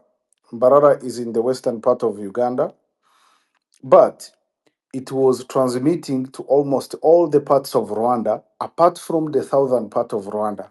So the BBC was broadcasting the Radio Muhabura uh, uh, part of content to their station, which was also consumed by the southern part of Rwanda. So Rwandan community was consuming, in the beginning they were consuming Catholic propaganda.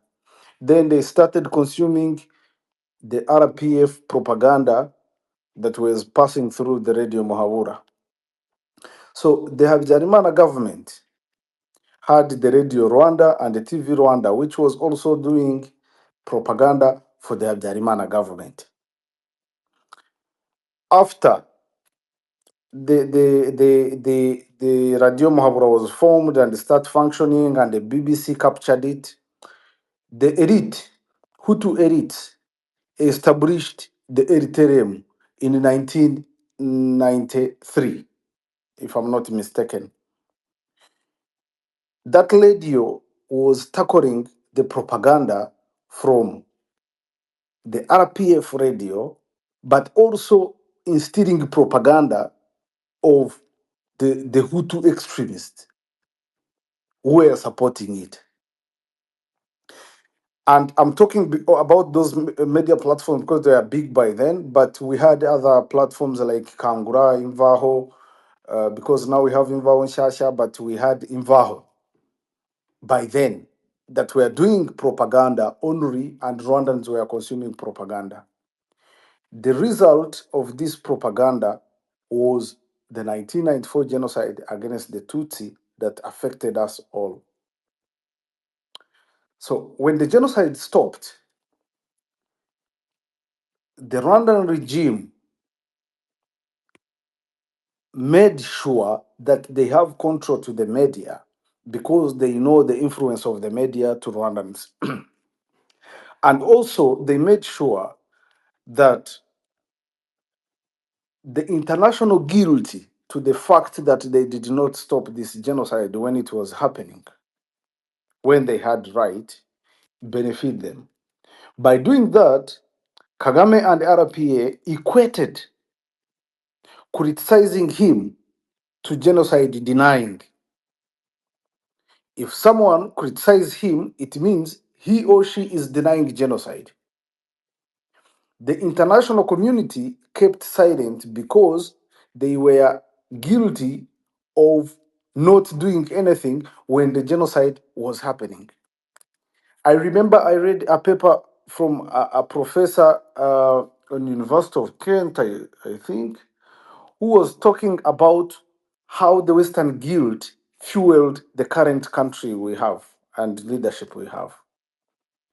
So now, this is a group of soldiers that were coming from Uganda and other parts of the world, took over country, and they had, of course, their guerrilla way of ruling people, but now they have to rule a country with people, not military.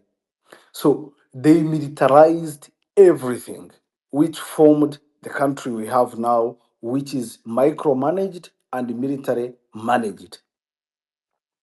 So it all starts from there. But back to what I'm talking about, which is the role of the media from what happened then and the role the media is playing in what we have now. It means we did not learn from the past. We as journalists, I can mention, we have journalists like Bemerichi Vareri, who is in jail for propaganda steering that resulted to the genocide. We have Hassan Injezi. We have a lot of journalists, including, is it Nahimana, who was part of the founders of RTRM. That case was had in ICTR in Arusha. But we did not learn anything about this. As we speak now, journalists still fall for the state control.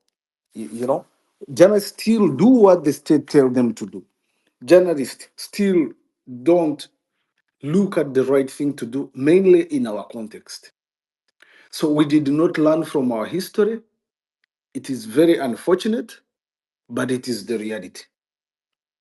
So as a journalist, I took my stand. The cost is very high as we talk about it. But I remember one of my mentor one day told me, if you call me, because we had went for an interview in Addis Ababa, and the Addis Ababa arrested us. Then when you came back to the Kenyan government, after a couple of days, the Kenyan government also arrested us that we have work with Al Shabaab, but we had gone for an interview. So then, when the Kenyan government also arrested us, we were like, you tell us where you're from and who gave you the interview. But now we had the obligation to protect the sources. And now we try to pass a Makona, we don't speak directly to what we are doing there and who we interviewed. Then it backfired. It became a big thing. So I remember talking to my mentor, but why can't we tell them what we are doing and we leave? It is easy. It was like, but you have this obligation as a journalist.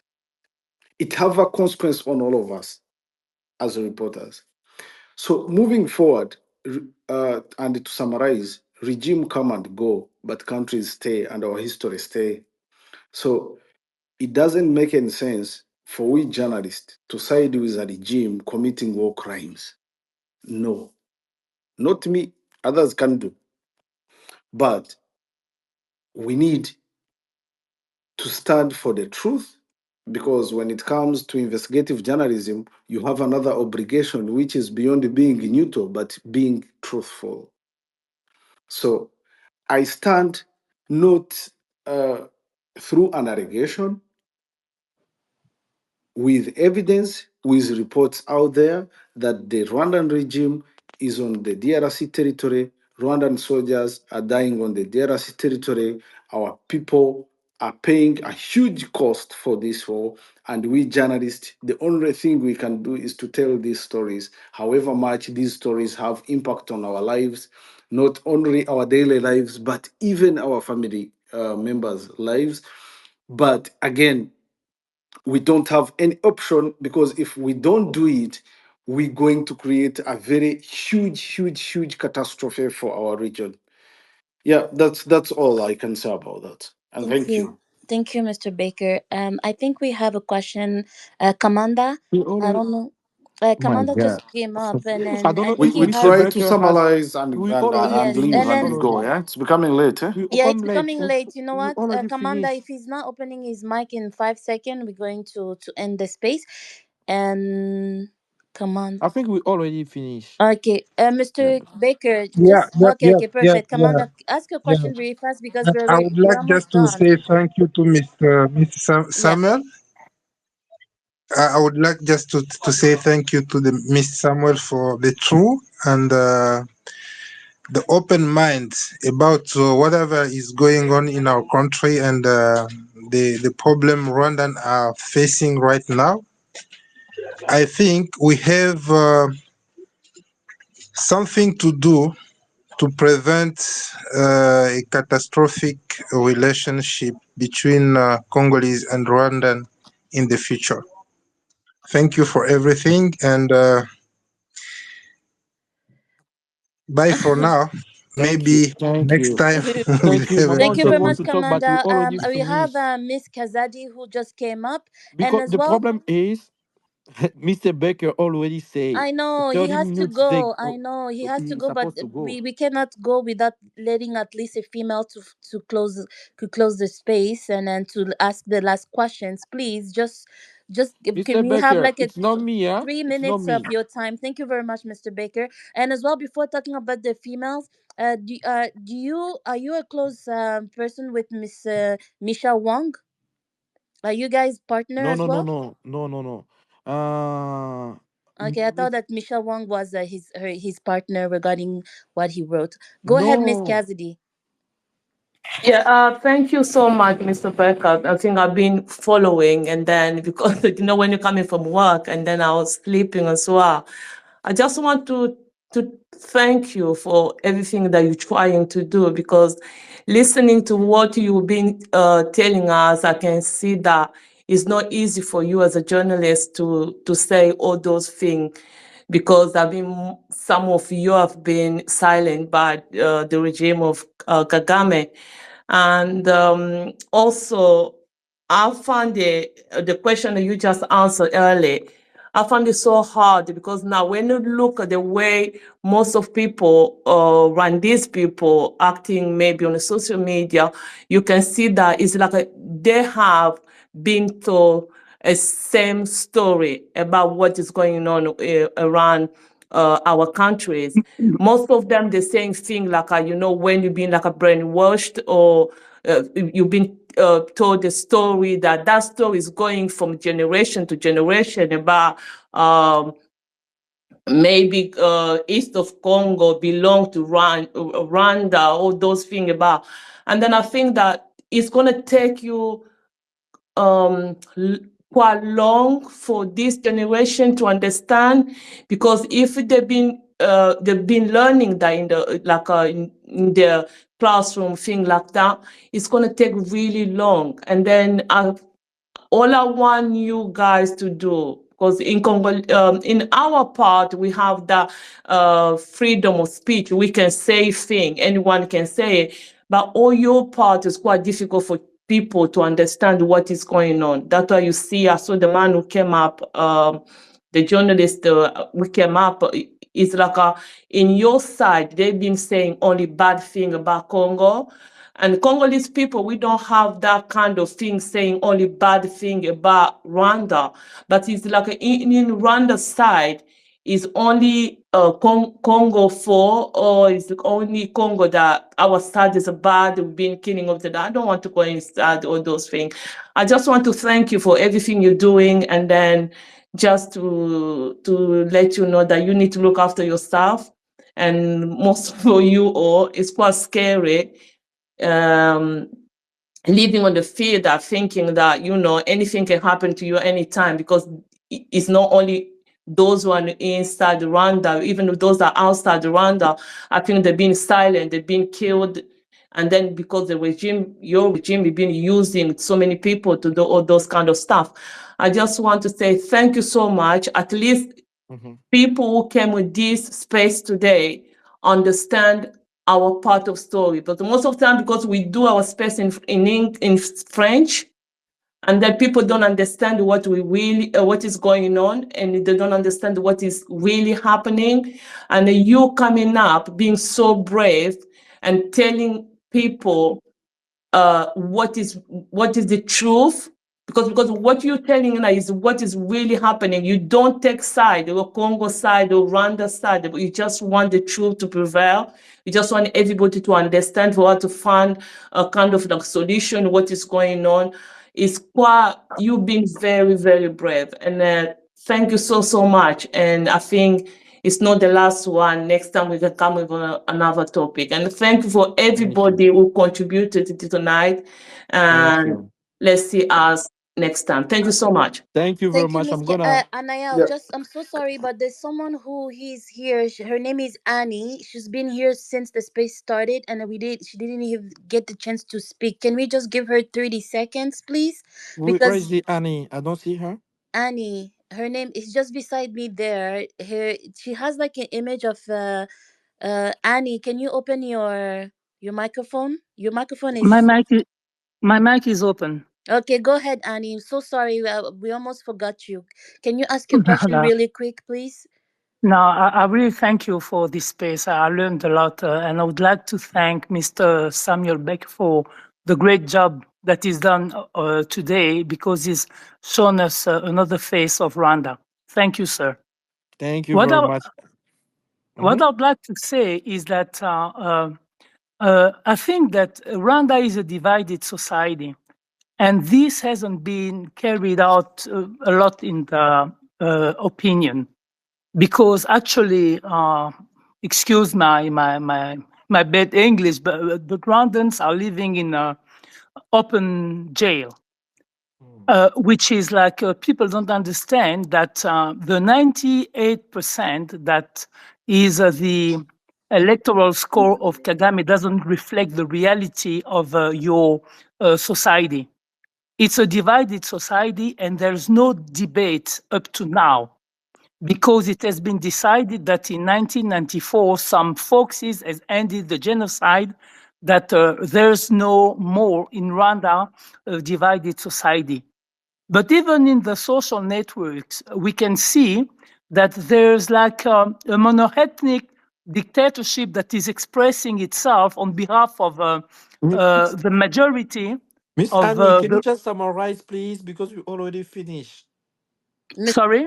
Mr. Yes, Baker has just to go. If summarize. you can just summarize really quickly, please. I'm so Yes, And sorry. yes. I know you've been My there for a my long time. yes, yes. Okay, I can summarize. mhm. I can summarize, which is like I wanted to say that you cannot fight an ideology by not having a free speech debate. So I heard you talking about make Rwanda great again. What people should understand, and I would like to see what is the opinion of he, Mr. Baker. he Wait, already asked No, Anaya, no, about no, this no, question. no, let no, her no, finish, no. Let me please. finish. Let me Yeah. finish.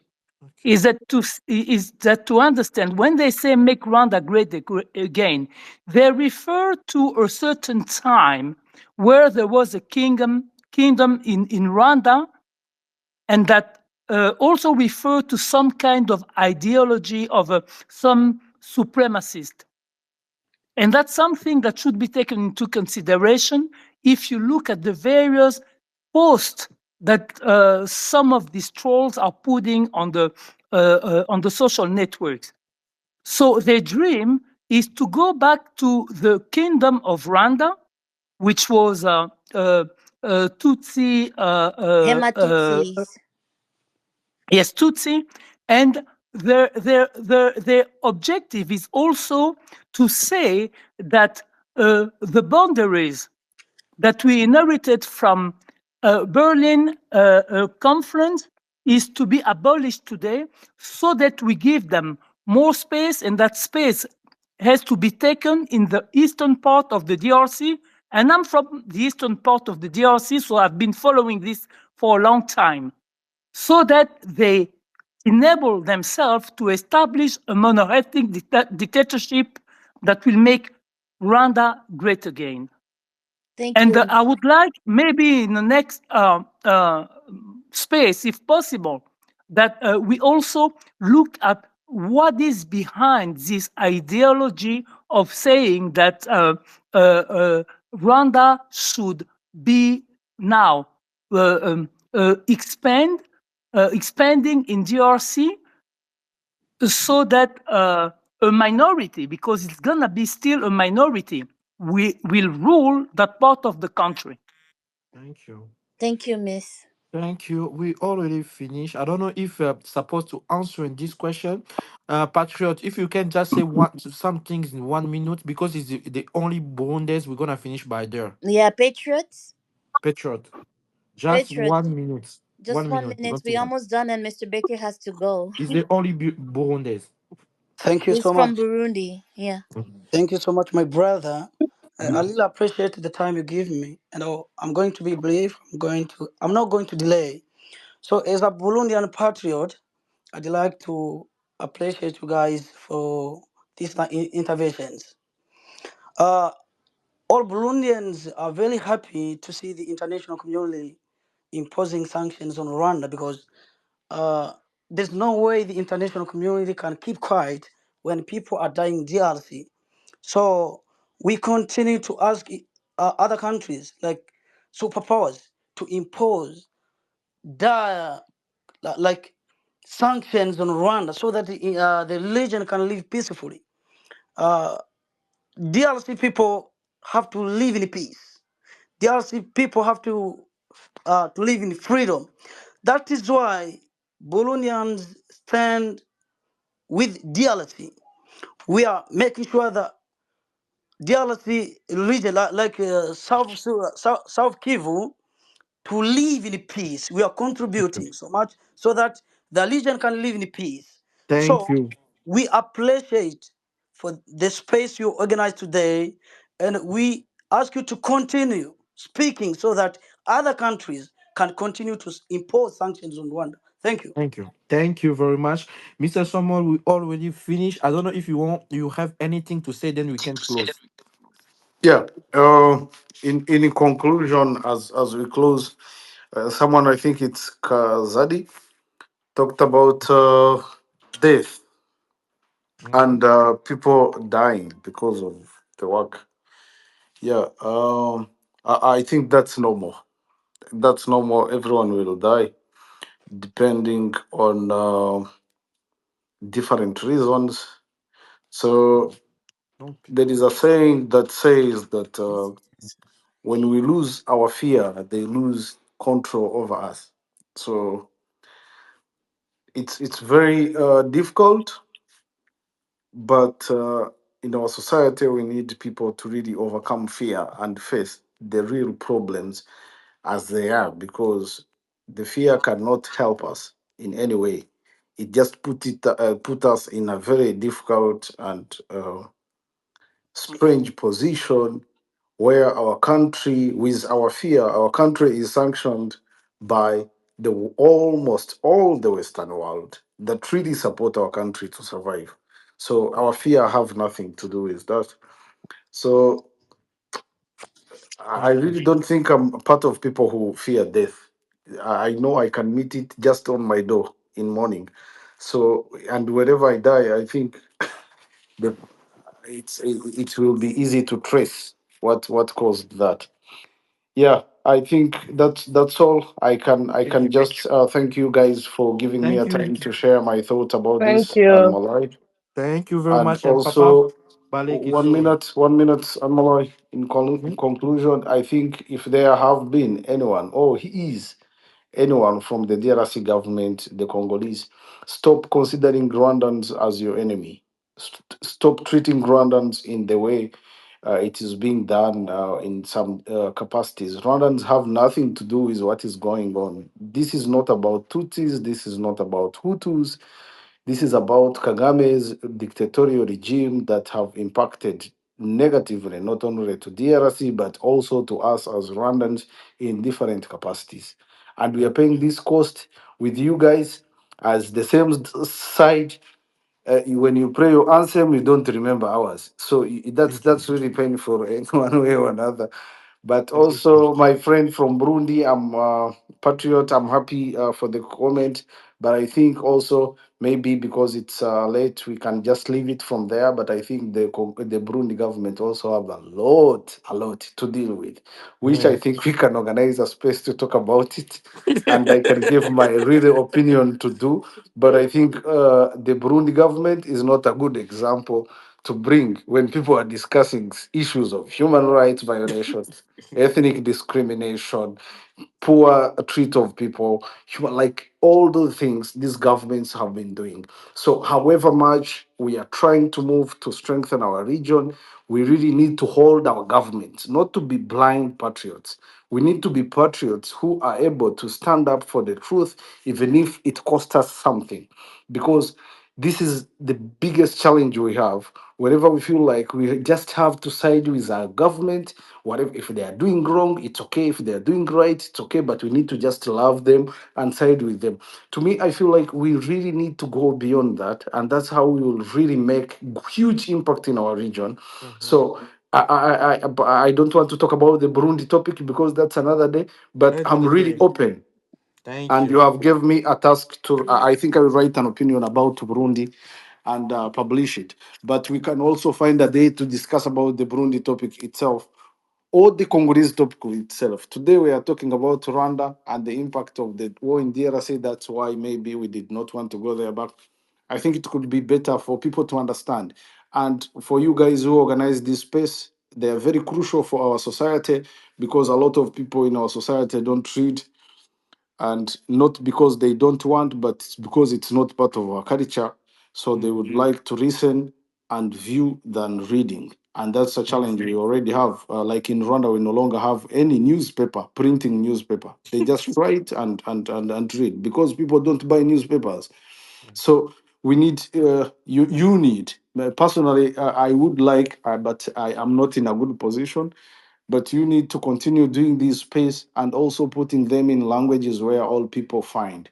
I would like to remind you that the generation in Rwanda from 1994 genocide against the Tutsi was cut off in terms of historical background and language.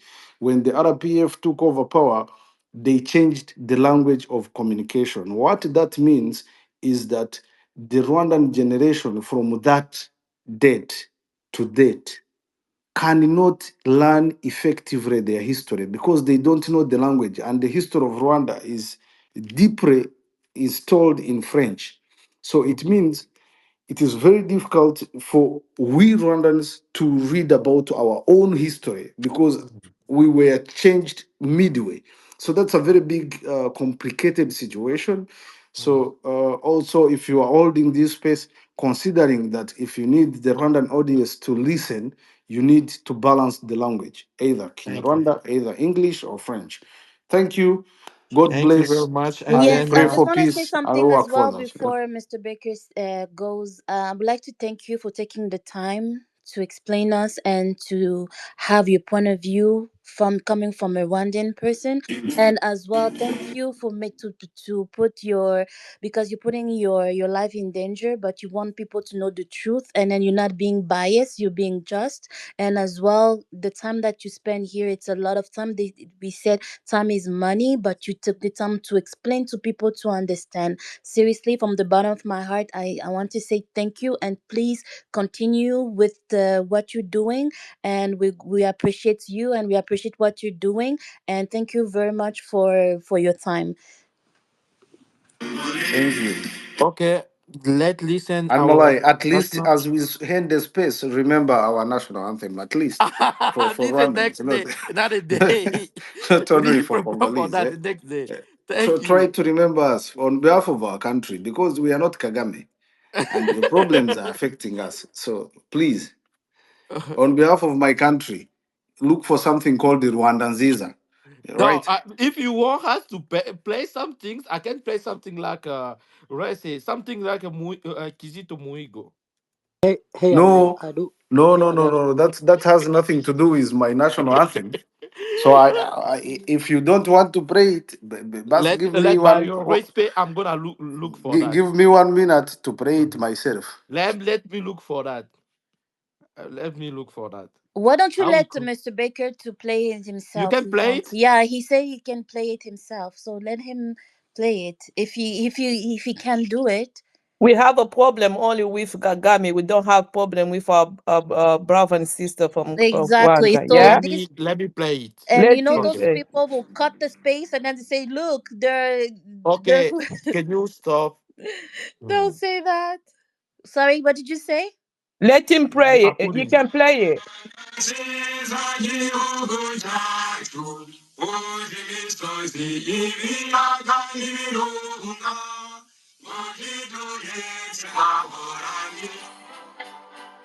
Ah, Ipuri.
Thank you very much. Thank you, Mr. Samuel.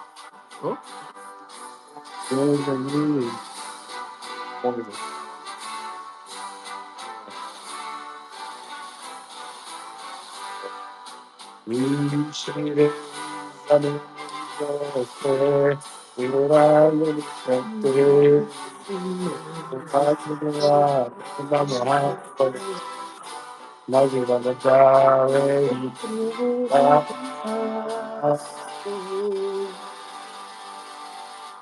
Thank Thank you very much, you. Mr. Samuel. Thank you very much. Is in Kinyarwanda, if I'm not mistaken, not in Yeah, English. yeah, yeah, yeah.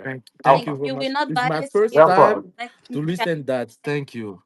we have no problem with Rwandan citizen. We have a problem with the regime, which is the Thank Kagame you. regime. Thank you very much for your time. And have a nice day. And we Give, can meet give another a day. chance to Debout Congolais. Ah, Of course, we're going to give. we start with Debout Congolais. Let's finish Yeah, with but him. And let's it's finish with it. no, Yes, we already start. When we start, we play Debout Anael, you have Congolais. to pay the book Congolese to finish, please. Oh my Anael, play the God. book Yes, Congolais to Thank finish. you. yes. Mr. Bon Thank Samuel, you. bozo. this is okay. Let me put it. Guys, you don't want to sleep, you. You just play Thank you. our national anthem. That's why we are Debout. Dépendance This d'être song, nos francs, sont courbés. Et pour des bons, prenons les plus belles dans la paix. On est la paix. Nous Nous bâtirons bâtirons un un pays pays plus plus beau beau qu'avant. qu'avant dans Dans la la paix paix, citoyenne. citoyen. Bien donné, Il sacré de s'agit de notre notre solidarité. solidarité. Fièrement, Fièrement, saluons saluons l'emblème l'emblème notre de notre souverain. souveraineté. Congo, Congo, joyeux Le Congo, nos beau pays pays Congo. Bien-aimé Congo, Nous bâtissons ton bâtirons ton soleil, nous soleil, nous assurerons assurerons ta ta splendeur. splendeur. En te joint, en te joint, Tout à le fait soleil. étoilé sur moi, je sacré et de liberté, serment de liberté, que nous Que nous léguons léguons à À notre notre à notre postérité pour postérité pour toujours. toujours. Thank you very much. There is one thing Thanks. before Thanks a lot. leaving. There's some things, Mr. Samuel, that I get here. The lady, his name was Umilisa. The profile is Congolese. If you see everything writing, she's living in the Republic Democratic of Congo. That's what I did We not let to put, speak. yeah, we put the Rwanda attempt. She was putting the A love. feast, yeah, a feast in the We air. put the Democratic Debout Congolais. She didn't put anything. Do you see how the troll, Kagame troll are? Thank you Mhm. very much. Have a nice day. We don't care. We don't care.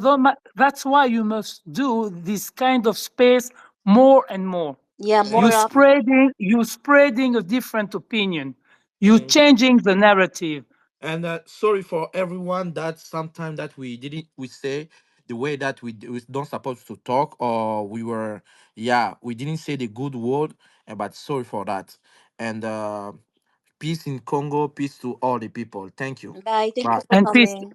Peace Bye. to Rwanda. Peace to Peace to Rwanda as Rwanda. Pray well. to Yes. Rwanda For as me, well. that's Those people are Kagame. Yeah, suffering, Thank you you. peace. know. Exactly. Mhm. Oh Yeah, yes. Open Oh Sky yes. Gel. We know that. Open we Sky Gel. know. Mm-hmm. Peace to you all. Bye. Thank you.